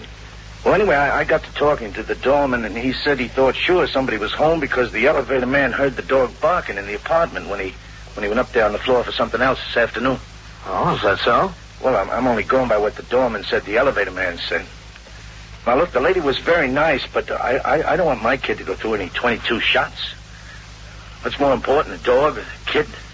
What do you think, Mr. Weald? Well, I know what I think. The important thing is what you think. That, Mrs. Whitney, her husband is a big-shot judge, the doorman told me.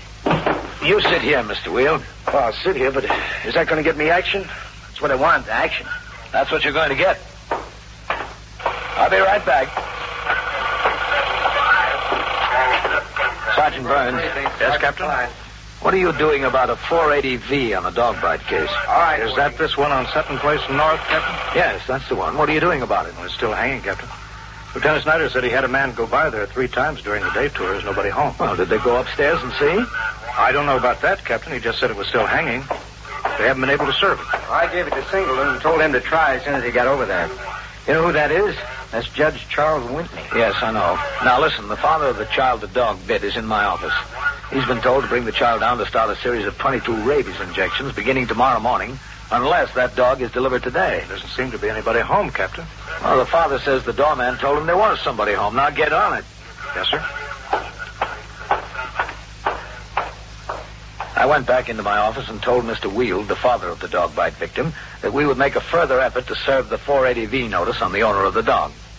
I advised him to return to his home and promised that we would notify him later concerning any results we obtained.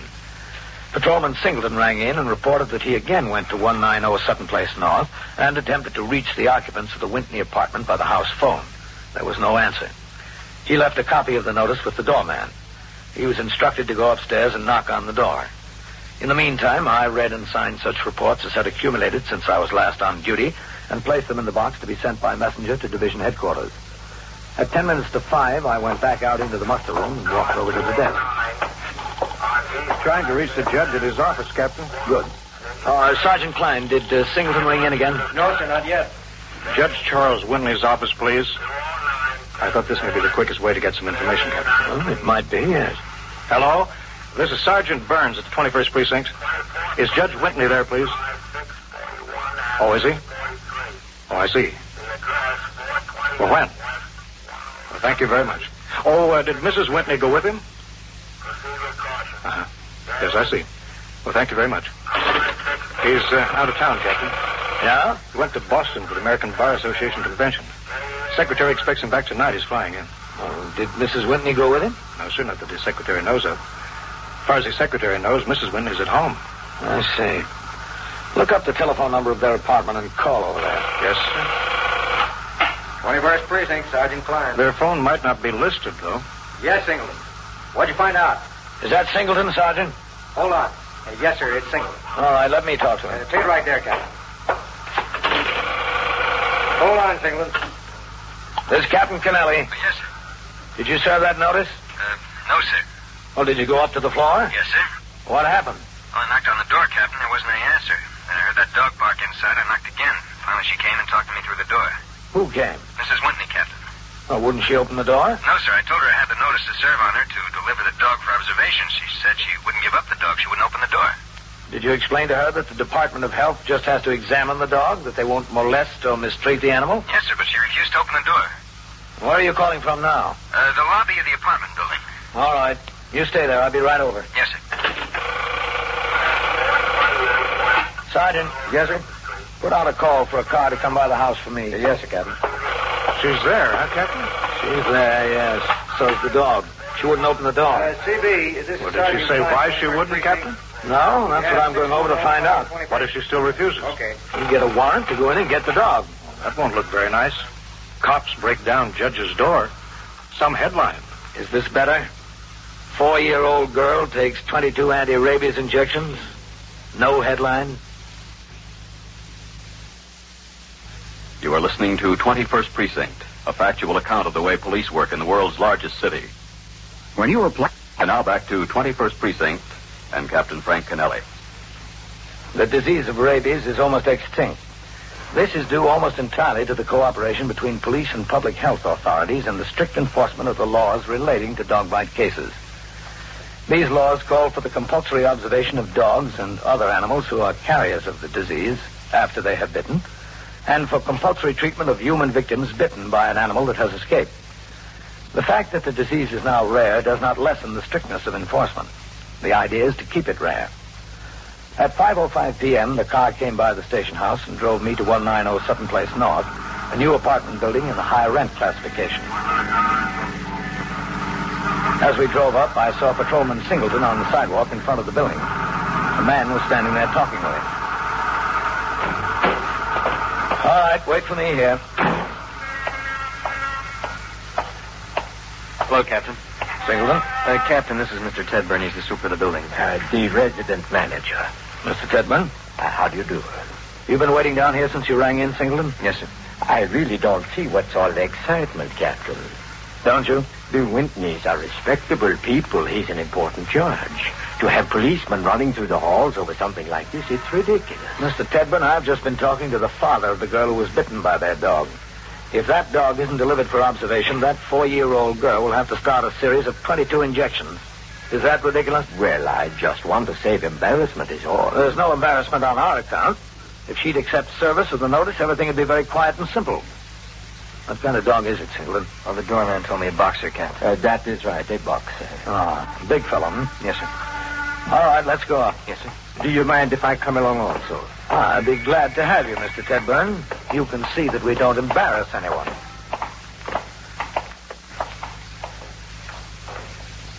The doorman held the door open for us, and we walked into the foyer of the building. It was decorated in black and white. On the elevator, Singleton directed the operator to take us to the 14th floor. When we got off, Mr. Tedburn led the way to apartment 14B. No one was in the hall. Either the neighbors on the floor didn't know what was going on, or they didn't care. This is it.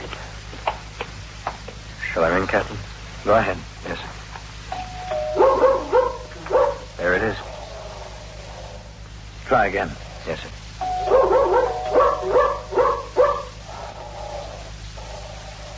Mrs. Whitney, we're police officers. We want to talk to you.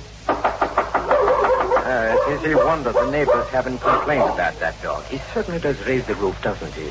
Mrs. Whitney! You know, Captain, I'm beginning to more and more see this thing from your point of view. Are you? Under these circumstances, I think I have a right to use my passkey.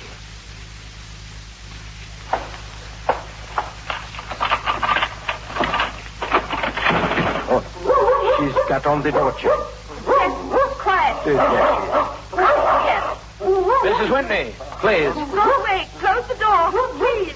I want to talk to you, Mrs. Whitney. You can't take him. I won't let you. I'm not going to take him. I want to talk to you, that's all. Jeff, quiet now. Come on. Where's she going? I don't know. Oh, she's coming back. She wants to put the dog in the other room. I want you to shut the door and let me alone. You don't seem to understand the seriousness of this, Mrs. Whitney. You want to take Jeff away. I don't want to take him away. He's all we've got. Jeff's all we've got. We have no family, just Jeff, that's all. I'm not going to take him away. I just have to give you this notice. Singleton. Oh, yes, sir. Here it is. I want you to take this, Mrs. Whitney. No, I won't. It's a notice to deliver your dog to the ASPCA by 10 o'clock tomorrow morning. Well, I'll take it, but I won't deliver him. I won't. You can't have him. He's the only thing I've got left. The only thing. All right. Let's shut the door. Thank you, Mrs. Whitney. I won't. Do you think she will bring that dog down there? I don't. She's been served with a notice. Okay, Singleton, get back on the job. Yes, sir.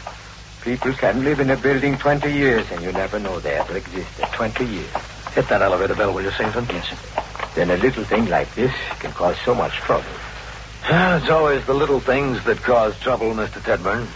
People seem to manage the big ones.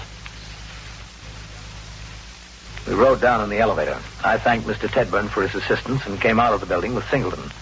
He resumed walking his post, and I got into the car and went back to the precinct house. There, as the officer who served the 480V form on Mrs. Whitney, I filled in the lower half and delivered it to the desk officer to be forwarded to the Bureau of Preventable Diseases, Department of Health. Sergeant Burns told me that Patrolman Mercado had come upon a boy, 17, in the act of turning in a false alarm. He chased him up the stairs of a tenement and over the roofs of 3 adjacent buildings before he was apprehended. The boy admitted turning in at least 5 false alarms during the last month. I went on patrol of the precinct, during which I stopped on post number 2, saw Patrolman Mercado, and congratulated him on the arrest. Later, while I was still on patrol, there was a radio signal to call in. We stopped at the nearest box, and I was told by Sergeant Klein that a visitor was waiting for me, Judge Charles Whitney. I had my operator drive me around to the precinct house. When I got out of the car, I instructed him to pick up his partner, who had been taking his meal period, and resume patrol. As the car drove away, I crossed the sidewalk and walked up into the muster room. Hello, Sergeant. Captain? 21st Precinct, Sergeant. Where's the judge? I suggested the judge wait in your office, Captain. Take him in. Good. All right. Oh, what's doing, Sergeant? Oh, it's been a quiet tour, Captain. All right, I'll be in my office. Yes, sir. 21st Precinct, Sergeant Klein. Spoke into what? Judge Whitney? Oh, hello, Captain. We've met before, haven't we? Yes, I think so. At some dinner. Oh, yeah. Well, sit down, Judge. Thank you. I just got into LaGuardia from Boston an hour ago. Yes, sir, I know. I understand you were over to the apartment, Captain. Yes, that's right. We were there. And I'm sorry if we found it necessary to be a little insistent with Mrs. Whitney, but I don't have to tell you the law in these dog bite cases, Judge. If I wasn't able to effect service the way I did, I would have been required to get a warrant and break the door down. I hope you were able to explain that to Mrs. Whitney. Captain, I haven't been able to explain anything to Mrs. Whitney. She wouldn't open the door for me either. Wouldn't she? No. I came home from the airport and went upstairs and tried my key. She had the chain on the door. Wouldn't open it. Wouldn't even talk to me. The building manager came upstairs and told me what had happened. Well, I'm sorry, Judge. Well, it's not your fault, Captain. I don't blame you. I should have seen it coming after I even knew it was coming, and I couldn't bring myself to believe it. What's that, sir? A breakdown. I should have seen it the night I left for Boston. That was the same night that Jeff bit the child. Oh? He's a boxer, you know, so we named him James J. Jeffries, Jeff for short. Mm-hmm. I told her before I left that she would probably be called upon to deliver the dog for observation. And I should have seen from her attitude then that this was going to happen. I was in a hurry to catch the plane. She was all right until then. I understand she was fine when the dog bit the child, that she took the mother and the child to the emergency room, paid the bill, so forth. Yes, that's the report we got, too. But the minute I mentioned the possibility she might have to turn Jeff over for observation, she changed. Well, what was the reason for the change, you know, Judge? Yes, I do. I think I do. See, Captain, we had 2 sons, Richard and Charles, Jr. They were a year and a half apart, 19 and 20. They were in school at Yale. Last June, they were driving down to New York after school. Their car turned over on the Merritt Parkway. They were both killed. Both of them. Well, I'm sorry to hear that, Judge. If you have children of your own, you can imagine what it did to us. We went away, but that didn't help. Nothing helped. For myself, I found escaping my work. A judge can work hard, you know, and I did. But Nora didn't have anything like work. I suppose she turned to the dog, as Jeff was the boy's dog.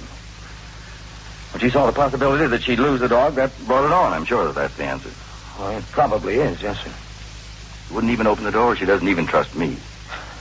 If I'd have known what the circumstances were, perhaps we could have used some other means. There wasn't any way for you to know, Captain. I'm not worried about that now. She's locked up in there alone. That's what I'm worried about. I don't know what's preying on her mind. Well, if you want to go into the apartment, Judge, I can call the emergency squad to give us a hand. They have a way with doors. Yes, but that's only as a last resort. No, I'd like to try persuasion some more. I had the door open this wide, the same as you did. I called to her. She wouldn't answer. I couldn't think of anything else to say or do. I came over here. Well, do you have any ideas, Captain, besides the emergency squad, I mean? Well, perhaps I have one, just one. It might work. I don't know. Anything, Captain. I'm willing to try anything. Judge Whitney was a forlorn-looking man as I left him sitting in my office and walked out into the muster room. I gave Sergeant Klein instructions to have a car drive around to the precinct house to pick us up. Also, I told him to have sector car number 1 go to the home of Harold Weald, the father of the dog bite victim. They were instructed to locate Mr. Weald and ask if he would accompany them to 190 Sutton Place North. The car came by to drive Judge Whitney and myself to his apartment house. We rode the elevator to the 14th floor in silence. Is this way, Captain? Yes, I know. Oh, of course you do.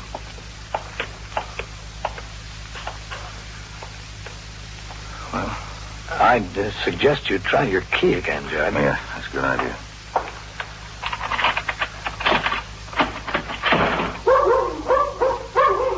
Still on the chain. Nora! Nora! Why don't you try calling the dog? If he comes to the door, maybe she will, too. Yes, that's a good idea. Jeff, boy. Here, Jeff. Here, Jeff. Here, Jeff. Come on, Jeff. Usually comes when I call him, Captain. Well, I think she has him in the back with the door closed. That's where she had him before. Nora, please come to the door, Nora, please. Nora. That be any use, Captain. Let me try. Mrs. Whitney. Mrs. Whitney. Now, that way to your right. One of your men, Captain. Oh, yeah. Took us a little while to locate him, Captain. Hello, Captain. Judge Whitney and Mr. Weald. Hi. How do you do? Judge, Patrolman Singleton. How do you do? Pleased to know you, sir. He told me about all the trouble you've been having, Judge. I don't like to cause any trouble, but after all, my little girl... I think it's the other way around as far as trouble being caused is concerned, Mr. Weald. Now, don't worry about that. Well, I think you better call the emergency squad, Captain. This isn't going to do any good. Try again, Judge. Once more. All right. Nora. Nora, please come to the door, Nora. Nora. I think she's coming. Please, close the door, Charles. Let me in, Nora. You've got to. Close the door and go away, Charles. Sweetheart, now, please. I'm not going to let you in. You're part of the law, too. You're on their side. Mrs. Whitney. Close the door, please. This is Mr. Weald. He's the father of the little girl. Oh, how is she? She's all right, I think, ma'am. I'm sorry. I'm terribly sorry. Jeff never bitten anyone before. I think it was an accident. I think he was just trying to get that red ball she was playing with. Just the red ball. He's a very good dog, really. Yes, ma'am. Are you sure she's all right? We hope she'll be all right. She has to take 22 injections. 22 injections? Why? Because we can't get Jeff to see that he doesn't have rabies. Oh, Jeff doesn't have rabies. You know he doesn't. We have to make sure, ma'am. That's the law. I don't want to hear about the law. That's all I ever hear about.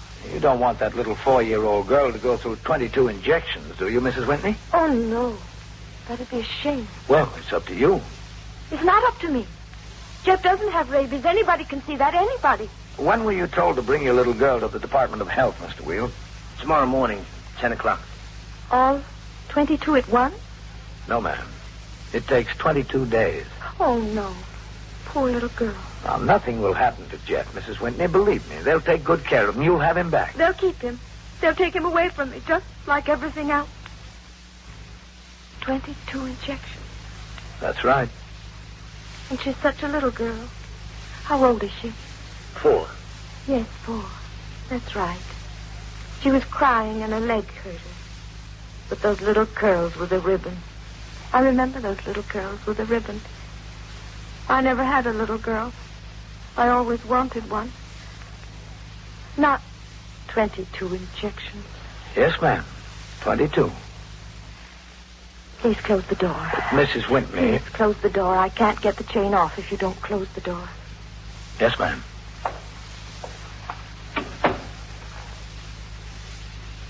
What's she waiting for? All right. Take it easy.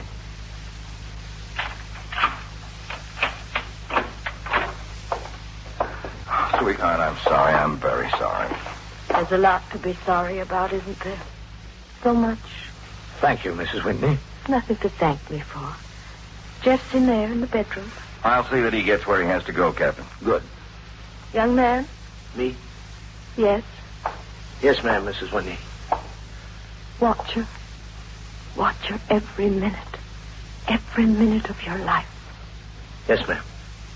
Because without her, you won't have any life.